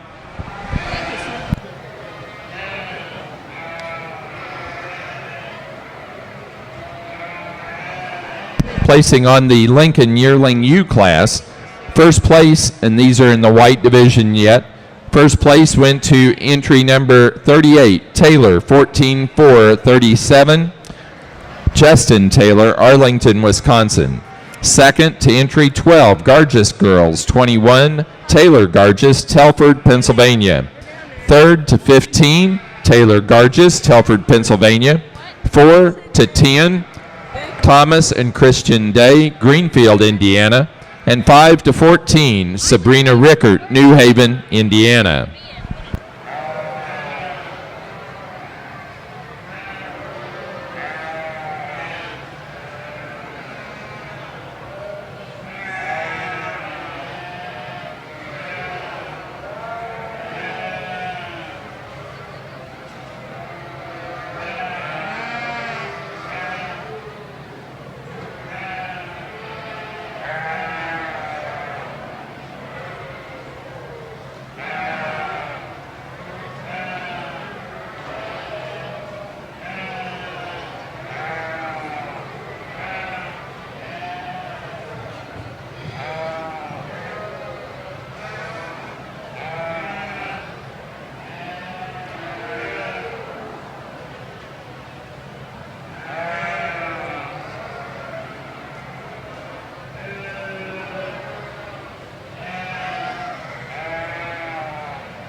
Nice group of ram lambs. Let's continue on our Oxford show. Very pleasing that the breed type is as good on these as it is. It makes things a lot easier.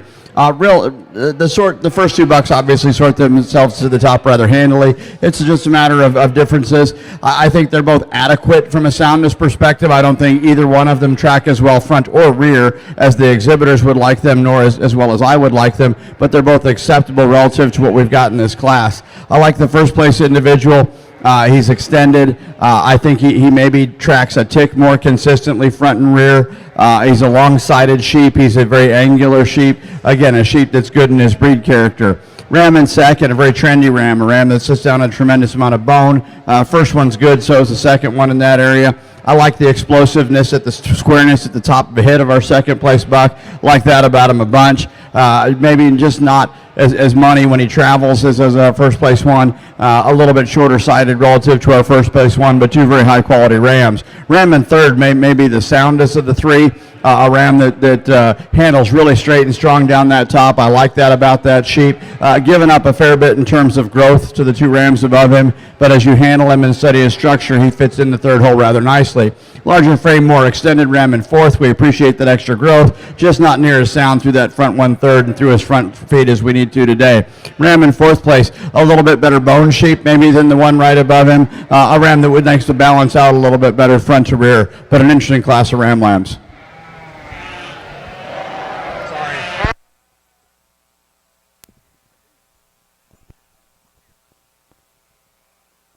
Placing on the class of Oxford Late Junior Ram Lambs, first place goes to entry 7, A. Brockman, 1406, Austin Brockman, Garden Prairie, Illinois.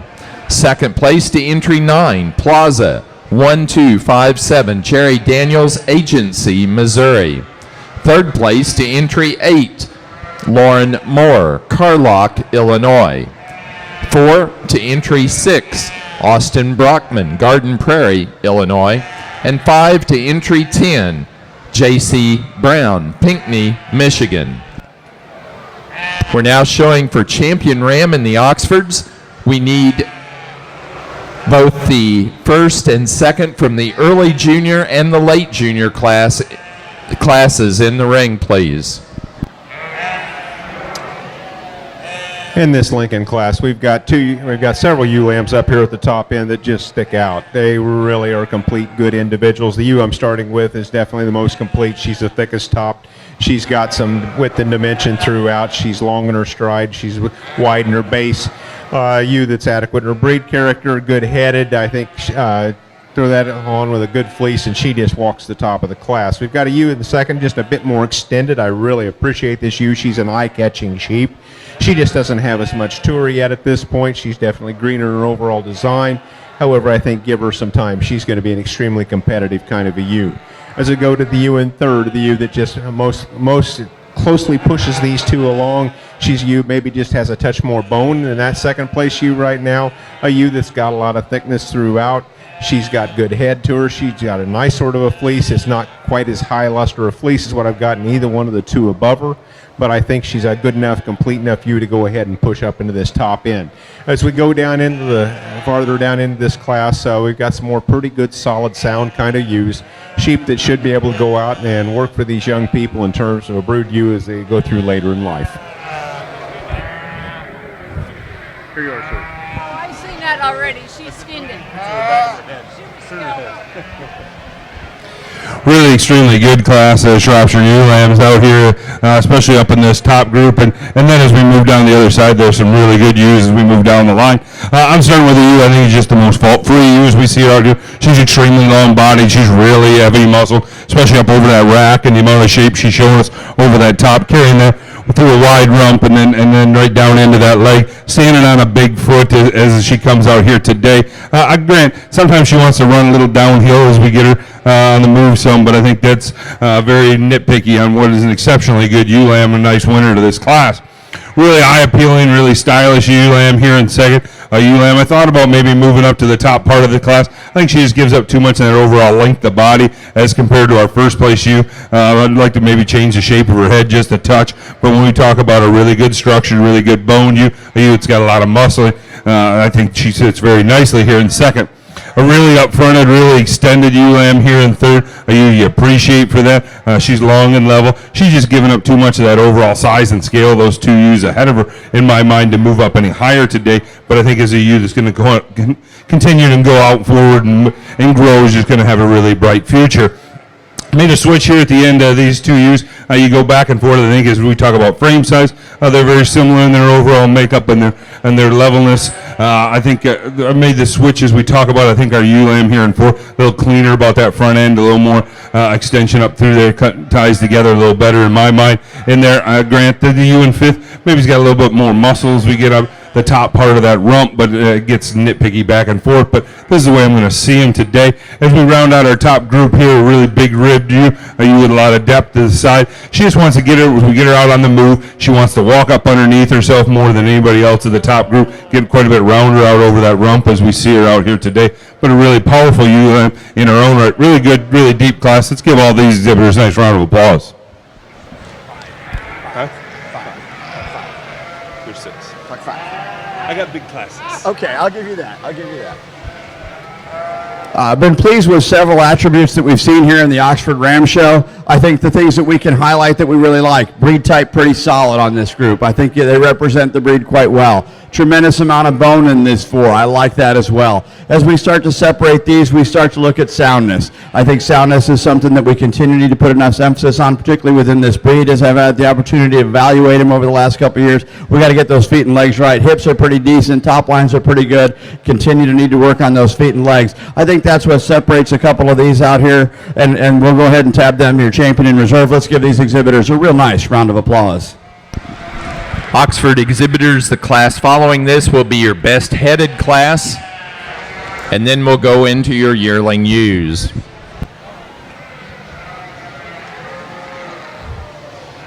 The White Lincolns we have out here, it's been a very enjoyable female show. I've really liked going through these. There's been several good ewes that you can run something at the top end of the class that you can really appreciate, that you think you can definitely use, definitely work with.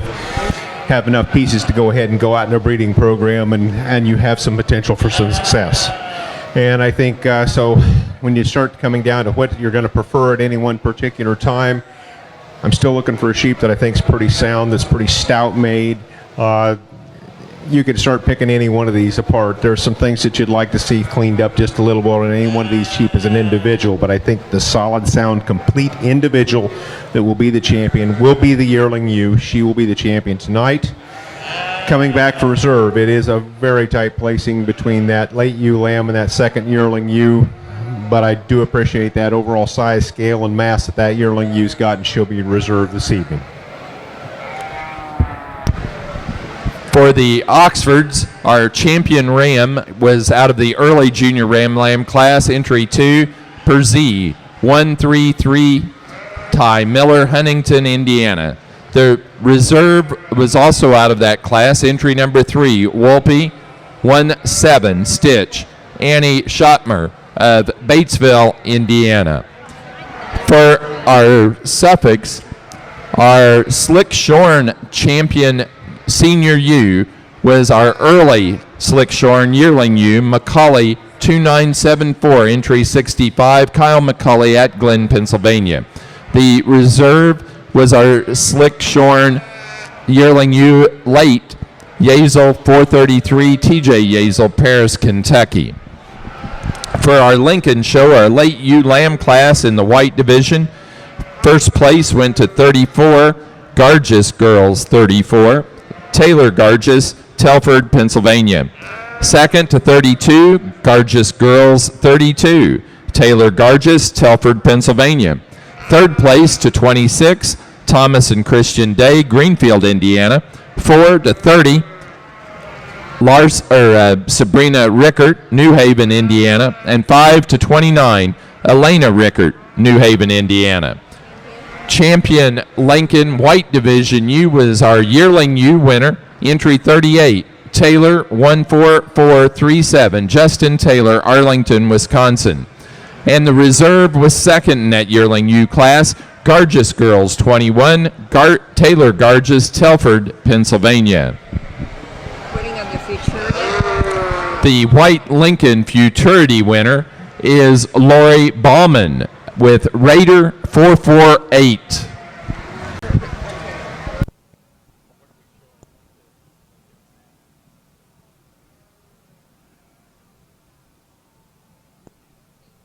Now showing, we finishing up Lincoln Best Fleece. Then we'll go to natural colored Lincoln. Then we need to go to natural colored Lincolns. Your first class in the natural colored Lincolns is early Ram Lambs, 1 entry there. 1 entry also in the late Ram Lambs. And then we'll show for champion and reserve. So keep that early ringside while the late is showing.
And I might have done it at the open show, but not maybe at the junior show.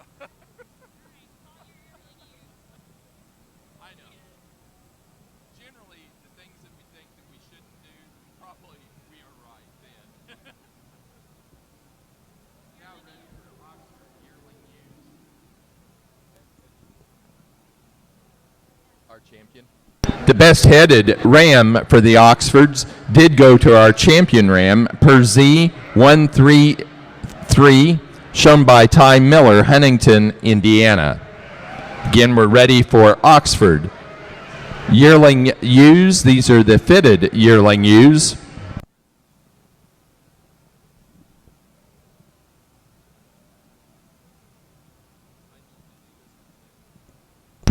Placing on the Shropshire class of which green early, green late. Have I already done them? Placing on the early February ewe lambs for the Shropshires. First place goes to entry 153, City Limit Sheep Farm, 1524, Jaden Sluts of Maple Park, Illinois. Second place. Second place to entry 137, Fritz 216, Logan Ellsbury, Greenfield, Indiana. Third to entry 135, Kenny Algar of Fredericktown, Ohio. Fourth place to entry number 155, Colby Clark, Gill Mountain, New Hampshire. And 5 to entry number 148, Emily Anderson, Macon, Missouri.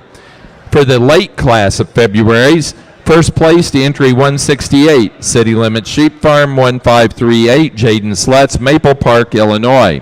Second to 170, Cooper, 1574, Jansen Cooper, Mount Pulaski, Illinois. Third to 173, Rachel Flanders, Noblesville, Indiana. Fourth place to entry number 157, Dalton Hicks, Stillwater, Oklahoma. And 5 to 158, Addison Nicholson of South Windsor, Connecticut. here in the Suffolk ring in this January class.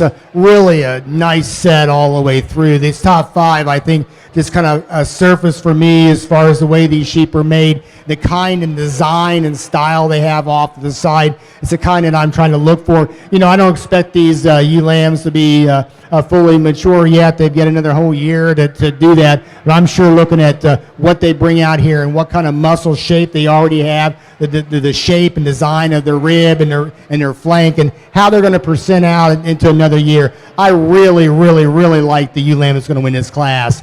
She's probably one of the best dock females that we've had out here all day. When you really look at her, she's wide enough base. She's got a good foot size for where she's at, good bone structure and shape to it, and all the way up to really feminine, but still got some width of chest into her, but she's still neat into this point of the shoulder. She comes back with a lot of authority out of her top of her shoulder, out through her hip, extremely good out to that dock section. Enough muscle into the center portion of that leg on where she's at right now, and she presents as far as depth of rib and depth of flank as well as any female out here. I like that one a whole bunch. The ewe lamb is going to be in second, very similar. She's as true as you can get. She's very fresh to the touch. I appreciate that about her. She gives up some overall depth of flank and some mass and muscle. We're analyzing her up against the one right above her, but she's really pretty. I love her head. I love the way once you get this ewe lamb cranked up, she wants to get a little sleepy on you. I understand that, but she's really, really good as far as her structure and her shape of her shoulder out through her hip, and she's as honest as any ewe lamb out here. I appreciate it. Nice female that you can continue on and do a good job showing next year. The ewe lamb in third, I told the young ladies, extremely nice fit job on her because you need to get in. You really need to handle this particular female.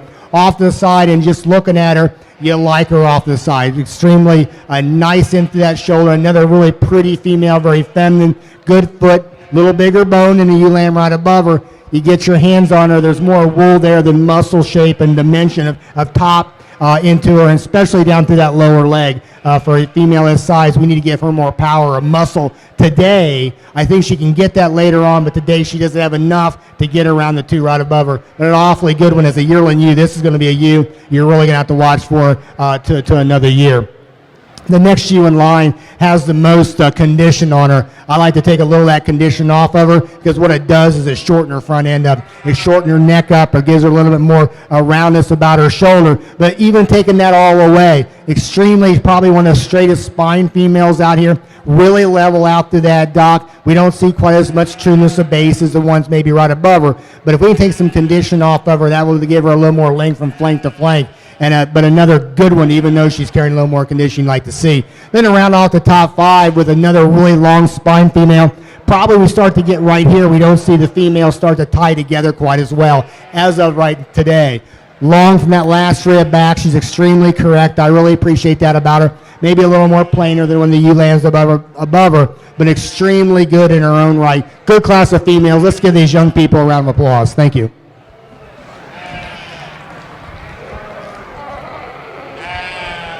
And the White Lincoln's trying to find the best fleece. And again, it depends on what criteria you're looking for. Some of the things that I was looking for is a good even fleece, tremendous density to it. Fleece that's very good in its handle, still soft in its handle, tremendous luster, good character. The fleece on this sheep is what I think is probably one of the exceptional fleeces out here. There's several I think would fall in that exceptional category, and it's a matter of a pick 'em between that. I'm sure that if you would go out and go through them yourself, you'd come up with some individual favorites. This is a high class full of sheep with high quality fleeces. I've been very pleased with the quality of the fleeces as we go through this whole Lincoln show. We've been very pleased throughout the evening. Thank you. Placing on the class of fitted January ewe lambs for the Suffolks. First place goes to entry 90. Kaufman, Suffolk, 1501. Elliott Kaufman, Paris, Illinois. Second to 88. Phantom Hills, fitting and training 1508. Kelsey Rogers, Carmi, Illinois. Third to 87. Knutson, Jacqueline and Allison Knutson, Centerville, South Dakota. 4 to entry 89. Taylor Wolf, Oaks, North Dakota. And 5 to entry 83, Andrew Slack, Lake Geneva, Wisconsin. I need fitted early February ewe lambs. We need Suffolk fitted early February ewe lambs. 1 to the 14th. It's February 1 through February 14. February 1 through and including February 14. Early fitted February ewe lambs for the Suffolks, please.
In this natural colored Lincoln Ram Lamb early division, we've got one entry and a very stout made, massive kind of ram, a heavy boned ram, adequate in his fleece. He's just got an awful lot to him when you handle down his top.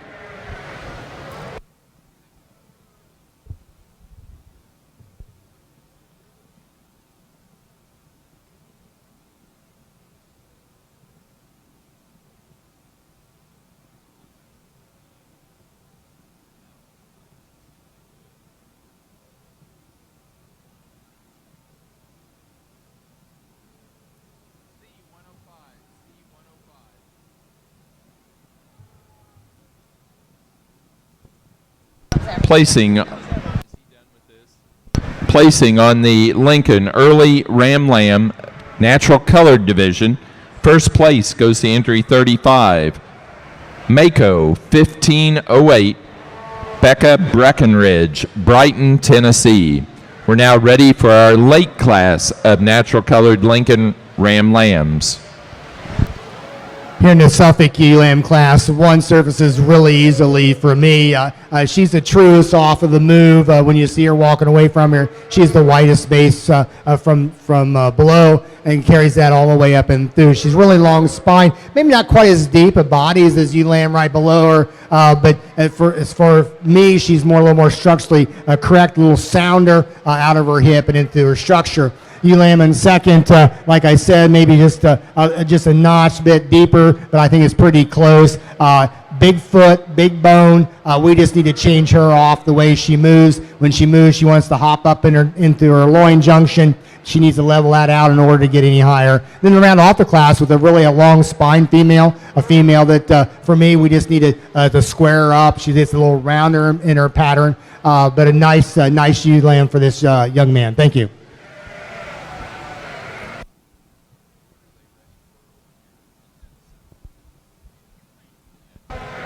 as we round out our individual classes here for the Shropshires, I think a really good top group, and then as we move down the farther into that class, I think if we talk about these three top ewes, you can part and piece them out as we go. This is how I see them today. I'm starting with what I think is the long-bodied ewe, a really good handling ewe. She's standing really straight and true on those all four corners, standing on some good bone. We just really appreciate for the lack of faults in this ewe all the way through to start this class out. You here in second, I think very easily could have won this class.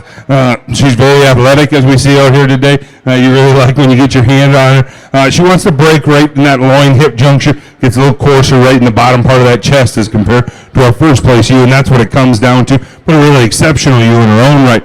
You here in third, maybe carrying just a touch more condition as it relates to those two ewes ahead of her. Out here today, carrying a little bit more of that in that front part of her, but I think a really long level made ewe, a really heavy muscle. You very deserving to be in the top part of this class.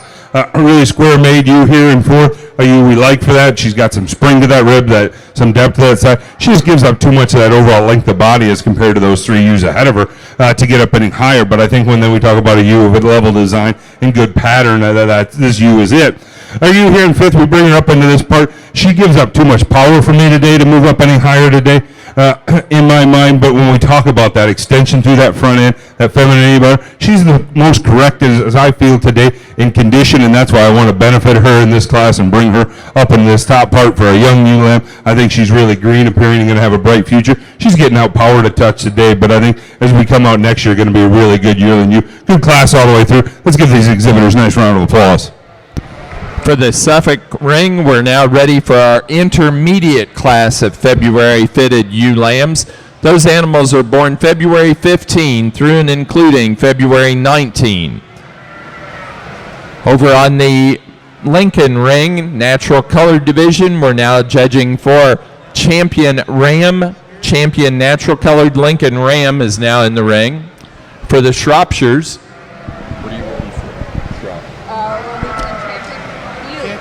now ready to show for champion and reserve champion Shropshire ewe. Placing on the Suffolk early February fitted ewe lamb. First place to entry 1, Zander family 510, Elisa Voiles, Louisville, Minnesota. Second to 103, D. Henderson 1514, Clayton, Brady, and Aubrey Henderson of Atlanta, Indiana. And third to entry 107, Chaz McMurtry, Noblesville, Indiana. For your champion in the natural colored Lincoln's going to go ahead and use this first late ram lamb, a ram with just a lot of extension, very pretty package, very well balanced kind of a sheep, very nice fleece on him. Again, good handle to it. I think he ties together pretty well and a good logical place to start in that particular class, and then he'll slide right into that championship position pretty easily. For reserve, going to use that early ram lamb, a ram that, again, he's pretty stout in his makeup, got some bone. Yeah, you'd like to get put just a little more to him in terms of thickness down his top, but I think he's got an adequate fleece on him, and he's surely a good representative for the natural colored Lincoln.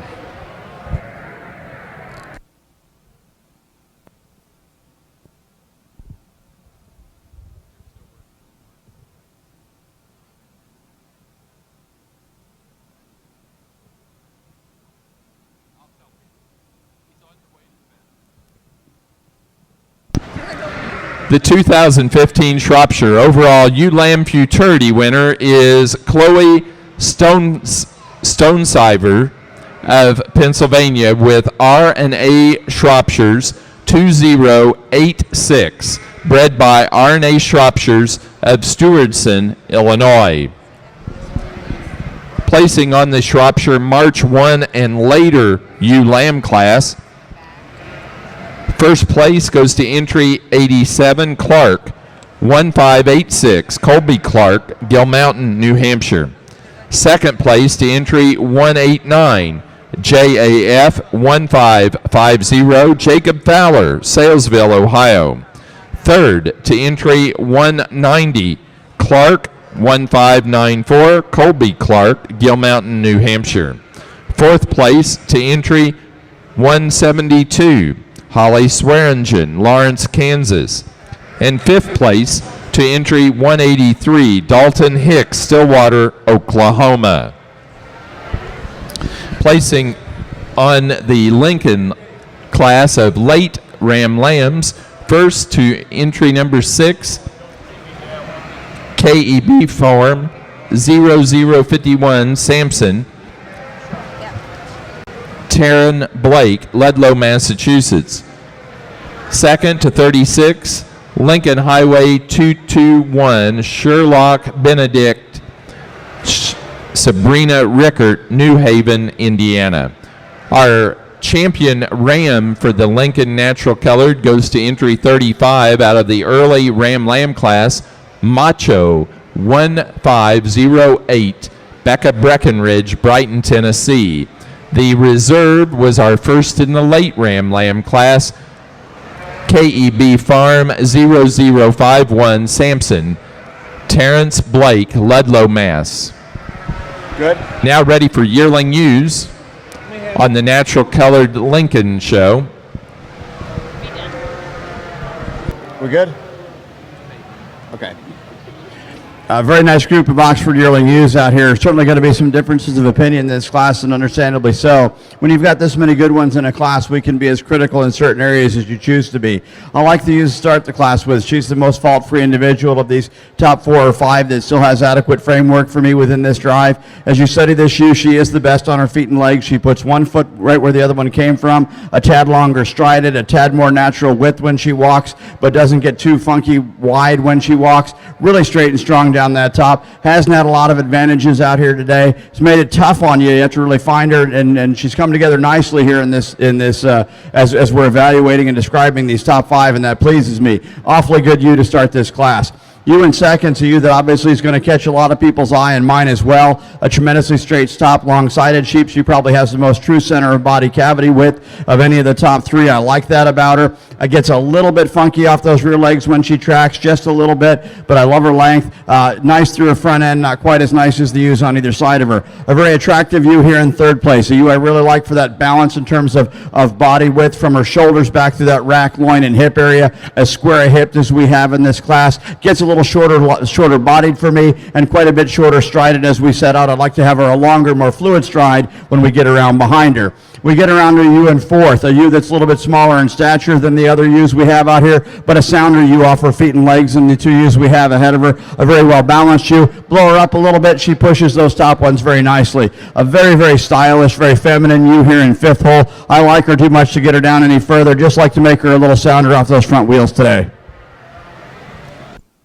Placing on the Oxford Yearling U class, first place goes to entry 21, 00 Acres, 14037, Austin Hamilton of Bryant, Iowa.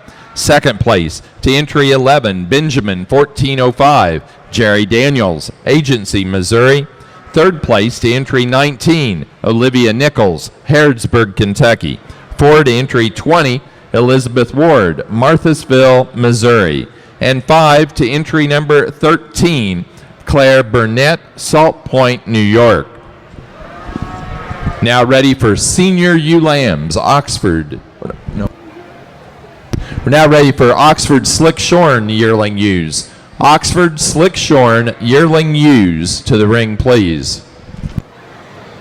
In the natural colored Lincoln class, we've got a yearling ewe that just overwhelms the class. She's a ewe that she has a beautiful fleece on her. She's got as much natural thickness working for her for end to end. She's got some size and scale and some bone.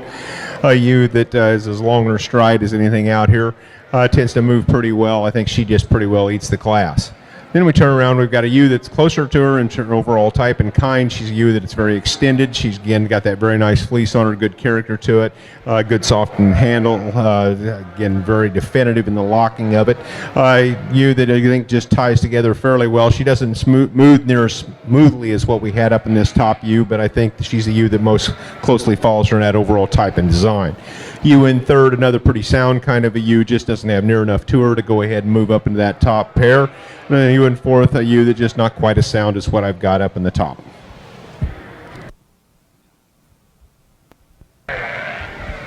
Well, as we run our Shropshire show here this evening, I want to commend these exhibitors for their courtesy, their speed getting to the ring, and then just bringing out a really exceptional group of animals today for me to sort through. I think the Shropshire Association should be very pleased with their junior exhibitors and both the males and females that they brought out here for us to look at today. I think an exceptional group all the way down through. As I look at these 16 out here, I always say when you watch a judge and you see their champion driver, they all look pretty much the same. You can agree with them or disagree with them, but you got to like consistency. I'm really happy with these 16 individuals out here. I think they touch on so many of the things that I look for in sheep, no matter what the breed is. I think they have some femininity about them. They have length of body. They have muscling. They're really sound and square on those feet and legs. They have some nice breed type to them all the way down through, too. I think you do.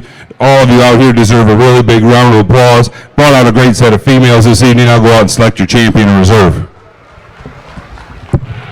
In our Lincoln show, our yearling U class for the natural color division first went to entry 39, Grady 0001, Becca Breckenridge, Brighton, Tennessee. Second to 41, Lashy 1420, Becca Breckenridge, Brighton, Tennessee. Third place to 40, Thomas and Christian Day, Greenfield, Indiana. And 4 to 37, Justin Taylor, Arlington, Wisconsin.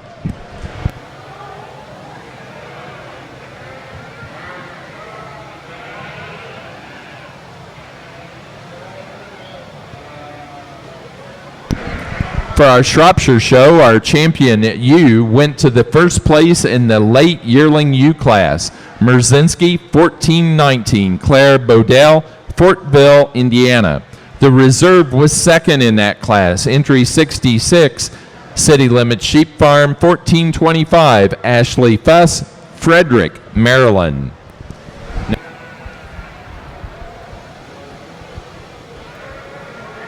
Small class of Suffolk yearling ewe lambs to evaluate, but we got some really neat pieces all the way through here. Females that are going to go on and continue on and keep getting better, and then I think some of these out here are going to be when we bring them back into another year are really going to excel extremely well. The ewe lamb we're going to start off with has the pounds per day to this particular female. She's also the widest based when we start to analyze her. Really like her in through her head and down in through her neck. Starting to get a little more cover into that center portion of that shoulder, which you may want to just be a little careful with, not get her too fat too soon. But with that being said, she has the most width of top. She's got the most width of hip, the most natural thickness into her as you start to analyze her, and she moves extremely well when you get her out on the move. And for me, she services, that's the kind of that I'm trying to look for. The ewe lamb here in second is really fresh, really green in her makeup. Love her foot, I love her bone. For her, I just like to maybe give her more width and dimension and power when we get up on top of her. Again, she's very green, but if we could just give her a little bit more, especially when we get back out through her hip, just like to give her more width of hip into her, and we probably could do a little bit different with her today, but today this is the way we see her. I think she's going to continue on and get better and better all the time. The longer spine ewe is here in third. Really like her for that. She's very pretty up through her front end. She's very feminine up through her front end. But when you get back behind her, she's the narrowest from behind. I'd like to give this ewe a lot more width of hip, bringing that muscle shape down in through that center portion of that leg, and that'll get that width of base into her a lot more. I think maybe we can as a yearling ewe, she'll grow into that. Today, that's where she's lacking. We need to put her, for me, we need to put her in third. Then around off the top four, really a pretty fresh ewe lamb here next, a little shorter from flank to flank. We also have the narrowest base female of the top four. And so with that being said, we're going to put her in fourth, but I think that's an awfully, awfully nice one also. Again, congratulations, good class of lambs. Oxford Slick Shore near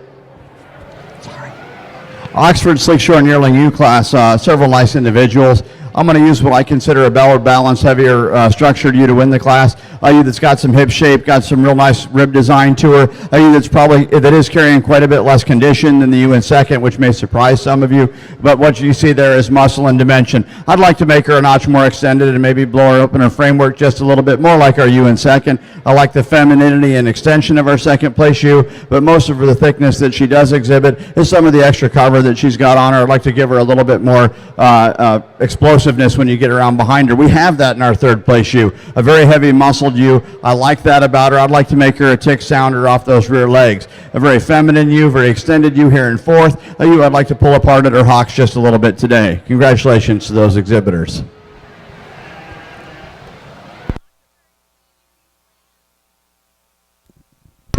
Now ready for Oxford senior ewe lambs into the ring, please. Suffolk, second class. And Suffolk, late February fitted ewe lambs should be entering the ring. Placing on the slick-sheared yearlings for the Oxfords, first goes to entry number 25, AA 1405, Ty Miller, Huntington, Indiana. Second to entry 28, AA 1439, also Ty Miller. Third place to 27, Michaela Hitt, Carlisle, Indiana. And 4 to 26, Cody Curran, Wooster, Ohio.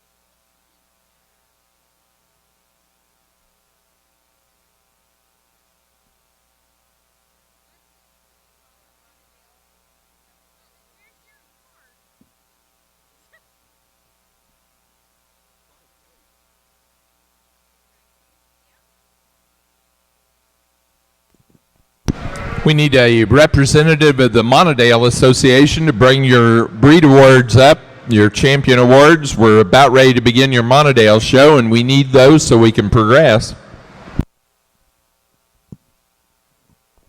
Again, we need Oxford senior ewe lambs to the ring. We need our late class February ewe lambs fitted for the Suffolks in the ring.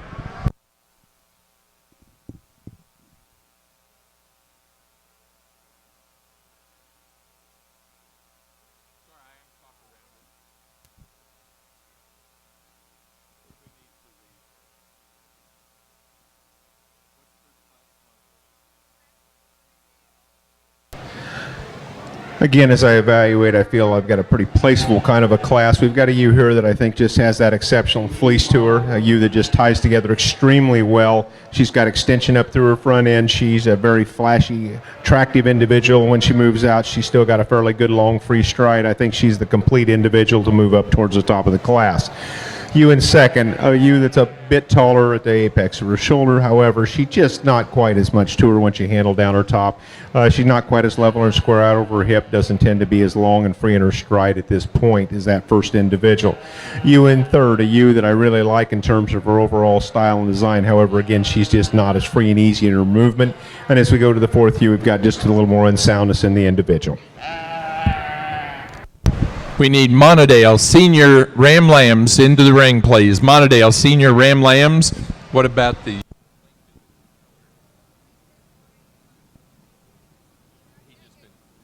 We need natural colored Lincoln late ewe lambs to the ring, please.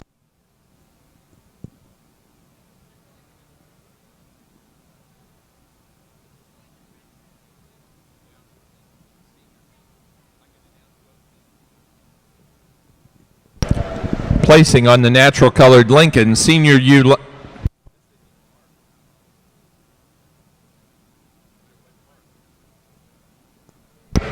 Placing on the natural colored Lincoln senior ewe lamb class, first place goes to entry 43 Reed 1451, Brittany Anderson, Ashgrove, Missouri. And in the early ewe lamb class for the natural colored Lincoln, first to 47 ZB 0003, Becca Breckenridge, Brighton, Tennessee. Second to entry 44, Klingelhofer, 1501, Lori Ballman, New Concord, Ohio. Third to 48, Becca Breckenridge, Brighton, Tennessee. And 4 to entry 19, Ethan Wirtz, Noblesville, Indiana.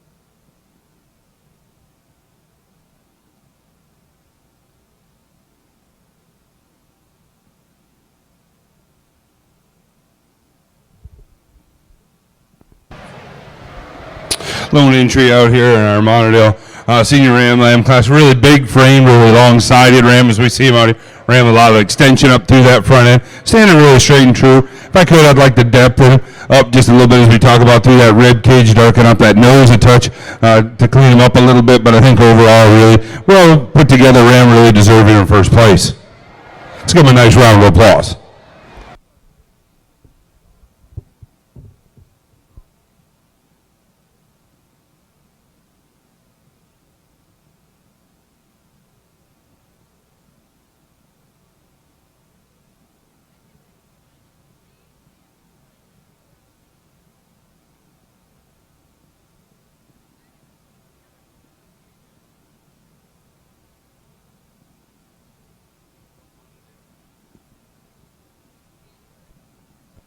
Now ready for Monadale January Ram Lambs. Monadale January Ram Lambs. Placing on the senior Ram Lamb class for the Monadales. First place goes to entry 1, 3J Coors, 785. Austin Coors, New Holland, Illinois.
In this class, we've got a very exotic kind of a ewe lamb up here on top, a ewe lamb that you'd sure like to put a little more in her at this point, but a ewe lamb that she's definitely straight down her top. You'd like to pull her tail up, but she's still got enough length overall through her hind saddle to go ahead and slide her up towards the top end of this class. She's a ewe with a very nice kind of a fleece on her. She's got some extension throughout, good bone. I think there's enough good things to say about her to win. With ewe in second is a ewe that's a very complete kind of a ewe. There's just, again, she's pretty green. She needs some more time, some more days on feed before she's going to be ultimately as competitive as she needs to be to get around the ewe above her. Ewe in third, a ewe that is a little farther along her development, definitely a lot plainer in her fleece. She's a lot plainer in her overall type and kind, but a ewe that's going to be a stout made with high volume kind of ewe. She's just going to make a pretty good kind of an good old brood ewe that ought to just be able to go out and do some good for you. So we go down the line, we've got two more very green ewe lambs. They just are not quite far enough along to get above the sheep right above them.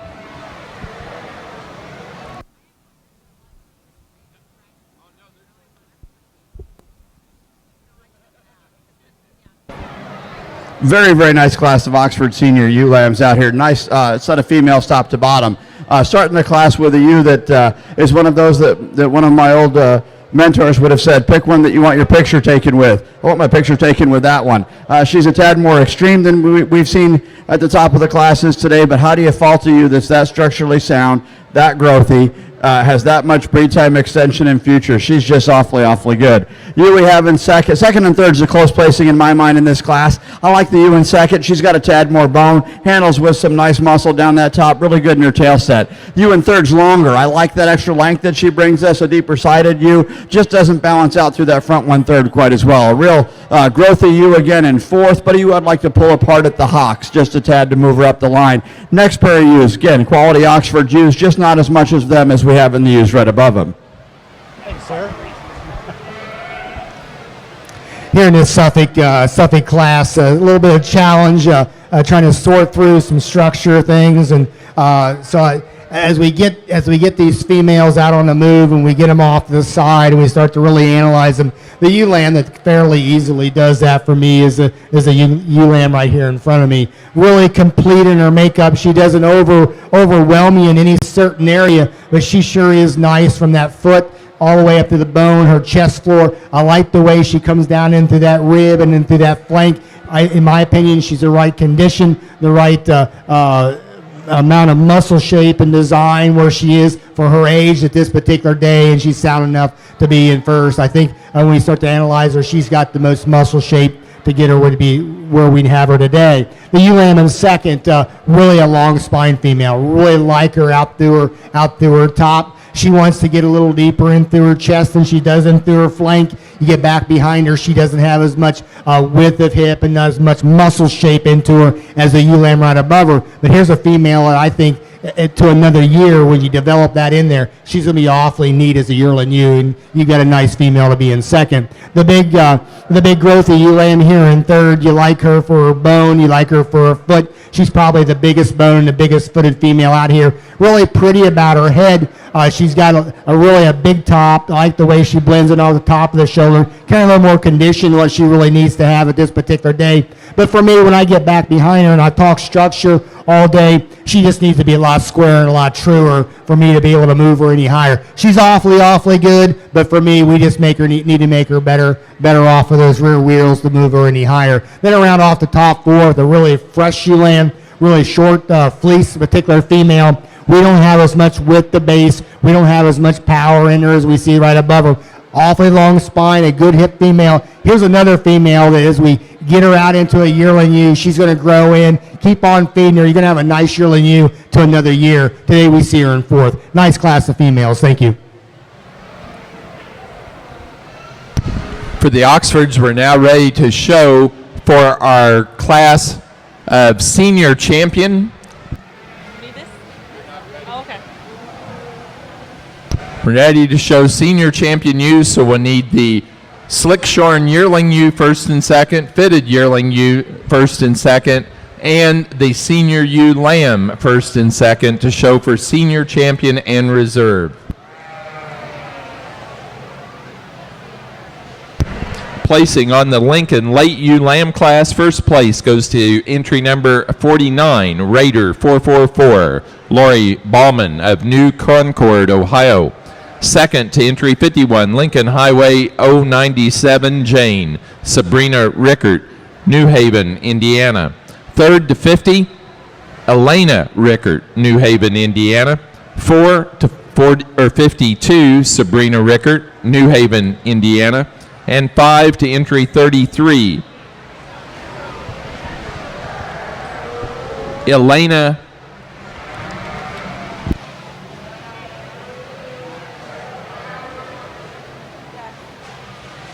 Lemon of Ocean, Indiana.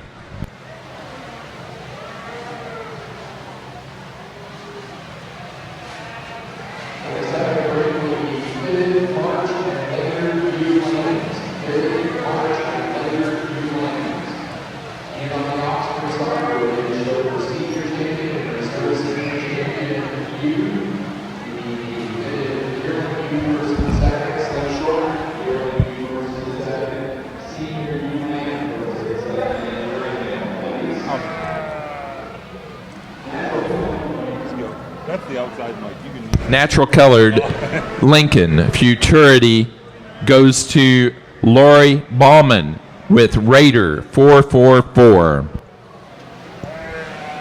In the natural colored Lincolns, I'm going to use that yearling ewe for champion ewe. She was definitely the most impressive thing in that yearling ewe class. I think she's stout, she's sound, she's got a good fleece on her, she's got enough extension. She's just a very, very good kind of a natural colored Lincoln ewe. Coming back for reserve, it gets a little tighter, but I really like the soundness and completeness of this fall ewe lamb. I'm going to use her for reserve. Another very good individual. It's been a very nice female show all the way through on the Lincolns. We greatly appreciate the quality that they brought out today.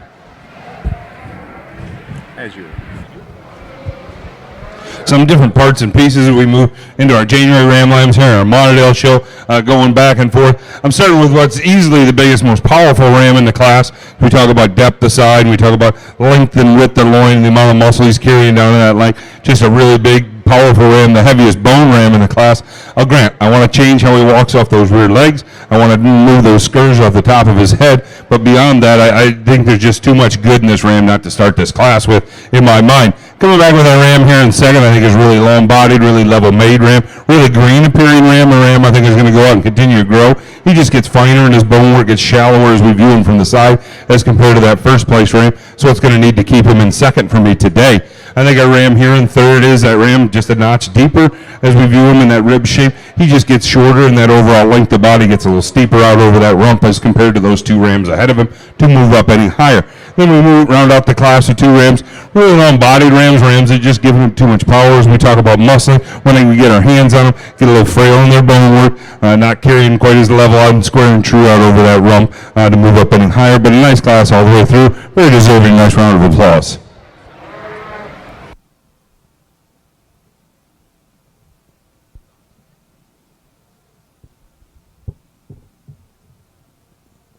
Placing on the Oxford Senior Ewe Lamb class, first place goes to entry 34, Shrout 1508, shown by Natalie Goodrich of Westmoreland, New Hampshire. Second place to entry 31, Four Season Farm 1455, Lauren Moore, Carlock, Illinois. Third to entry 29, Jillian Bingen of West Bend, Wisconsin. Fourth to entry 33, Chloe Decker, Vincennes, Indiana. 5 to entry number 30, Jordan Burnett, Russellville, Tennessee. And 6 to 32, Chloe Decker, Vincennes, Indiana. For the Suffolk Show, on fitted February ewe lambs, our intermediate class, first place goes to entry number 111, Knutson, Suffolk, 1587. Jacqueline and Allison Knutson of Centerville, South Dakota.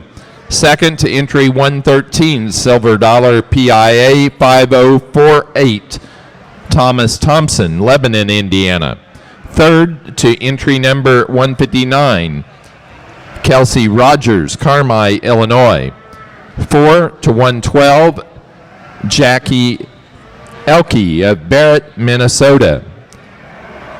5 to entry 114, Taylor Wolf, Oaks, North Dakota. Placing on the class of late February fitted ewe lambs for the Suffolks, first to entry 120, Royer 0367, Andrew Slack, Lake Geneva, Wisconsin. Second place to entry 116, Rogers 1514, Kelsey Rogers, Carmi, Illinois. Third to 117, Rachel Shambo, Janesville, Wisconsin.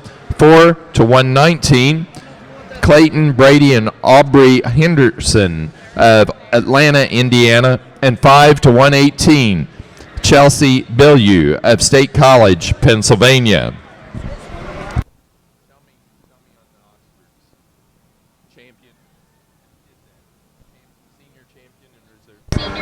Senior champion ewe for the Oxfords goes to the senior ewe lamb, first place, Shrout 1508, Natalie Goodrich, Westmoreland, New Hampshire. The reserve senior ewe goes to the first place Yearling ewe in the fitted division, 00-14037, Austin Hamilton, Bryant, Iowa. For the Monadale Show, our January Ram Lamb class, first place to entry 4, Corzat 1510, Madison Corzat, Berwick, Illinois. Second to entry 8, Baugh and Dunn 1340, Abilene Gatson, Vandalia, Missouri. Third to entry 7, Austin Coors, New Holland, Illinois. 4 to entry 5, Miranda Nelson, Kingston, Illinois. And 5 to entry 6, Jansen Van Horn, Garfield, Kansas.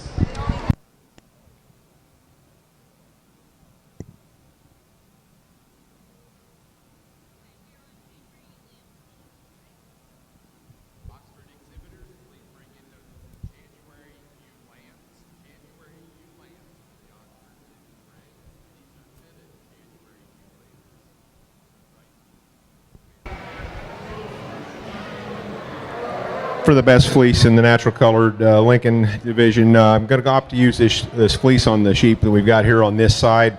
Again, as you go through these fleeces, there's a lot of high quality fleeces, and it depends on what exactly you want to look for.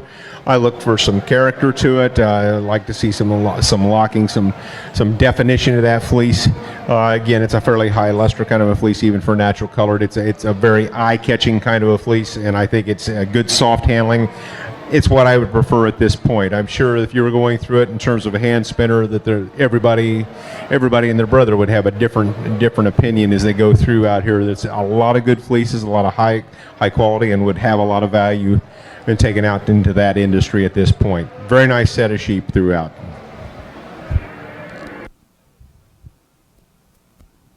Back on. As we round out a ram lamb show here in our Monadale division, just an extremely powerful ram as you get your hands on him. He's really level and long about that top, and then you talk about that amount of muscle over, and then especially as you get down into that lower part of the leg, just the amount of power that this ram comes out here with today just really overpowers this class. Grant, when we get out on the move, he wants to roach up in that top. I think some of that's just working out showman out here a little bit today, but I think just a really easy winner in my mind to start off this class. A really good ram here in second in his own right, really long-bodied, really fresh, superior, and really green. Look at the type of ram that's going to continue to go out and grow in my mind. Just not carrying, once again, that amount of muscle down in that leg as that first place ram. Really big ribbed ram here in third, as we see him out here today. Gets a little coarser in that bottom part of that chest. Gets a shorter in his overall body makeup to move up any higher in my class, in my mind today. And then as we round out this class, our fourth place ram, really green appearing ram that's going to have a bright future in my mind. Just giving up too much power and size and scale to those rams ahead of him to move up any higher today. Let's give this class a nice round of applause.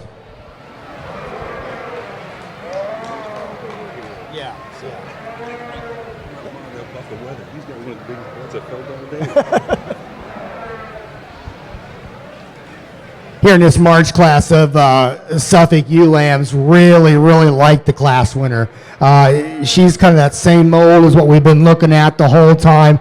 I love her foot. I love her bone. She comes into a really cool chest floor, comes into a nice shoulder that lays in extremely nicely. Then you get up on top of her, and she's really angular off the top of the shoulder, very feminine up through that front end and through that head. Then you get up on top and you look through that spine. She's the whitest loined ewe. She's the whitest hipped ewe, whitest base female. Really comes down in the right shape into the center portion, the lower portion of that rib. And then she carries that on down and through her flank. And that kind of, for me, just kind of brings her to the top fairly easily. The ewe lamb in second, we start to look at her, and she's a little further along, a little wider in her makeup than the ewe lamb right below her. I think she's a little nicer in through her head, a little nicer in through her shoulder junction and her neck junction when we start to analyze her up against the one that's in third. Really like the way she comes out through her hip. We don't see quite as much muscle shape as a class winner, but we have more muscle shape into her than the one that's going to be in third. The ewe lamb in third, really fresh to the touch. She's in short fleece. I really appreciate that about her. We don't have quite as much levelness of hip and dock area as the two right above them. Don't have quite as much muscle mass as we have the two right above her. But again, you got to remember, these are March ewe lambs. These ewe lambs are going to continue on their grow. I think this is going to be a special one to another year. Nice ewe lamb to be in third. Next ewe lamb in class, really long spine, really fresh, really eye appealing and feminine about her head. We don't see quite as much depth into her, especially into her flank, as we see the ones right above her. You like her for her foot, her bone size. Just need to give her a little bit more dimension and width of hip and base. Then we probably can move her up a little bit, but today we need to put her in fourth. Then around off the top five, another long spine type of a female, a little more plainer about her head, a little more, doesn't quite carry together quite as well in through her spine and out through her hip. If we could give this ewe some overall more dimension and width of hip and muscle shape and give those back legs a little bit more trueness, and we probably could do something a little different with her, but today we need to keep her in fifth. Nice class of females again to evaluate. Thank you.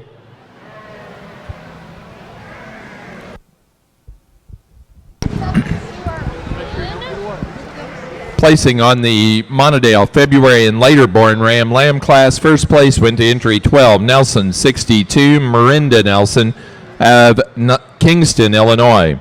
Second to entry 11, 3J Coors, 805, Alex Coors, New Holland, Illinois.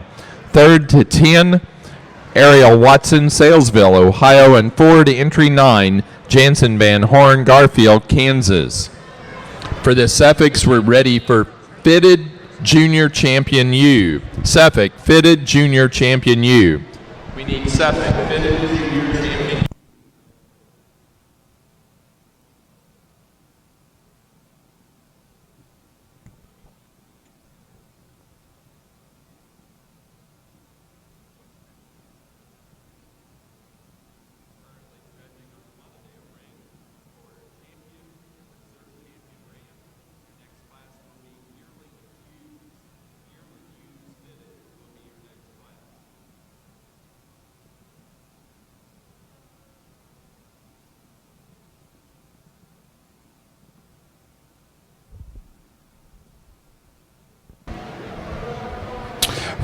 Five really nice Monadale Rams out here on our champion drive. Our Rams with some different parts and pieces. We see them out here. We didn't have a lot in our show today, but I think these 5 are really good Rams that are going to continue to go forth and grow, bring some good things to these breeders as they take them home and use them on the ewes in their flock, and then come back as yearlings in the show ring moving forward. I think they deserve a really good round of applause. I'm going to go out and select your champion to reserve.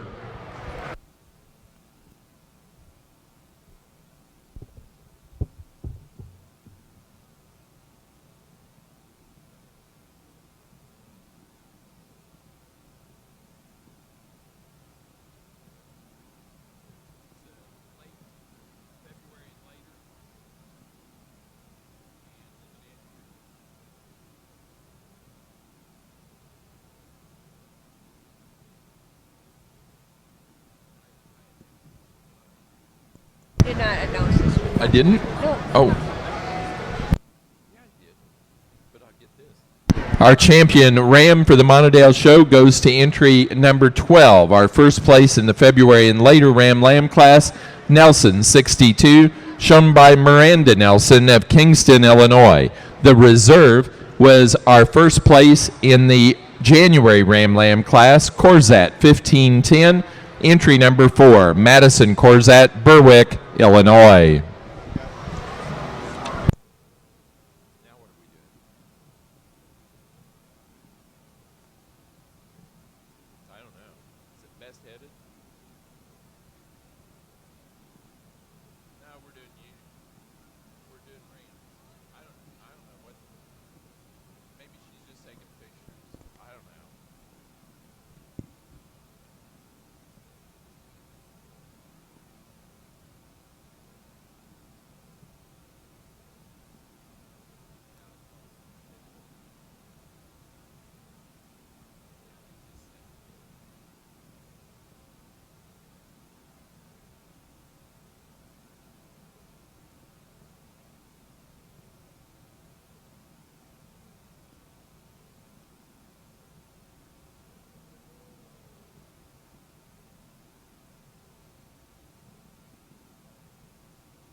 Up.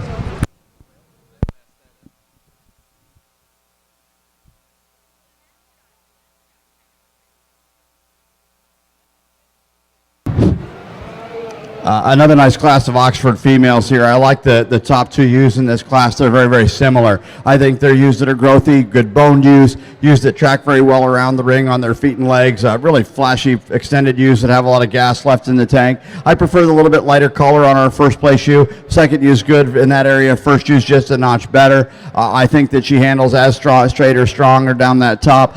Second place ewe has a little bit more curve over that loin edge. I like that just a little bit better in her. Close placing, 2 real nice shoes. Close placing again in 3rd and 4th. I like the 3rd place shoes a notch longer, a notch stronger down her top. I think that works to her advantage within this lineup. 3rd place shoe, a ewe that handles with a notch more muscle than our 4th place shoe has a notch more muscle than our 3rd place shoe. Little concerning up on those front pasterns. She's just a little straight in that shoulder. The ewe in 4th is a ewe that I really liked when she walked in due to her added bone work, her top shape and so forth. But when she stands out here, she likes to draw those hocks together just a little bit today. Now ready for the Oxford class of slick shorn January ewe lambs, placing on the class of March and later fitted ewe lambs for the Suffolk show. First place goes to entry number 134, Knudsen, Suffolk, 15106, Jacqueline and Allison Knudsen, Centerville, South Dakota. Second to entry 133, Shambo, 3508, Ashton Daniels, Agency, Missouri. Third to entry 128, Andrew Slack, Lake Geneva, Wisconsin. 4 to 125, Marissa Bilyeu, State College, Pennsylvania. And 5 to 129, Jacinda Raylin and Rhett Thompson, Patoka, Indiana. For the Oxford show, in the January fitted ewe lamb class, first to entry number 41, Misty Meadows, 750, Lucy Goosey, Austin Grace, Westmoreland, New Hampshire. Second to 40, Apple, 159, Michaela Hitt, Carlisle, Indiana. Third to entry number 37, Jillian Bingen, West Bend, Wisconsin. 4 to 38, Lauren Moore, Carlock, Illinois. 5 to 35, Ty Miller, Huntington, Indiana. Here on the Suffolk side, we're looking at the fitted ewe lambs for your junior champion. Really, really nice set out here when we start to look at these first place class winners. I like the way these sheep are made. I sure like the width, the base they've got in them. They still got some youthfulness about them. They got some femininity about them, and they got some pretty heads on them. I really appreciate that. I really like the freshness that we see in these sheep. I think they kind of sort themselves for me. Breaks it down a little bit easier for me when we start to look at these sheep on what they bring out here for as far as with the base and correctness off those feet and legs and how they present themselves. For me, when we get out here and look for your champion reserve, there's two females that I like a whole bunch. I think these females are very, very correct. Females that will continue on and make great brood ewes to another year, and I think that's what we really need to take a look at. For me, it gets fairly easily. This ewe lamb right here is going to be your champion. Congratulations. For reserve, we're going to go back up here to the class winner with a real powerhouse as far as muscle shape and design. Really appreciate her. Congratulations, young man.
Nice class of Oxford slick-sheared ewe lambs. I flip-flopped these two here at the last, just from the standpoint of I like the little bit more femininity we have in that first place ewe. I like the fact that she's a little trimmer handling. I think she's got a notch more bone. A really well balanced ewe. Let's face it, neither one of these first two are going to win a best headed award anyway. So it's just a matter of which body type we like better. I think the second place, or the ewe I have in first now, slightly is a little more angular, a little trimmer made. Ewe we have in second, a more powerful ewe, a really bold sprung ewe that's carrying a little bit more condition. A ewe that I do like that her head's a notch better, but I think that I'd like to trim her up through that front end, give her a little bit more youthfulness and femininity. We get into our third place ewe, a ewe that's very extended, a ewe that's got a lot of bone. Those pieces just don't tie together as well through that rack and shoulder area as they do in the ones right above us. Ewe in fourth place, big rib, big middle ewe. Need to trim her up just a little. She's got plenty of groceries working there, and I think we do that, and it'll add to her balance.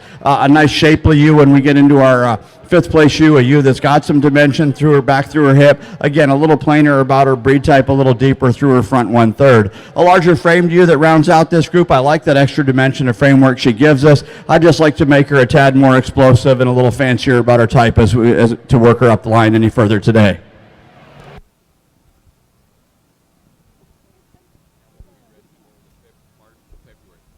Now ready for Oxford February fitted ewe lambs. Oxford February fitted ewe lambs. As we come out here in our Monadale Yearling ewe class, just a really easy winner as we talk about a ewe. It's really big about that rib, really explosion. We talk about muscle over that top and down into that leg. She's really level out over that rump. She's good on her feet and legs. I'll grant she's a little coarser about that chest flora. I'd like to see her maybe carrying a touch more condition. But when we talk about the overall good pieces of this ewe, just an exceptional ewe in her own right, really easy winner. Comes down to our second and third place, a little closer in my mind. I'll grant they're probably a notch longer in her overall body style than our first place ewe, but that's where they beat her in my mind, and that's about it. I'm starting with you. It's a little deeper in her overall body as we talk about. She's got some shape over that top, some length to that loin as we see her out here today. Once again, just giving up the bone and the power of that ewe ahead of her in my mind. Are you here in third? Once again, very similar to that ewe in second, really long about her body. She wants to get her when we get out moving, wants to get up underneath herself, get a little longer in that pasture, and that's what's going to move her into third for my taste today. But she's a really pretty ewe about that front end and head, how she ties together. Another big-bodied ewe here in fourth ewe, just giving up too much muscle and size and scale to those ewes ahead of her to get up any higher in today's class. As we round out the class, two yearling ewes, just not carrying the size, scale, or power to move up any higher, but we'll continue to grow for these exhibitors. Let's give them a nice, good round of applause. Now ready for Monadale Slick-Shorn Yearling ewe. Placing on the fitted Yearling ewe class, first to entry 15, Temple G67, Brian Temple, Serena, Illinois. Second to 16, Nelson 22, Miranda Nelson, Kingston, Illinois. Third place to 14, Jansen Van Horn, Garfield, Kansas.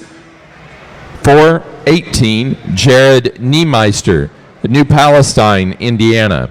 5 to 20, Ian Goodwin of Washington, Indiana.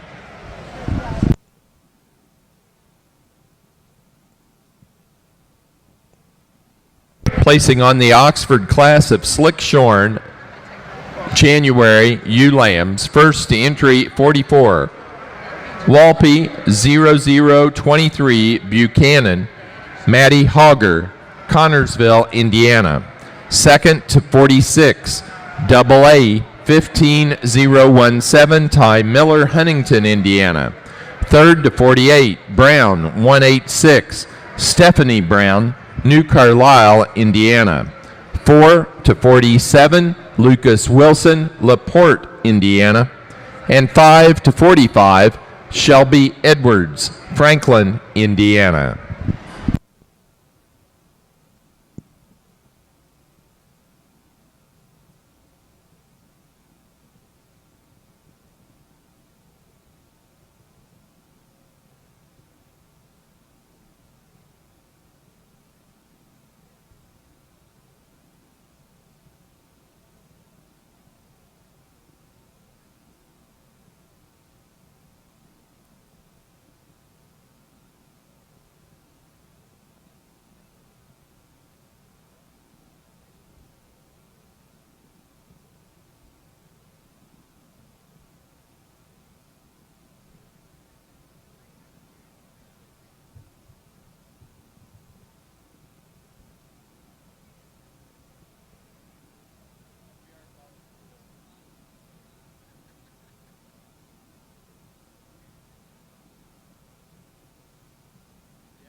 in our Slick Shore and Monadale Yearling U. Starting with glass with a Yearling U. I think just when we talk about that levelness of the design, that length of side as we get her out here today, she moves out very free and clear. And then you get your hands on her. She's the longest loin U in the class, carrying the most amount of muscle down in that leg.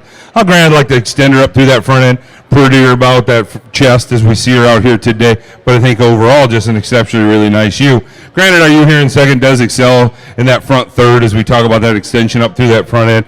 She just gets a little shorter in her body work, rougher over that top. I'd like to pretty up that head a touch. We talk about a ewe with some spring of rib and muscle, just a nice ewe to sit here in second. Let's give these exhibitors a nice round of applause. Placing on the Monadale Slick Shore and Yearling U class, first place to entry 23, Van Horn, 1463. Jansen Van Horn, Garfield, Kansas. Second place to entry 22, Van Horn, 1449. Austin Kurz, New Holland, Illinois.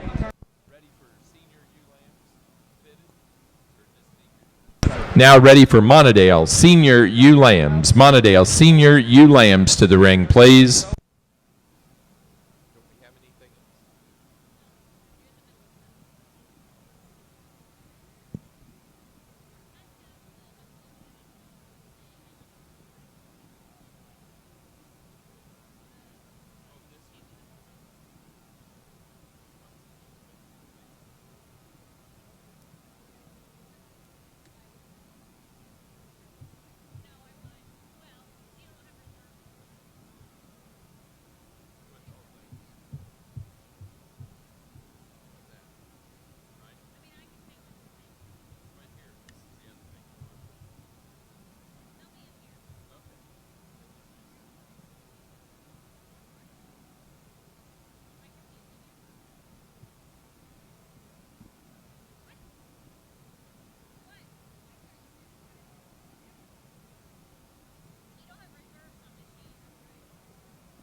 here in this slick Suffolk class, it gets a little bit of a challenge because we got some different kinds and types out here to evaluate. For me, when this ewe lamb came out in the class, she hit me pretty hard, and when I put my hands on her, she didn't disappoint me. I like the width, the base she has. I like her structure, again, of her foot and her bone structure. She's got a lot of power and muscle, but yes, she's got a lot of femininity about her head. She's got some length of front end, length of neck into her, and she shows me a lot of femininity that you like to see in females, and I think we need to keep that in perspective when we're out here judging these female shows. I want my females to look like the females, and she does that extremely well. Maybe the ewe lamb right below her is a little deeper in her body cavity, but she's still, when we analyze this first place, when she's a little neater at the point of her chest, she comes up with a little bit of more smoothness of shoulder. She comes up on top of her shoulder with more authority and more power and more dimension when you get in through that spine and out through her hip,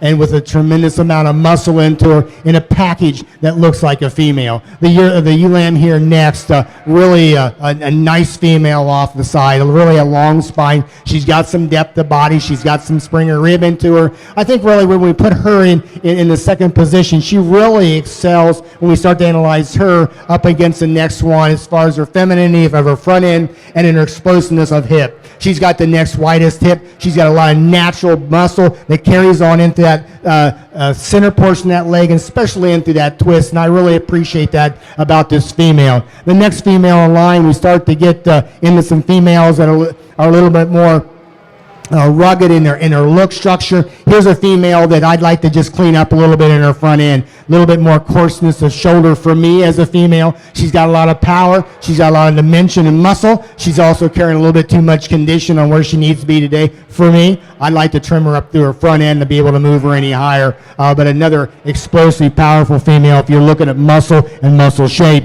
The ewe lamb here next is a little trimmer in her condition as the one right above her, but she doesn't have near as much width of hip and dimension and muscle shape and down to that center portion of that leg. If I can just deepen her up just a little bit in through her flank, give her a little bit more squareness and trueness of hip, we might have been able to switch them two around, but today this is the way we see it. Then to round off the top five with a nice little ewe lamb here for these two young ladies. I like the straightness of spine. I like the depth of rib and depth of flank. She's got maternal written all over. I just like to square her up in through her dock area in order to be able to move her any higher today. But an awfully good one to be in fifth. Nice class of ewe lambs. Congratulations.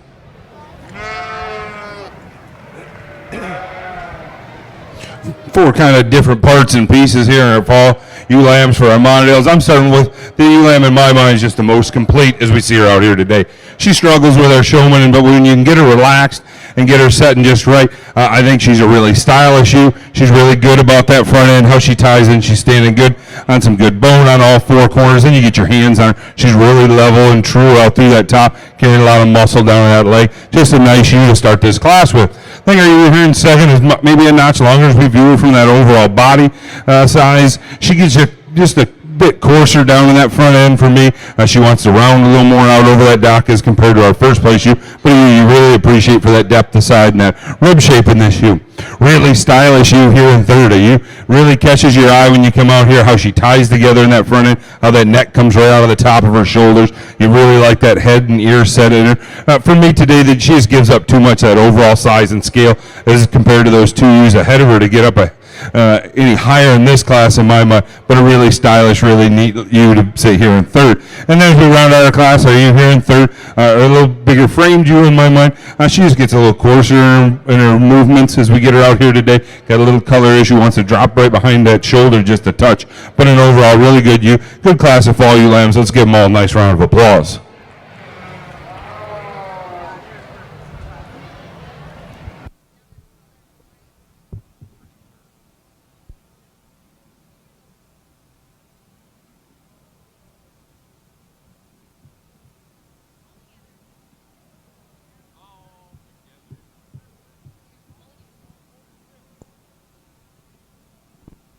Junior Monadale exhibitors, there will be a meeting for you in the show ring after your show for a photo.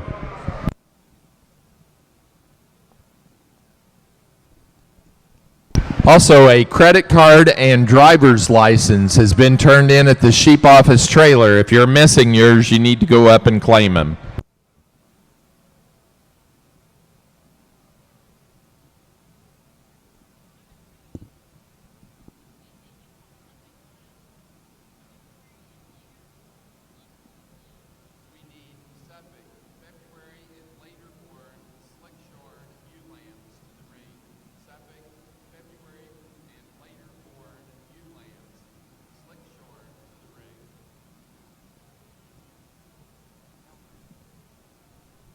Placing on the Slickshorn January ewe lambs for the Suffolks, first to entry 138, Slack 5109, Jordan Leininger, Pierceton, Indiana.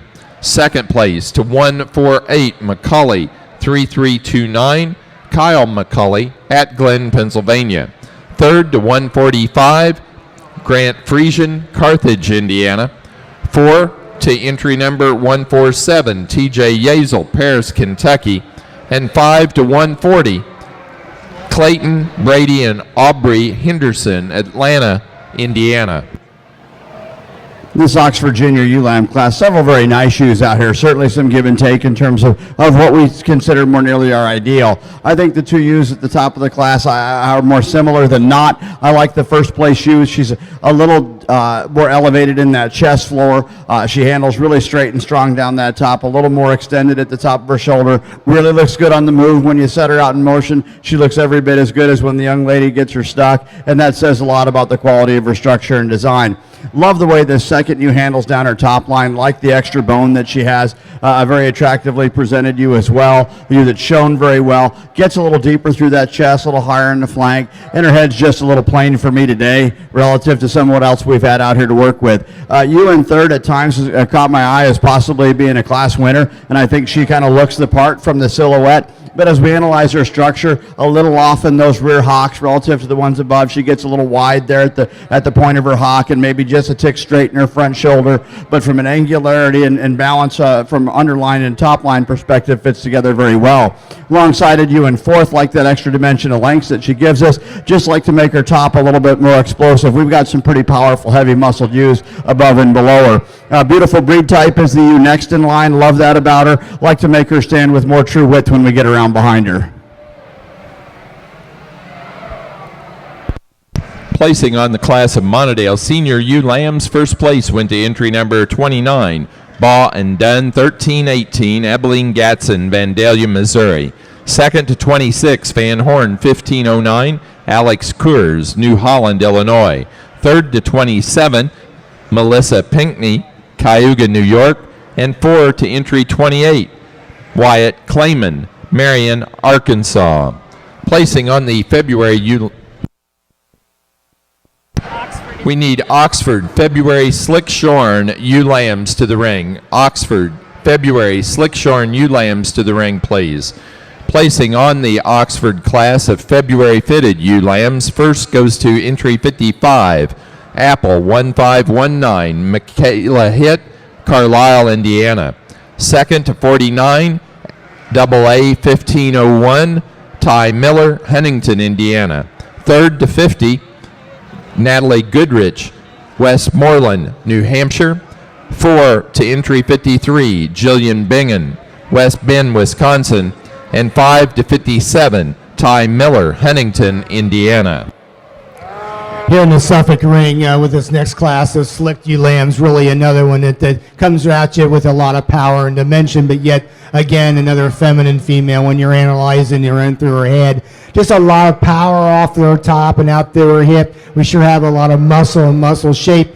We've got the right kind of depth of body that we're needing to have, and coming in with enough angularity that we can put her in the first position for me fairly easily. The ewe lamb in second kind of more closely follows a type and kind. Another neat female when you're analyzing her off of her shoulder. She does want to be a little downheaded when you see her kind of off the move, but once you get her cranked up, she's where she needs to be. She's got again a lot of power in through her top and out through her hip, and taking a looking at that, and she comes together when you watch her on the move. She comes together and ties herself a little neater off the move than the young man's ewe lamb here in third. Really like the length of spine the ewe lamb in third has. I really appreciate that about her. But when you watch her off the move, she doesn't come together quite as well. She breaks her top up when you get her off the standstill here off to the side. We don't see as much muscle shape in that twist area. You don't see quite as much squareness and trueness out through that dock area. We need to keep her in third. Then around off the top fourth, another really nice female, a female that you really have to appreciate for her length of spine. We don't have as much squareness, enough muscle as the ewe lambs right above them, but another really nice one to be in the top four. Thank you.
Placing on the February and later born slick shorn ewe lambs for the Suffolks.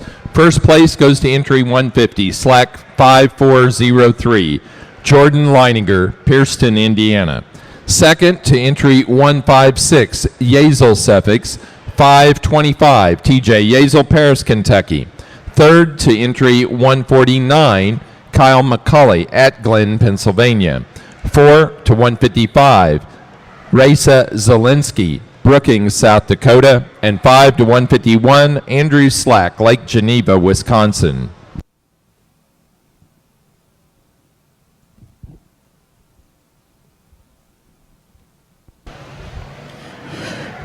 Interesting group of Oxford slick-sheared ewe lambs. This is one of those classes where there is no right answer, but it is official. The ewe we have to start the class with is certainly a ewe that's pretty dynamic for her type and kind, really neat about her breed character, and it's not often we can throw a term out in this breed where we say she's freaky racked. she's freaky wrecked.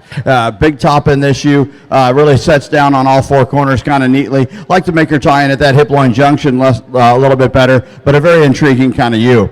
Ewe in second is the better balanced of the next three ewes, certainly giving up some in terms of overall frame and length of body, but as you analyze her down her top, she's smoother at the point of her shoulder, comes back progressively wider, better on her feet and legs, expressively muscled. We'll take that over the extra notch of growth today. Ewe in third, longer sided, like that about her bigger bone, gets a tick softer on those root pasterns, like to bring her up just a little bit. Ewe in fourth, larger frame than either of the two above her, but a little flatter in her muscle pattern today. All right, give me. What are you going to give me? Come on, I want some cash. Give it to okay. Thanks. I know. We get out here for our junior champion of our slicks, really four really cool individuals to take a look at, and we got a little bit of differences when we see these four out here together. I think for me it was fairly easy. When she came out, she hit me pretty hard, and we get her out here for the champion. She just continually hits me pretty hard. I really like this female right here. She's going to be your champion of this division. It gets a little bit closer then. You got some differences in the second out of that class. A big top, a big hip in her, not quite as heavily muscled as we see the ewe lamb that won that second class. When we start to look at what we're using here, and I like to be as consistent as possible, we're going to need to follow in with this ewe lamb right here for reserve. I think she needs to fall right in there very nicely. Congratulations.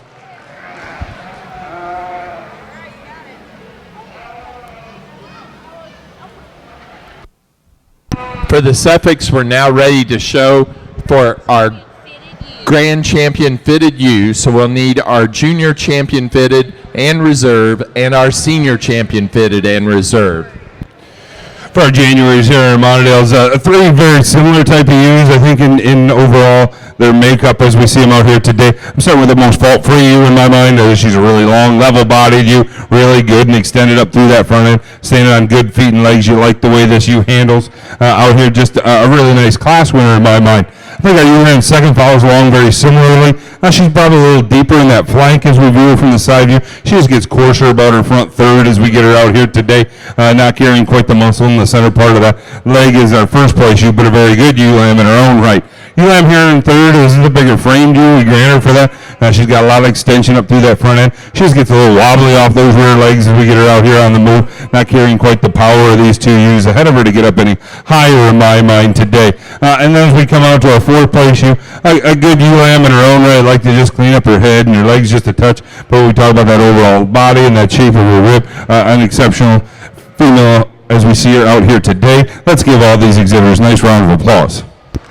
For the Monadales, now ready for February ewe lambs. February ewe lambs placing on the January ewe lamb class. First place to entry number 50, J. Coors 792, Austin Coors, New Holland, Illinois. Second place to entry 37, Bon Dunn 1343, Abilene Gatson of Vandalia, Missouri. Third to 36, Abilene Gatson.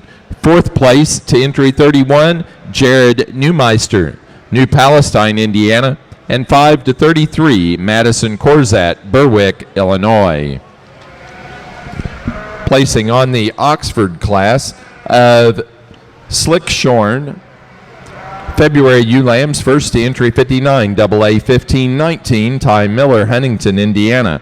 Second to entry 60, Walpy 018, Preston, Annie Schottmeyer of Batesville, Indiana. Third to entry 62, Cody Curran, Wooster, Ohio. And 4 to entry 61, Ty Miller, Huntington, Indiana.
we bring your females out here in the Suffolk division for your champion fitted you. Really like what I have out here. I'm really pleased with the structural correctness that we see on these particular females. They're wide based. Females has got some rib shape, got some dimension into them, and they're pretty when we start to analyze these heads. I'm not gonna speak anything more about them. I've talked about them already, probably too much. I'm pleased with these four. There's a couple out here that have hit me pretty hard when we're just looking at pure body profile and the way these sheep are made. The kind of sheep that I like when we're raising sheep. So without any further ado, I'll select your champion reserve of the fitted division.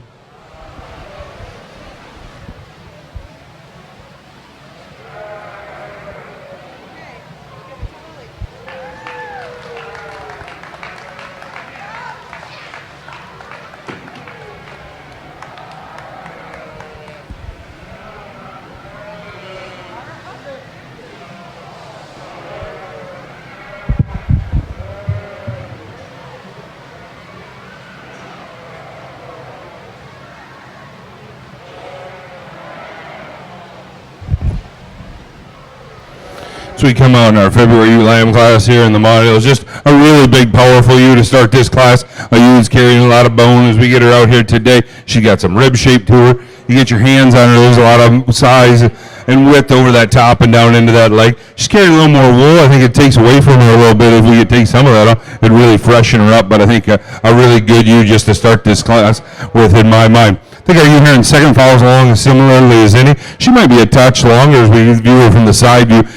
She's a really deep-sided ewe. She just gets a little coarser down into that chest, gets a little deeper in her overall chest floor. Not carrying quite the muscle out through that lower part of that leg as our first place ewe, but a really good ewe lamb in her own right. Really extended ewe here in third, a ewe you like for her youthfulness as we see her out here today.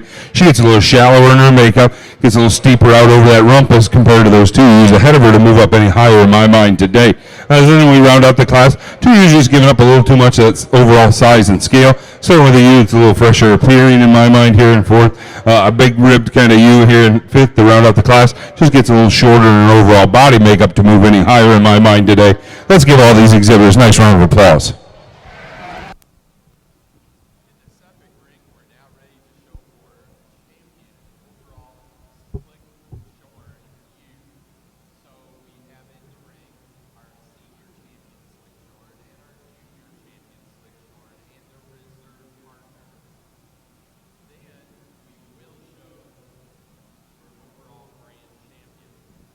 Suffolk champion fitted ewe was our senior champion fitted ewe, our first place fitted yearling ewe, Knudsen 145, Lily, Ty, Landon, and Tessa Scartweet, Radcliffe, Iowa. The reserve champion fitted ewe was our fitted March ewe lamb, our junior champion, entry 134, Knudsen 15106, Jacqueline and Allison Knudsen of Centerville, South Dakota. Placing on the February class of Monadale ewe lambs, first to entry 42, Corzat 1545, Madison Corzat, Berwick, Illinois. Second to 38, Miller 15328, J.C. Coors, New Holland, Illinois. Third to 41, Alex Coors, New Holland, Illinois. 4 to entry number 40, Wyatt Clayman, Marion, Arkansas. And 5 to 43, Ariel Watson, Salesville, Ohio. Now ready for March and later ewe lambs for the Monadales. Here for your slick champion, Suffolk ewe. Again, as I said in the earlier division, really a nice group to take a look at. We had some differences in here. We've had some weather type sheep, and we've had some little more frame type sheep that are kind of coming into that middle of the road, and you really have to appreciate that. Again, I'm not going to talk any more about them. I've talked a lot about them. There's two that I think that for me they're the right kind. No matter what you're trying to do with them, we'll go out and select your champion reserve. we've got a whale of a class Oxford ewe lambs out here, man. You have to drive a lot of miles and sort a lot of sheep to find three that are four that are as good as the top of this class. And I mean, they are powerful kind of Oxford ewes. This ewe that wins this very tough class is just a phenomenal kind of Oxford ewe in my mind. You look at her when she travels, and those lines are just so dialed in. I mean, she looks as good and strides out as good as anything that we've seen today. I mean, her chest floor stays up, her top line stays together, that middle and flank dial right in where they need to. Tremendous amount of bone, tremendously sound. Throw that in with you lay your hands on her, and it just can't get any leveler topped and more powerful down that top. And oh, by the way, she's got a head you could use for a breed standard. Just throw that in for fun. We get into our ewe in second. She is a notch more extended. That is cool. She might be a bigger yearling ewe. That's cool too. I like the fact that she's got some growth to her. Again, a good-footed ewe. Maybe not, she's good down her top. She's not as good down her top as the ewe we started the class with. Biggest bear in the class might be the ewe in third place. I mean, she's a bigger framed ewe. She's got just a ton of bone work on her. Like that about her. Decent in her breed character, but not as fancy as the other ones. And among three ewes that walk real well, she walks well, but not as good as the two right ahead of her. Next ewe in line. This ewe caught my eye when she first walked in. I mean, you got her dialed in. That neck angle sits up like it's supposed to, like that. Put a nice hip on her. A little frailer, though, in her bone work than the ones right above her, but every bit as good down her top, every bit as good out her hip. Next ewe we have in line, again, a tremendously sound-footed ewe, a ewe that shortens up a little bit flank to flank relative to the ones that we have above her.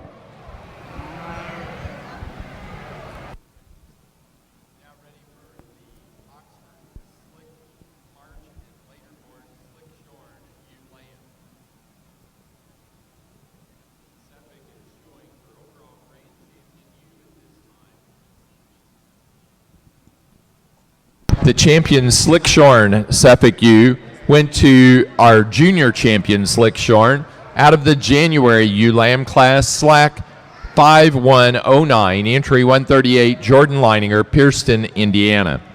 The reserve Slickshorn ewe was our senior champion Slickshorn out of the Slickshorn yearling class, early yearling class, Macaulay 2974, Kyle McCauley at Glen, Pennsylvania.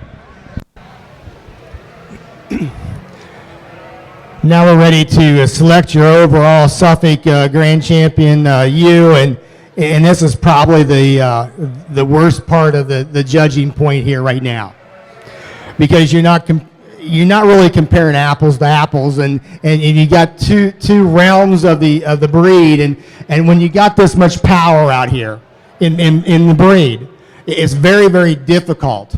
And so whatever I decide to do, I'm going to make half of you upset. You know, it's okay to make one person upset because they're last, but to make half of you upset because I used the one over the other. So this is extremely difficult for me. I think when we start to look at these four, they're awfully good. You can do whatever you want to. You know, they're straight top, they're big rib, they're big hip, they're sound footed, and they're pretty. And for me being a hamp guy to say that about a Suffolk, that's pretty tough, let me tell you. But they are pretty females, and I think they need to look like females. I don't care if we're raising wethers or we're raising breeding sheep or frame sheep. They got to look like females. They got to be sound, and they got to have some broodiness to them and some ruggability to them. So when we got that big show ewe that we're really happy with, and we got a name for her, and she's our favorite, she lives more than 2 or 3 years. And so we really need to take a look at that, and we really need to start from that ground up and go upward and build that ewe on that foundation that you have. I'm really pleased with the four that we have out here. It's a tough decision for me to pick your champion in the reserve, but I've got to do it. I'm getting paid to do that. I think all four of them are really good. Congratulations. Let's put our hands together and give these young people a round of applause for putting a set of females together that this breed ought to be proud of.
as we move into our last of our fitted classes for our Monadales. I think 4 really exceptional ewe lambs up here to start this class, especially as we talk about these top 3.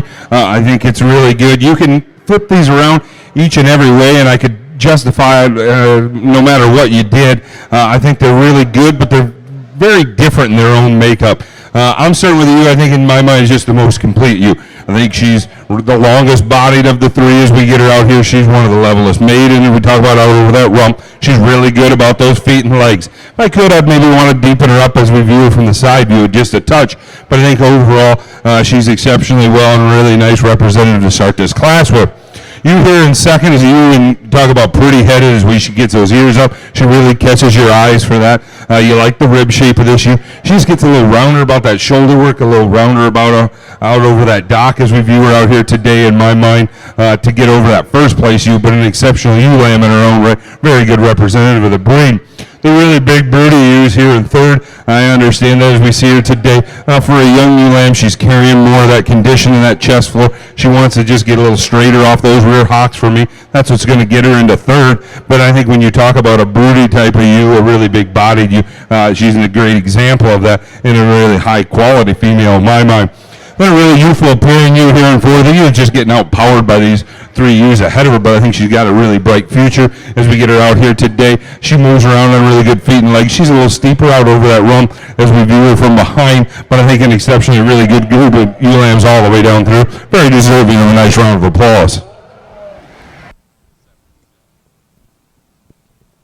For our Suffolk show, our grand champion overall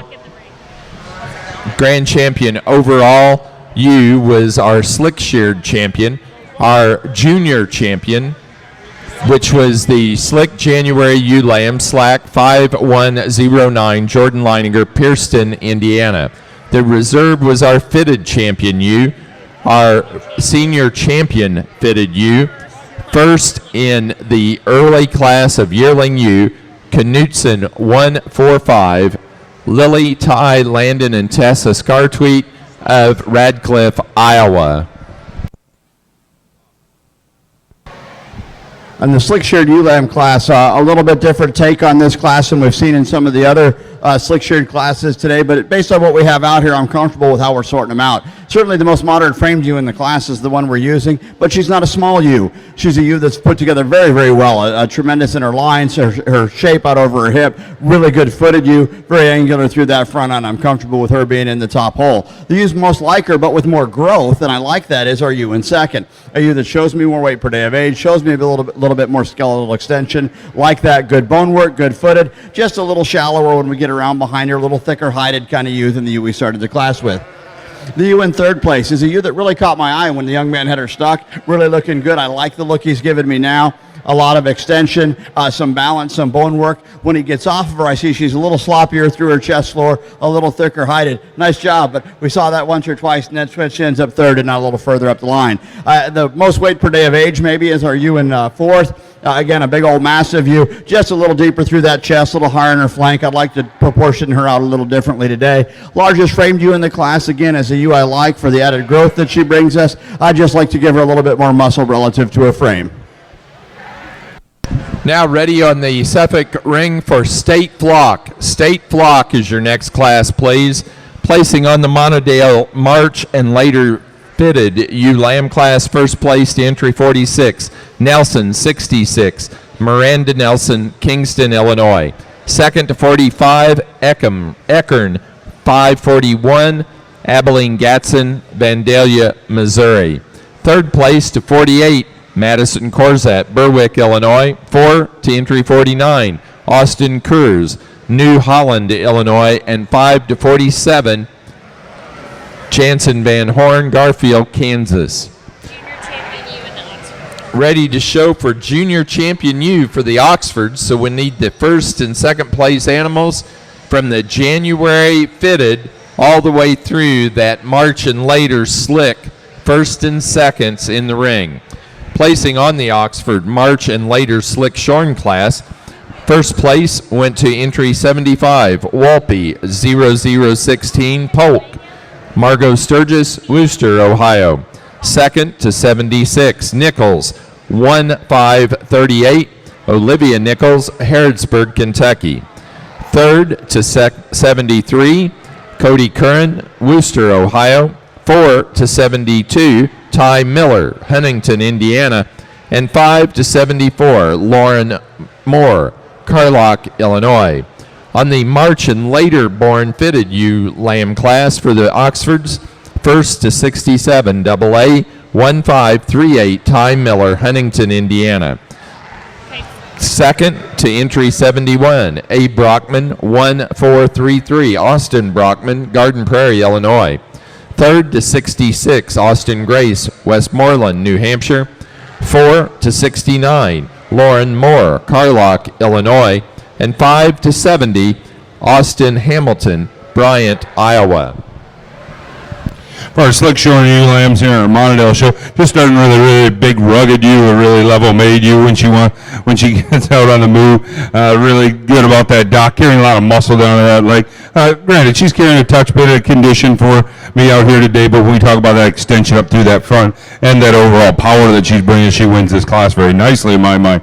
Really level made, younger appearing ewe lamb here in second. With a ewe lamb we appreciate her levelness and her overall design, that structure she's carrying today. She's not carrying quite the amount of pounds of muscle that you ahead of her to get up higher in my mind today. Ewe lamb here in third, just getting a little coarser about her front end, especially we talk about right down into that chest floor. Not quite as level out over that rear end as compared to the two ewes ahead of her. And then a really big extended front end ewe here to round out the class. Just wants to break behind that shoulder, gets a little rounded out over that dock as compared to those ewes ahead of her to move up any higher in my mind. But a really good deep-sided ewe, really good class of fitted. A six-shorn Monadale ewe lambs. Let's give them a nice round of applause. For the Monadales, we're now ready in the ring to show for champion and reserve champion ewe. For the Oxfords, we are showing for champion and reserve champion ewe. Your next class will be best headed ewe.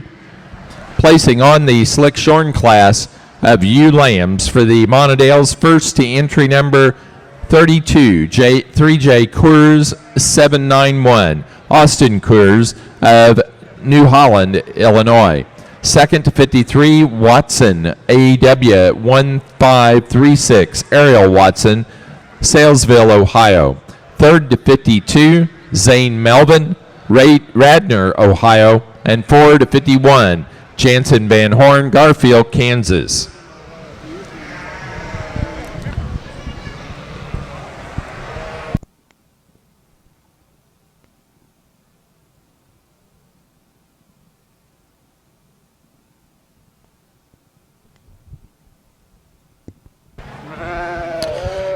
I mentioned to your breed representatives a minute ago that you've had a whale of a set of young Oxford ewes out here, and you really have. I mean, study what's out here, folks. You look at the fitted ewes, you look at the slick-sheared ewes. They've got some type about them. They're tremendously sound ewes, and if you had the opportunity to lay your hands on them as I did, they wouldn't disappoint you a bit. Straight down their top, get progressively wider. They've got that product where it's going to do some good, both from a reproductive standpoint and a performance standpoint. You'll study these slick-sheared sheep, and they look very, very nice out here. They represent your breed quite well. When you consider the quality of young people that you've had bring them out here today, you've had a tremendous young ewe show. We could talk about them individually. We've already done that. Let's go out and tab a couple champions and reserves and see what they look like against the seniors. Congratulations to all these exhibitors.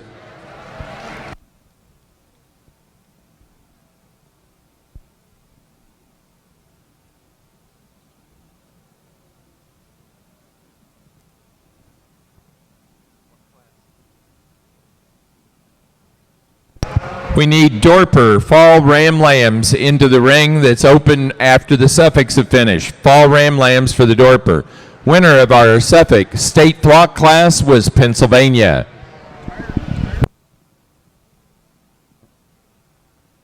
Again, we need Dorper Fall Ram Lambs to the ring, please.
For the Oxford show, we're now ready for Best Headed Ewe. Best Headed Ewe.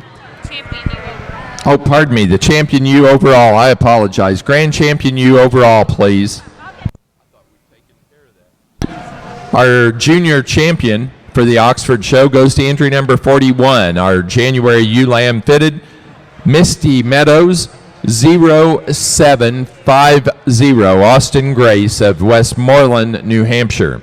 The reserve junior champion was first in the fitted March and later ewe lamb class, entry 67, AA 1538, Ty Miller, Huntington, Indiana. Again, now ready for overall grand champion ewe, and then we'll have the best headed ewe class.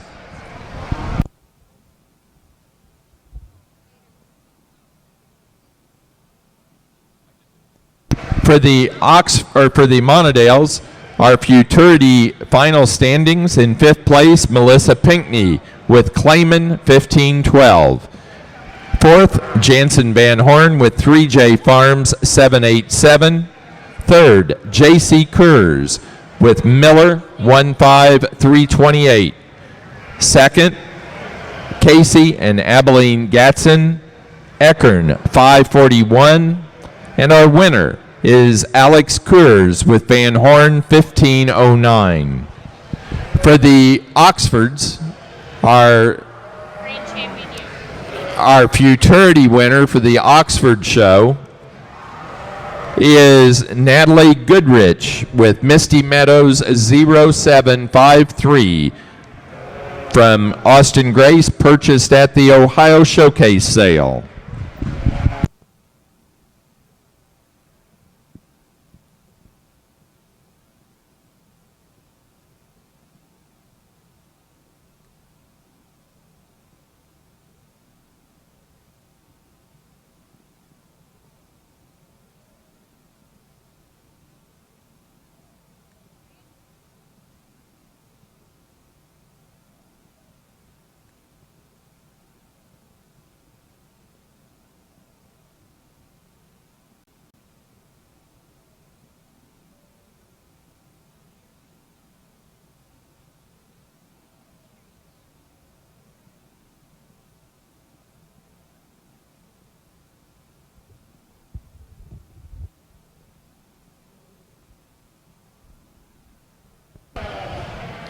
Really nice group of Monadale females out here as we go for our champion reserve.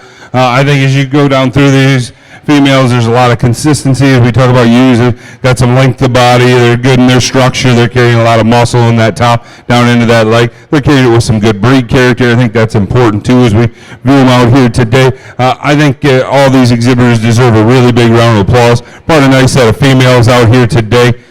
As I saw, there was one really easy winner for our champion. Then for reserve, it gets quite a bit tighter in my mind.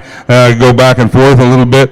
Who matches up, in my mind, as close to anybody in that champion. So without any further ado, I'll go out and select your champion reserve. Let's give them one more big round of applause. Brother, a great set of females. Our Oxford Grand Champion ewe was our junior champion ewe. Right.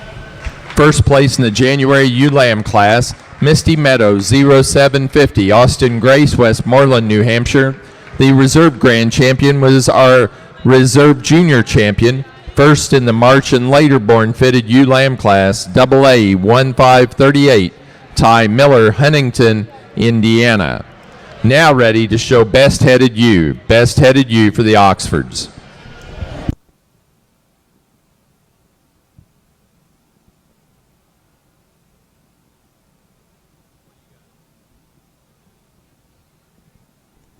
For the Monadale show, our champion ewe was the first place yearling ewe, Temple G67, Brian Temple, Serena, Illinois. The reserve grand champion ewe was our first place senior ewe lamb, entry 29, Baugh and Dunn 1318, Abilene Gatson, Vandalia, Missouri.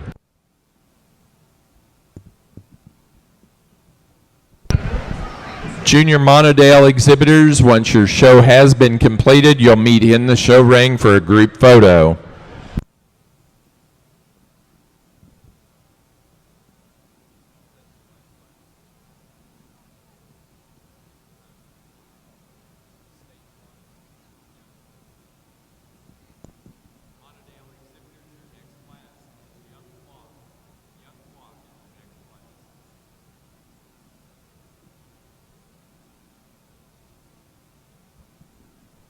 Oxford exhibitors, you're showing for the first Best Headed Award. This award sponsored by Misty Meadows Oxfords.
Reserve Grand Champion. The Reserve Grand Champion U out of the March Ewe Lamb class, entry 67, AA 1538.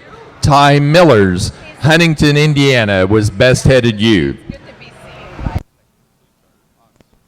That does conclude our Oxford show. That closes down this ring for this evening as well. We want to thank Mark Johnson.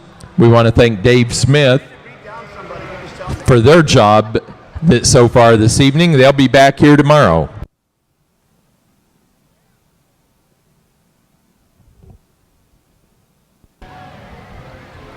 Here in the Dorper buck class, really a stout made type of a ram to start off the class. He is really big in that bone structure. He comes up with a lot of boldness up through that shoulder, comes out with a lot of width into that top shape, into that spine. He's the biggest and widest topped and the biggest hipped buck that we have out here. I love him for his length of spine. When you get one this long and keep himself together, you really have to appreciate that. And he's got the most muscle into his forearm and carries it all the way back out into that center portion of that leg, and especially down to that twist. For me, he just easily surfaces the first. I think it's kind of a give and take from that point on. The next buck that closely follows the type and kind as far as pure muscle mass is the ram that's going to be in second. He's another big-footed, stout-made kind of buck. Doesn't hold himself quite together maybe as you see the buck right above him, but he is really deep-ribbed, deep-flanked,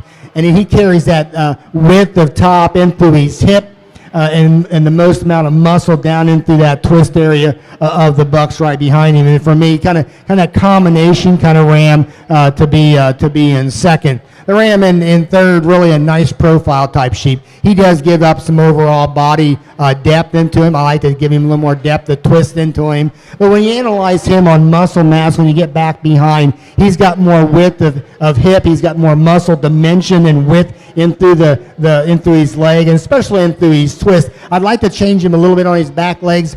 He wants to roll a little bit, but when you sit back and think how wide he is into that area, then we'll keep him in third and use this white buck to be in fourth. I like the smoothness of the buck that's in fourth. He's not as rugged in his bone style, not as rugged in his bone makeup as the bucks right above him. Another long spine type of a sheep.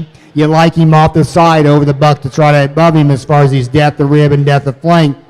You get back behind him, he just gives overall muscle mass. I just need to have more butt in him in order to get him any higher. But overall, nice class of rams to evaluate. Thank you.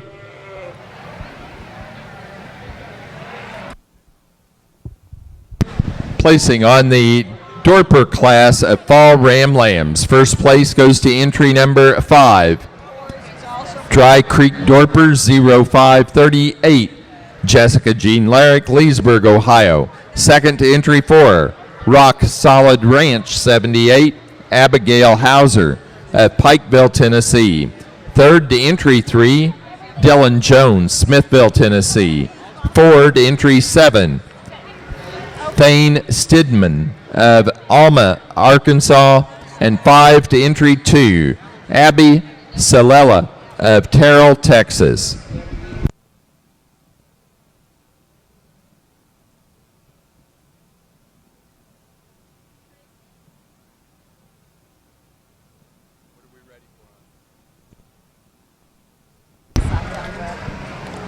Winter Ramley. Now ready for Dorper, Winter Ram Lambs. Winter Ram Lambs to the ring. Dorper, Winter Ram Lambs.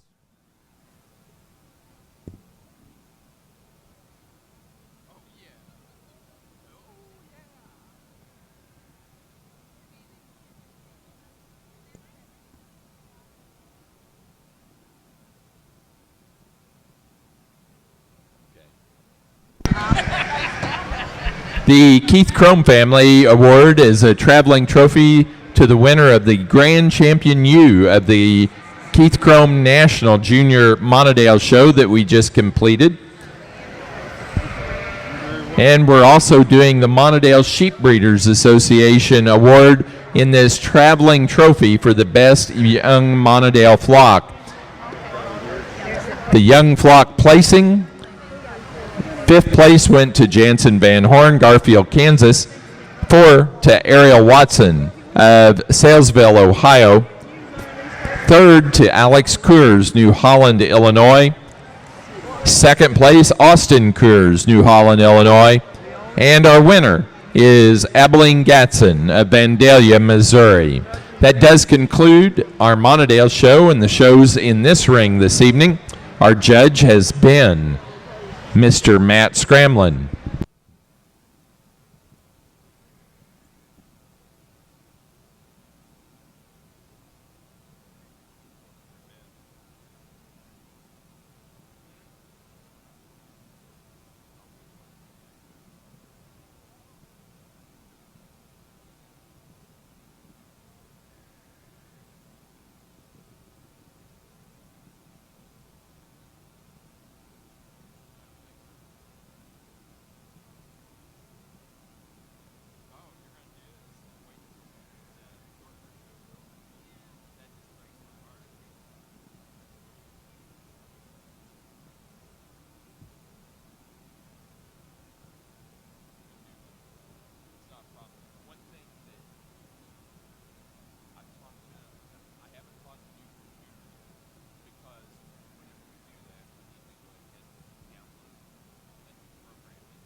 Here in the Dorper Ram Lamb class.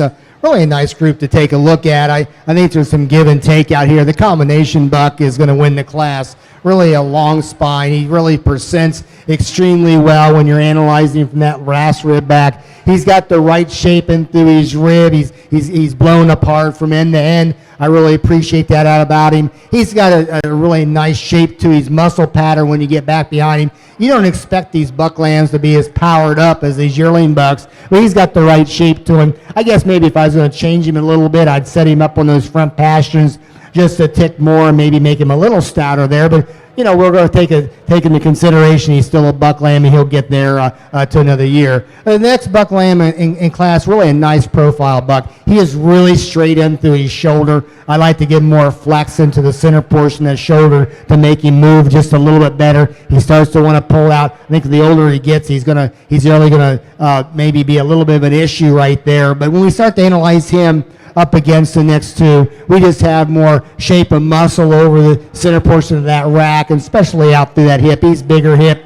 He's got enough muscle in through there. I think as we go on, he's going to get deep enough. But today we need to put him in second because he adds some pieces that the other two bucks right behind him doesn't have. The next buck is one of those real complete sheep. He's good-footed. He's good on his feet and legs. He's probably the straightest one out here as far as spine. He doesn't excel over in any particular area. I like to give him more muscle mass as you're analyzing him. I mean, if you look at him in the top three, he is the narrowest base. And so when you narrow that base up, you don't have the opportunity to get as much muscle in there. But he's a nice, complete kind of a ram that's done very well at this point. Then to round off the class with the buck that has more power in him when you're analyzing muscle shape, he doesn't have the pigment around the eyes I'd like to see. I'd like to change his head a little bit. He's a little more mature head into his head for me today, but overall a nice class of bucks.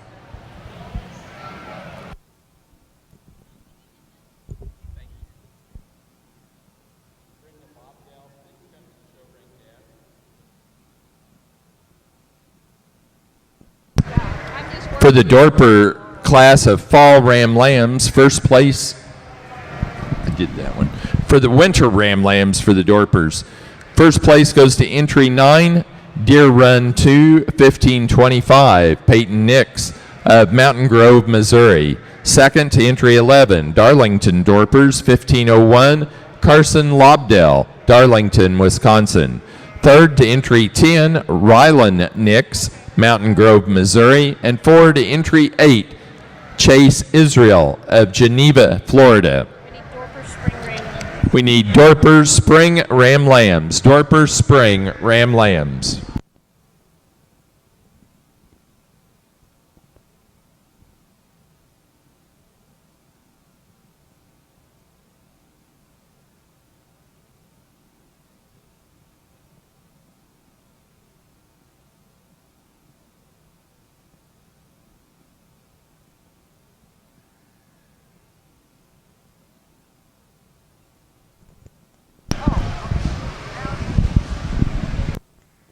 Audrey.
Nice pair of bucks, just to have two in one particular class. I like both of them for a little bit different things. The Ram Lamb that's going to start off with, he's just extremely incredible when you look at that chest floor. He's wider in his chest floor. He's wider in his pattern when we're analyzing foundation. And as far as base, boy, you really like him as from the ground up. And you get up on top of him, even though he's not quite as big as the buck that's going to be in second, he just comes up over the top of the shoulder and comes into that rib section just a little wider and a little truer and a little straighter than the buck that's going to be in second. The buck in second, I like him a little better out through his dock. He's a little squarer than the buck that's going to win the class. But when you look at muscle mass and the way these two bucks are made and shaped, I think very similar when we're looking at them down through that center portion of that leg. But I just really like this the littler buck lamb that's going to win the class on sheer power from that ground up.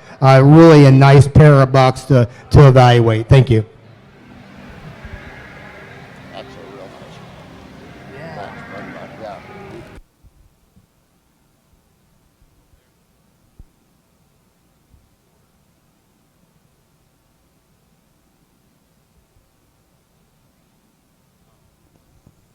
Now ready for Dorper Champion Ram.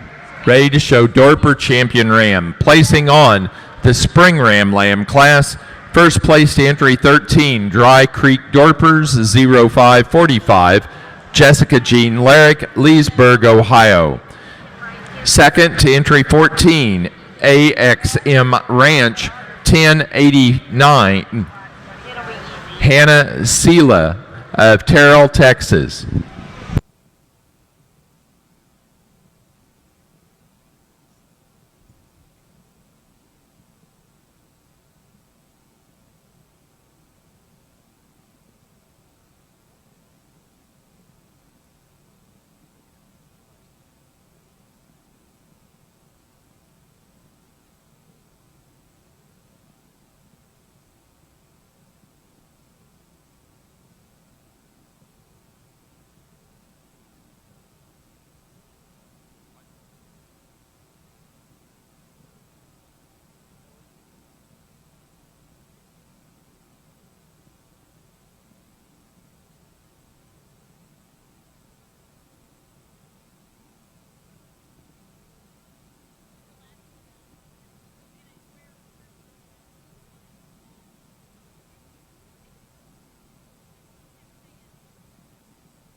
Out here for your champion, Dorper Ram. Really 6 nice individuals to here to evaluate for your champion reserve bucks. Really impressed when we got into that last class with that little junior buck lamb. I'm really impressed when you look at him and how he's made up on top of that shoulder, the way he comes into that rack. By the time he's a yearling, he's just going to be massive when we're analyzing pure shape and design and dimension up on his top and out through his hip. And he's really got a wide base and he's really natural in his movement. He'll be your champion ram. Congratulations, young lady. I think they gets a little bit closer between the buck that won the first class and the buck that's here in second. When we start to analyze these two sheep, again, very similar in their design, very similar in their muscle shape. So when you sit back and you analyze kind of where they are and you expect the older buck to be a little more mature in his pattern, and you really appreciate that. But when you sit back and look at this young lady's ram right here, is really long spine. He's really good top. He followed in, even though he's a little different than the buck that won the class. I think he's going to be my reserve. Congratulations.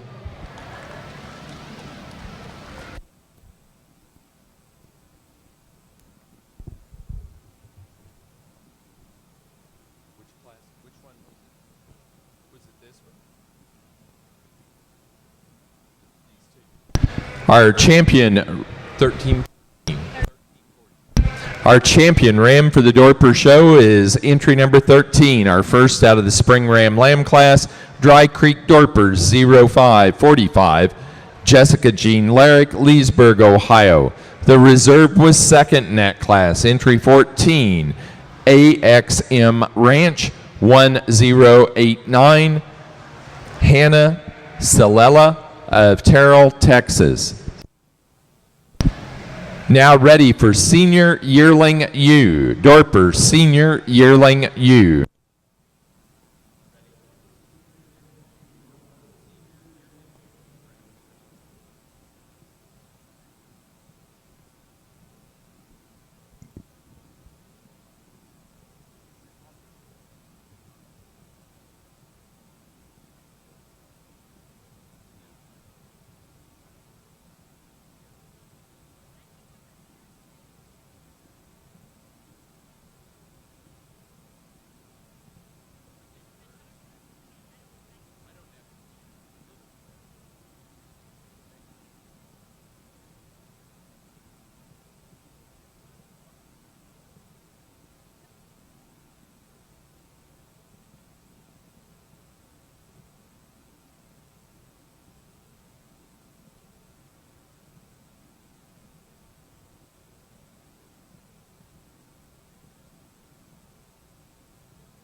here in this senior yearling U class, really a long spine female to win the class. She really excels when you put your hands on her from that last rib back. She has a lot more length of hind saddle into her. She's got a lot more barrel into her rib shape and into her flank. When you get back behind her, she sure has more power and width and dimension in through her hip, and then the ewe is going to be in second. Ewe in second is really a straight top female, but then again, she's also a good bit shorter. We don't see her quite as much power when we're looking at hip shape, quite as much power in muscle. We have more of a round, tight type of a muscle in the ewe that's in second. I just like to just extend that out a little more in width, give her a little bit more length of muscle to make her a little bit more feminine in that muscle shape compared to the ewe right above her, but an awfully, awfully good one to be in second. Thank you.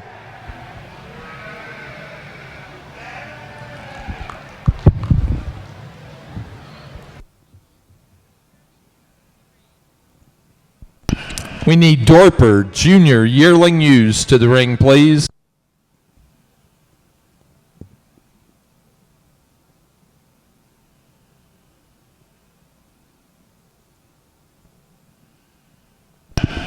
Placing on the senior yearling ewe class for the Dorpers, first to entry 15, HSS 4278, Abigail Hauser, Pikeville, Tennessee.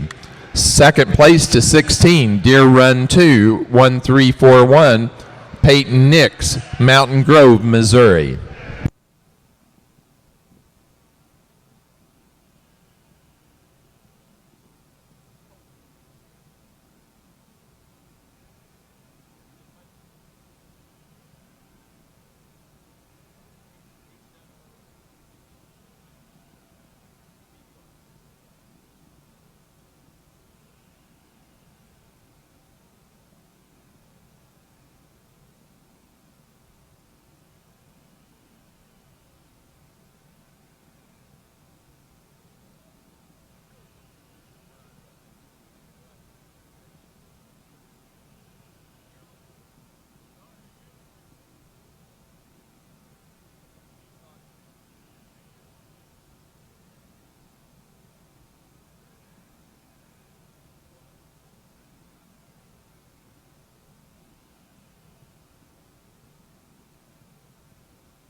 in this class of Dorper Yearling ewes. We've got some really nice females all the way down through, and we've got some differences here, and that's kind of the expected. For me, the combination ewe is going to win the class. I really like the way this female is made when you're analyzing her off of her front end. She's got enough chest floor in her. She's got her chest where it needs to be. She really is bold enough into that shoulder area, but yet still very feminine when you're analyzing her head. She comes down with a lot of power in through her top and in through her hip, and you look at the amount of muscle she has, but yet she's still very feminine in the way that leg set sits into that muscle shape. Just really a cool piece when you're analyzing her off the side. You can do a lot of neat things with this particular female. The female here in second is a longer spine of the top five, and I appreciate that about her. I don't like the way she lays into the center portion of her chest. I like to clean her up into that area. When you start then really analyzing this particular female off to the side, she isn't quite as bold into her lower center of her rib. I like to blow her out just a little bit more. But here's another attractive female. She's really deep in that rib. She's deep flanked when you're analyzing her. If I could just change her chest structure just a little bit, I probably could switch these two around. But two awfully good yearling ewes to be quite picky about. You could flip them around and talk about them. That's okay today. This is the way I see them. I think here it gets a little bit different in these particular females.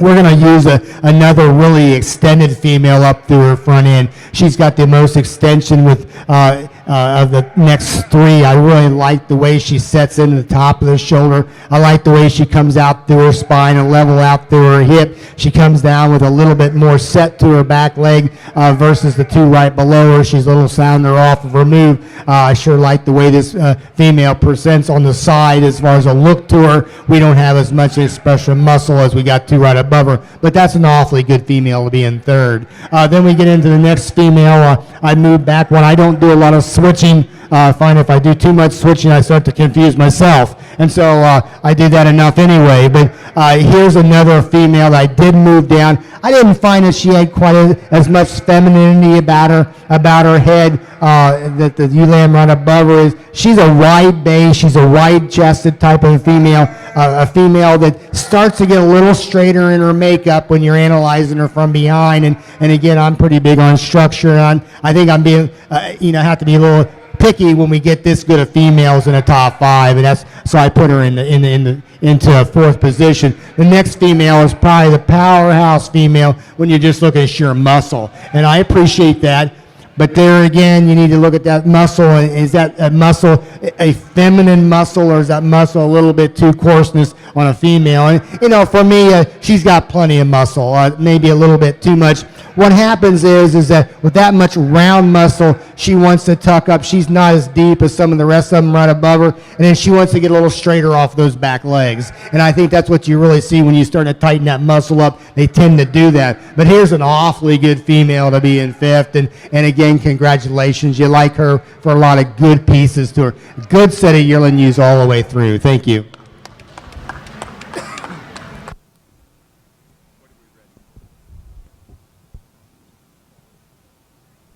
Now ready for Fall Ewe Lamb. Fall Ewe Lamb is your next class for the Dorper Show.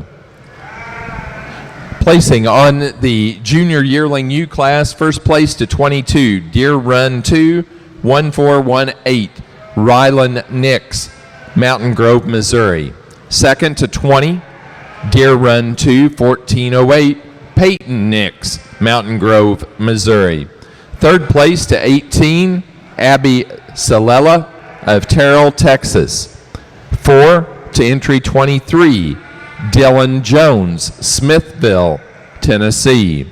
5 to 21, Dylan Jones. Sixth place to entry number 19, Tommy Slack, Lake Geneva, Wisconsin.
Want to apologize for taking a little bit more time, but this is I don't know. This might have been the biggest class I've had yet tonight.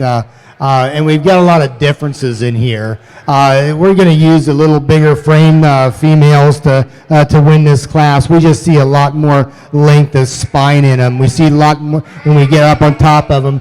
With that little bigger frame, we've got more rib shape, and we got more dimension of muscle when we sit there and analyze them. And we're longer from flank to flank, and we got more capacity in these two females. They're very similar. I can't really break them up. Either I use them as first and second, or I use them in third and fourth. Today we're going to use them in first and second. I just feel like the ewe that's going to be in first is wider hips. She's a little truer to her natural muscle than the female that's going to be in second. But they're awfully good. You can switch them around and talk about them and be okay. Today this is the way I see them. Then we get into the next group of females that are shorter in their makeup.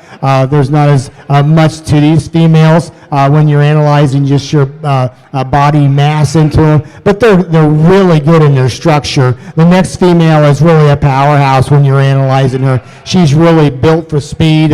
She's got a lot of width and dimension from the ground floor up. She's got a powerful top in her. She's got really a square hip in her. And when you get her off to the side, she's got that next look to her, very similar to the ones right above her. There's just not as much of this particular female, but she's really a nice female to put in that third position. Then we get into a female that I liked when I first saw her when she came out. She's really cool in her design. She's really straight in her top. She gets to be a little rounder in her hip and a little rounder in her muscle than maybe we see the ewes right above her. But she is really good when you're analyzing her from behind. She does really have a lot of muscle and deep muscle in through there. Not quite as much depth of flank as we see right above her, but another really good one. Then the next ewe lamb here, man, she's carrying lambs. You could tell that.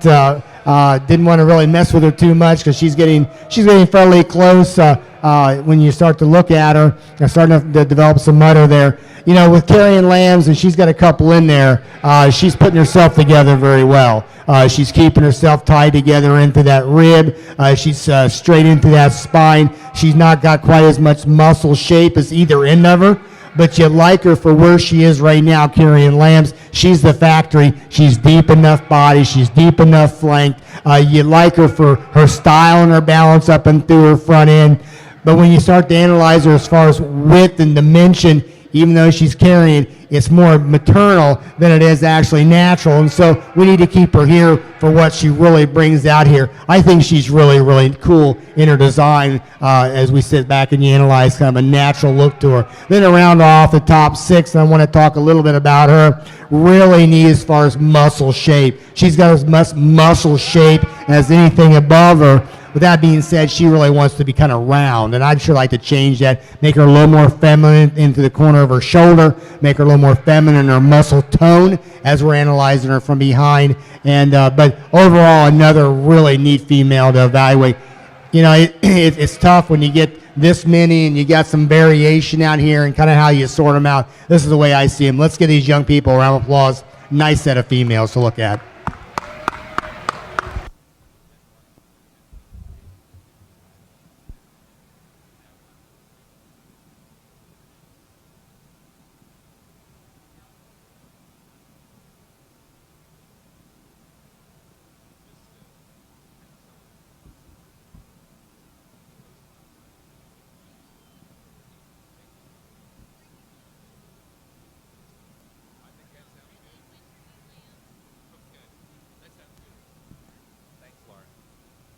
We need winter ewe lambs. Winter ewe lambs for the Dorpers to the ring. Placing on the fall ewe lamb class, first place to entry 28, Riverwood 6241, Jessica Jean Larrick, Leesburg, Ohio. Second to 27, InBody F 1468, InBody Brothers, Bluffton, Ohio. Third to 29, Rylan Nix, Mountain Grove, Missouri. 4 to 31, Hannah Salela of Terrell, Texas. And 5 to entry number 38, Abigail Hauser, Pikeville, Tennessee.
Really a cool class of ewe lambs to evaluate. We've got some nice ewe lambs all the way down through the other end.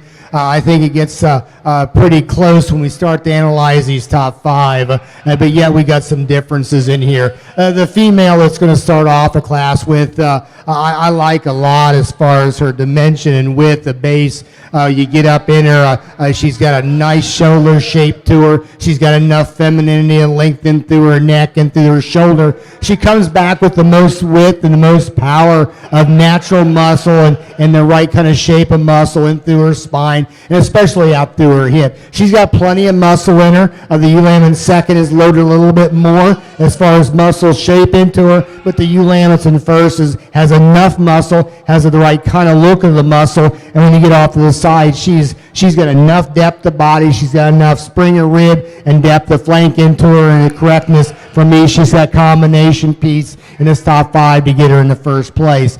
The second ewe lamb is very similar type and kind. She tends to get a little more wound in her pattern when we're looking at muscle shape from behind, but she really excels into that hip and down to that muscle shape than the ewe lamb that's going to be in third. I really like the design of this particular female. It's in second. I can't break the two of them up. I need to be in first and second, or we need to drop them in second and third. And for me, there's just too much power in order to do anything more, so we're going to keep them right there. Like the profile of the ewe lamb in third. Really pretty. She's very feminine up through the front end.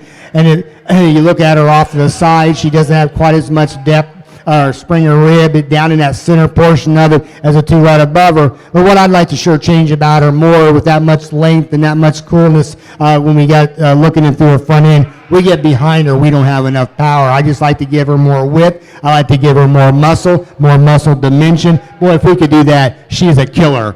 She's really cool, she's really good, but she just doesn't have enough to get around the two right above her. The next ewe lamb is a little plainer in her makeup. We start to analyze her up against the other three. But when we look at her, she's got more depth, she's got more spring, she's got more muscle shape when you get back behind her. Even though she's a little plainer in her makeup, she has a lot more to the ewe lamb than right behind her, so we need to put her next. Then to round off the top five with the ewe lamb, really neat up through her front end. I like that about her. She just wants to, when you get back behind her, she's not as square, she's not as true. She has some squareness, she has some muscle, but we just don't have quite as much as I see right above them or to get her any higher, but she's awfully good to be very critical in a really good class. Again, congratulations. Let's give these young people a round of applause.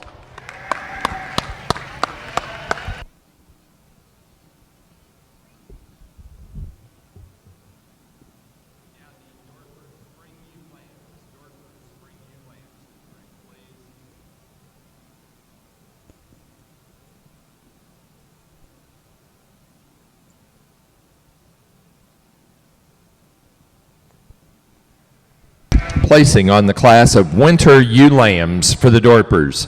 First place to entry 60, HSS 4049, Abigail Salee of Hodgenville, Kentucky.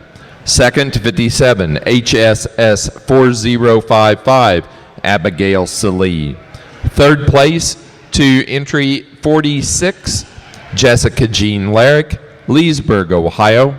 4 to entry number 51, Abby Salela of Terrell, Texas.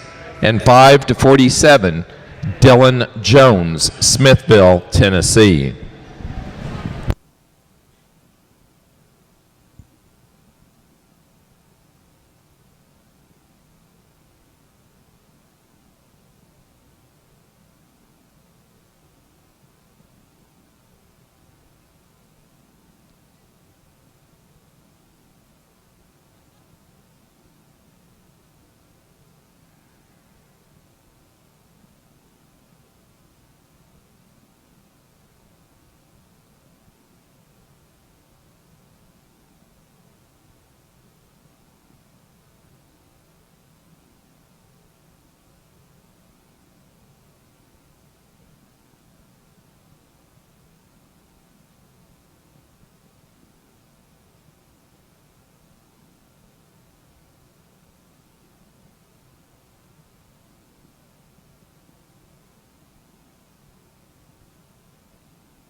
In this last class of Dorper ewe lambs, again, we've got some differences, and it's kind of hard to stay with kind of the same kind when you're looking for a certain pattern, and there's some give and take in each and every one of them. And so for me, I'd like to stay with a little bit more moderate, but when I do that, I don't get the structural width, the base, I don't get the muscle shape quite the way I need to have it. And so we're going to go with a little bit of the two little more larger frame females here to win the class. Like that they're youthful about their appearance. I appreciate that about them. They're the longer spine females. I find the ewe lamb that we're going to start off with is the squarest out through her hip. She's got the most muscle in through her center portion of her leg and down through her twist. I appreciate that. She's really nice in through her spine as far as her length. Very feminine about her head. Appreciate that about her. I like the second one. She's a little more extension up to that front end. We don't see quite as much squareness and muscle mass when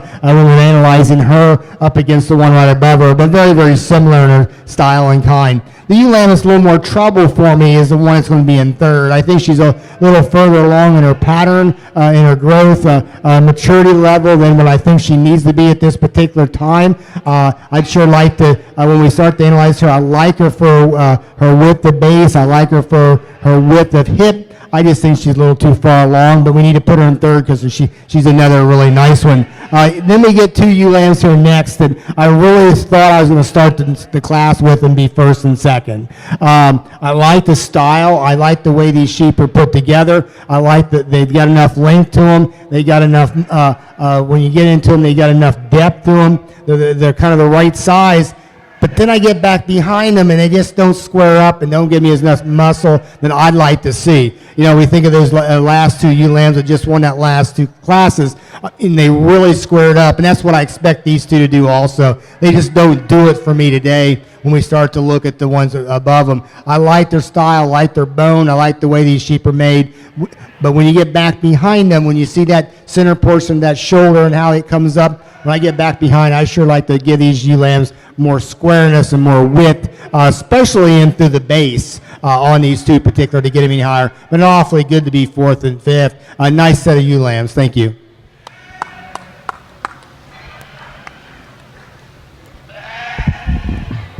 Now ready to show for champion and reserve champion ewe for the Dorpers. We need those class winners and second place animals in the ring so we can show for champion and reserve champion ewe.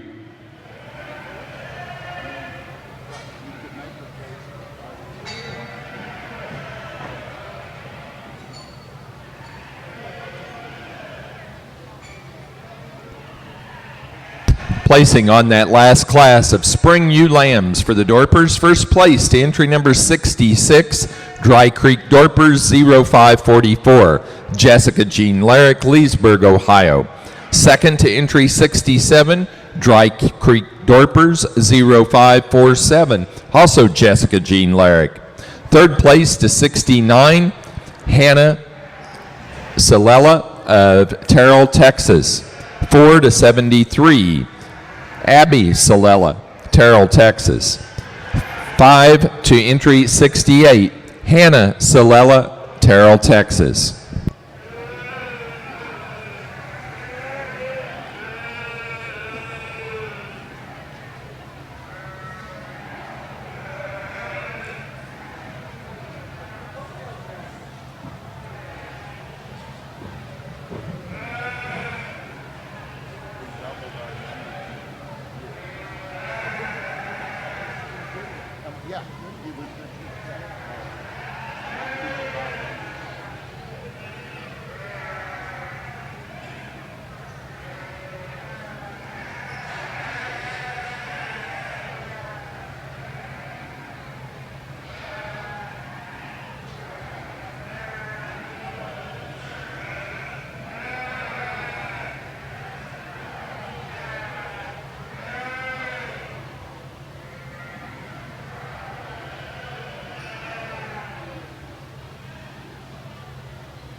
I think I had the opportunity to judge the Dorpers last year, didn't I, Doug? I think I did. And we definitely at least doubled the size from the year before. And with that doubling, we sure brought the quality in here in this junior show. And I commend you breeders for doing that. Really a nice junior show to evaluate. We've seen some differences out here in these sheep, and we've got some differences out here right now, but what I'm happy with is that their sound and their movement and their sound and their makeup, they've got some muscle, and they still look like females, and I appreciate that about them. There's some females out here that excel a little bit more so in muscle, and it's kind of hard to be consistent in every class when you've got some give and takes, and I won't jeopardize structure to get something with a little bit more muscle. We still have to have a move. We still have to be functional when we get them out of this show ring and put them back in the barn and back in pasture. So I like what I see out here. We've got some pieces that definitely can see that the breed is going upward. Again, congratulations to each and every one of you. I'll go out and select your champion reserve. Again, thank you for the opportunity to be able to evaluate your young people and your Dorper sheep. Thank you.